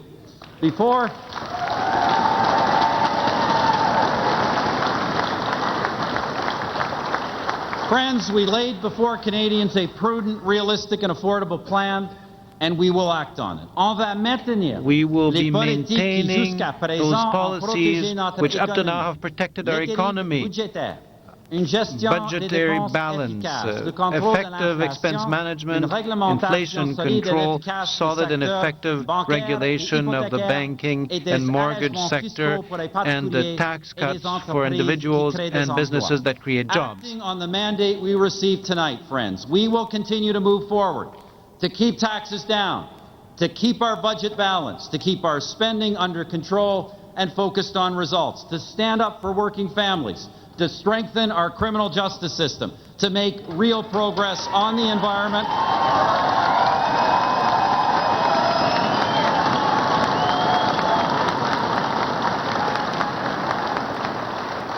and of course, to advance our interests and values on the world stage, unlock the vast potential of Canada's great northern frontier, and yes, keep this great country united, strong, independent, and free.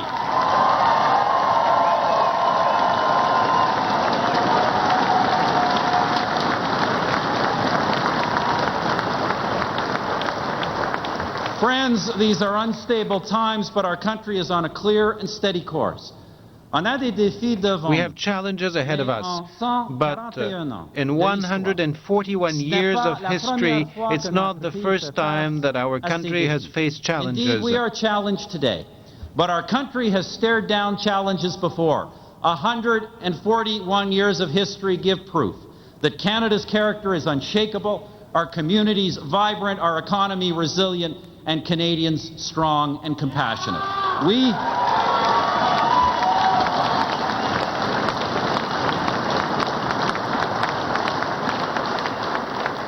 are both fortunate and proud to inhabit the greatest country on earth. By working hard, by working together, we can and we will make Canada even stronger for generations to come. And it is always a privilege to serve you as Prime Minister. In the last 2.5 years, a wonderful honor to serve as your Prime Minister, and it remains a great privilege to serve as your Prime Minister again. Thank you.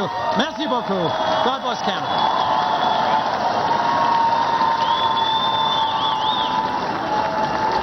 Stephen Harper with his wife Lorraine and his children Rachel and Ben there. You see them on the stage in the Calgary Telecentre.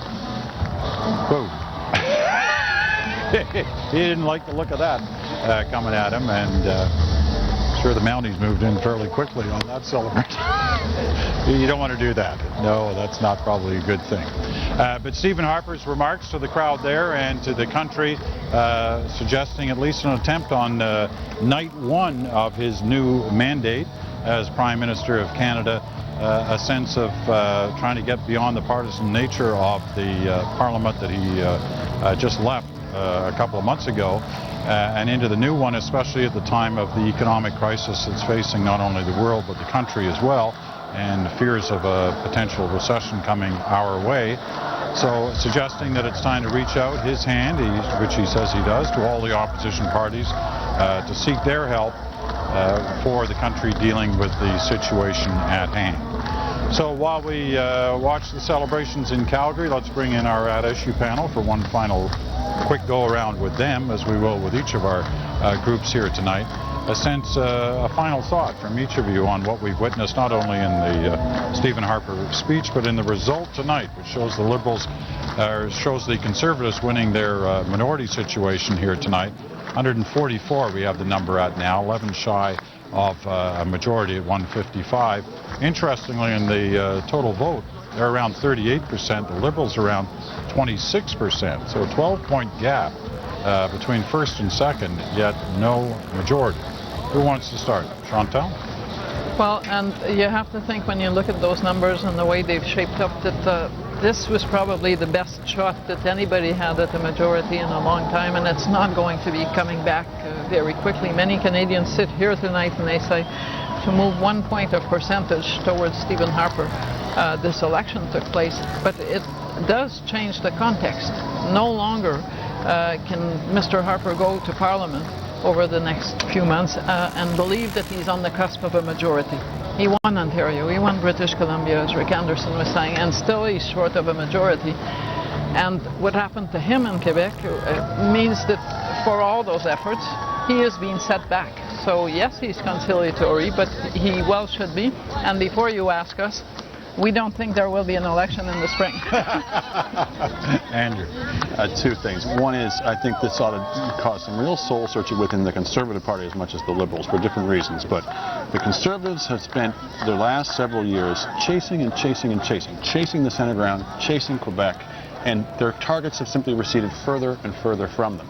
The electorate has simply moved left in this campaign because the Conservatives are not providing any actual Conservative counterpoint to it. Quebec nationalism has simply become more of a force, not less of a force, the more the Conservatives have fed that. Point one. Point two is we should, to echo Chantal, we should get used to the prospect of Conservative minorities for a long time to come.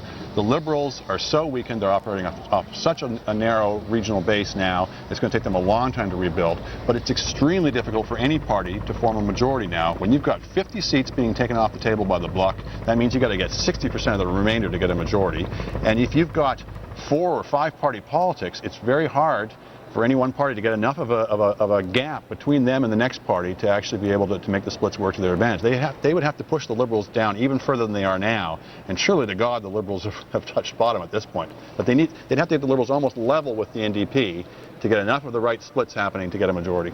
Well, I'm not as negative on what's transpired here tonight as in a number of the other commentators, but I do see some fairly rocky political times ahead. Far from what was being said here, I think that Stephen Harper is going to be emboldened by these results. He's an incrementalist, not by temperament, but out of necessity.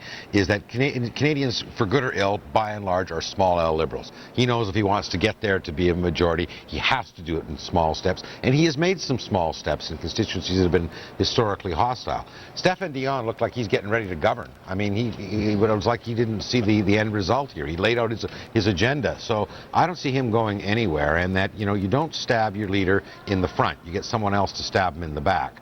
And so, you know, he's not going to go easily. And Jack Layton, he looks like he's ready to make a deal. So I think it's going to be very, very interesting times ahead. Does this Parliament last?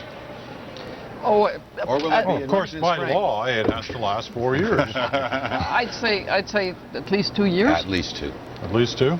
It takes, once again, the 3 of them to bring down the government. All right. October 15th, 2012, by the way, is the next election date.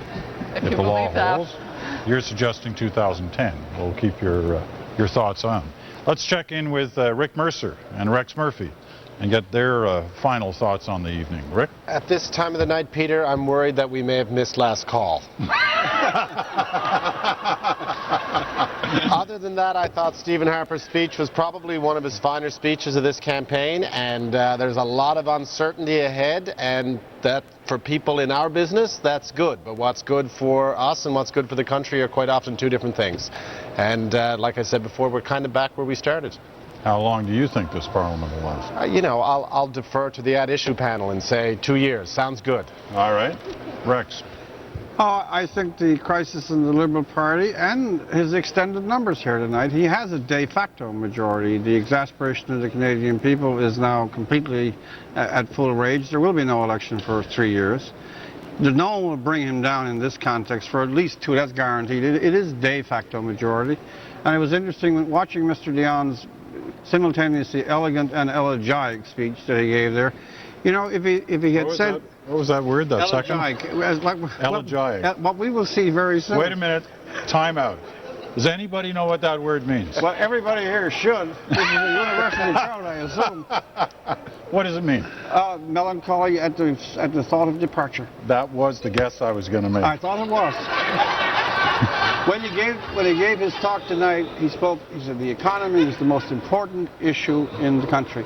Why could he not have said that? Why was the Sancho Panza thing with the green shift, why did that come with him through the entire election? When he spoke tonight and said the economy is the issue, if he had said that on Wednesday or Tuesday, suddenly the economy that everyone was avoiding front and center comes here. I think Harper has a reasonable majority, as I said, de facto. I think Dionne will, in about 6 months, no longer be a factor. And I think that all the parties will not be rushing to an election. There won't be one next spring. And I would say at least 3 years. All right. You look up Elegiac when you go home. I will. I mean, I'm on my way. All right, Rex and Rick, thank you all. Let's go over to the, turn all the way around to where? This one? That one. I'll get the right camera. Let's go to Don Newman. Don. Peter, we have some elegiac comments here. Let's start with Sheila White. Well, it's been a good night for the NDP, not the best of nights. We did lose a great MP in Peggy Nash, but we picked up some new faces, and I hope that Mr. Harper is going to be ready to listen and actually be open and transparent. The words that he's mouthing would be nice to see them come into play, and he should do that because you know that Jack Layton and the new fortified team is going to be there pushing for the families of Canada. Sam. Well, I wish I could say that we are back where we started before this election. I don't see that's the case at all. I certainly see that the Liberals lost votes, the NDP have gained, the Conservatives have gained. You know, I wish I could believe Mr. Harper when he says, you know, we can work together, you know, that we will make Parliament work. I mean, he alleges to have dissolved Parliament because it was dysfunctional. You know, I hope that he's sincere in his comments and that making Parliament work isn't the same way he made it work last time. Do it my way, or, you know, it's election time, you know, or everything else is going to be confidence. So good luck and congratulations to everyone who was successful tonight, and congratulations to everyone who served this country. The timing of the election probably is at least a couple of years away, but if I were Jack Layton or Stephen Harper, Hugh Segal, I'd like to run against Stéphane Dion one more time, wouldn't you? Well, yes, but I think the nature of the economic challenge facing all of the free world at this point, and even our friends in Russia and China, is such that we probably have to put that kind of narrow partisanship aside. I think the Prime Minister signaled not only that the government got an increased mandate, but that even the larger size of our caucus isn't sufficient to include everybody in that process. So I think he's already begun the process of reaching out. He underlined what the other parties fought for, how important those issues were. He's clearly beginning to build those bridges, and with any luck, this could be a full-term Parliament that achieves some of the things that the Pearson Parliament did, important things, social policy, economic policy, defense, foreign policy, issues that will be even more important in the future than they have been to this point. Very interesting all. Thank you for your thoughts. Thank you for sharing the evening with me. Appreciate having you with me. Peter, back to you. All right, Don, thanks very much. Well, Susan Ormiston, Ormiston Online, one more go. Kick at the online. One more online. Well, we learned a couple of things tonight, didn't we, from the online communities, Facebook, Twitter, from bloggers, and that is that you can't keep these results quiet across the country in this internet age. The blackout was busted. That was very evident tonight. We learned a couple more things.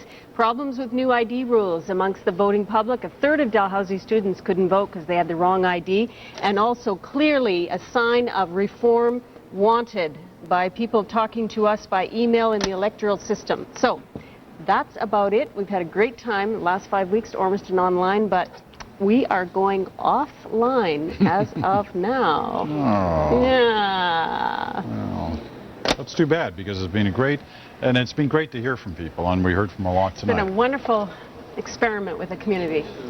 And with that board. Yeah, our smart board has been good. It's been smart tonight, all night.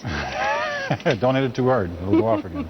All right, Susan Ormiston, thanks very much. Ormiston Online. Well, one more chat with the insiders who get to put their perspective on all this and where we head from here. You heard all the speeches, and you heard the Stephen Harper reaching out. You were all saying tonight he had to do some reaching out, and he did a bit of it in there, at least on the issue of the economy. What do you make of it all as you give us your closing thoughts, David?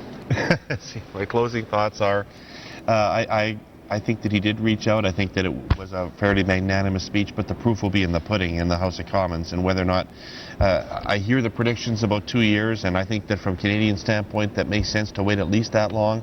But if Parliament got dysfunctional, it got dysfunctional for a set of reasons, not just because some people in the opposition got obstinate. And there's a real onus on him to try to make this work, I think, and it's not going to be easy because it was a tough campaign. The other three parties really ran against the very idea of him having that kind of power. And so for any of them to accept supporting him and still save face with the public, there's going to have to be some accommodation. There's going to have to be some water put in the wine. And it will be interesting to see whether he accepts that rule of a minority parliament, even a strengthened minority parliament. All right, Rick? Well, I did think he set some of the right notes in his remarks tonight, and I think he's probably mindful of some of the things we're talking about here. Like we were talking about earlier, he's a pretty smart guy who can look at these numbers and look at the results and look at the situation and know that this probably should have turned out differently than it did, and that there are reasons why it didn't, and that he has an opportunity now to address them. And I think he's probably going to try. I mean, he has been a pretty successful manager of this past minority parliament. I mean, amidst all the threats of an election every week, they actually did get quite a lot done. Maybe not everything that the Conservative government wanted to do, but quite a lot of bills got passed. And I think if they set themselves, I think if he follows through on what he was talking about tonight, but there needs to be some content to it. It can't just be the cliches of we're going to work together and reach out and everything else. They actually need to come up with some content that's going to interest people, and that's a different challenge. Well, surely the biggest test for him, Rick, is really going to be the issue of climate change policy. Once we get past we may never get past the economic thing, but that little economic crisis the country's facing. Sorry, I'm talking about the management of Parliament. I don't think that's a management of Parliament issue. That's clearly the preeminent issue facing the country, I understand. But in terms of whether Parliament can work, when you look at the structure of the opposition and where the consensus lies there, right? For me, the real test is whether or not he's interested in having a minority parliament that works will be what he comes up with on the environment and on climate change. But you look at how disconnected the political dialogue is from the economic issue that's in front of us right now. We're throwing $25 billion at the banks at a time, and then go to the next discussion and have a discussion about whether or not we're going to have a deficit. Well, yeah, we probably are going to have a deficit, and we'll be lucky if that's all it is. But we've somehow created a political culture where we actually can't talk about those kind of things, and then we go to the next meeting and throw $25 billion at the banks as if, where does that come from? I mean, there's a completely unrealistic disconnect between the reality of what's going on in the world, not just on this issue, but on, climate change is not a good example, international affairs, the economy is today's. But we've created such strict boundaries around how we can discuss these issues in our political culture that we actually can't begin to, transcend the politics, the partisan rhetoric, to actually begin to talk about content that might actually move the dial. All right, got to leave it at that. Rick Anderson, David Hurley, thanks very much. Thanks for having us. All right, we go over to our chief political correspondent, Keith Bogue, who will make sense of all this, as he has throughout the evening, in terms of what we're likely to witness here in the time ahead. What's left to say? Yeah, well, that's why we come to you. Thanks very much for that. Appreciate it.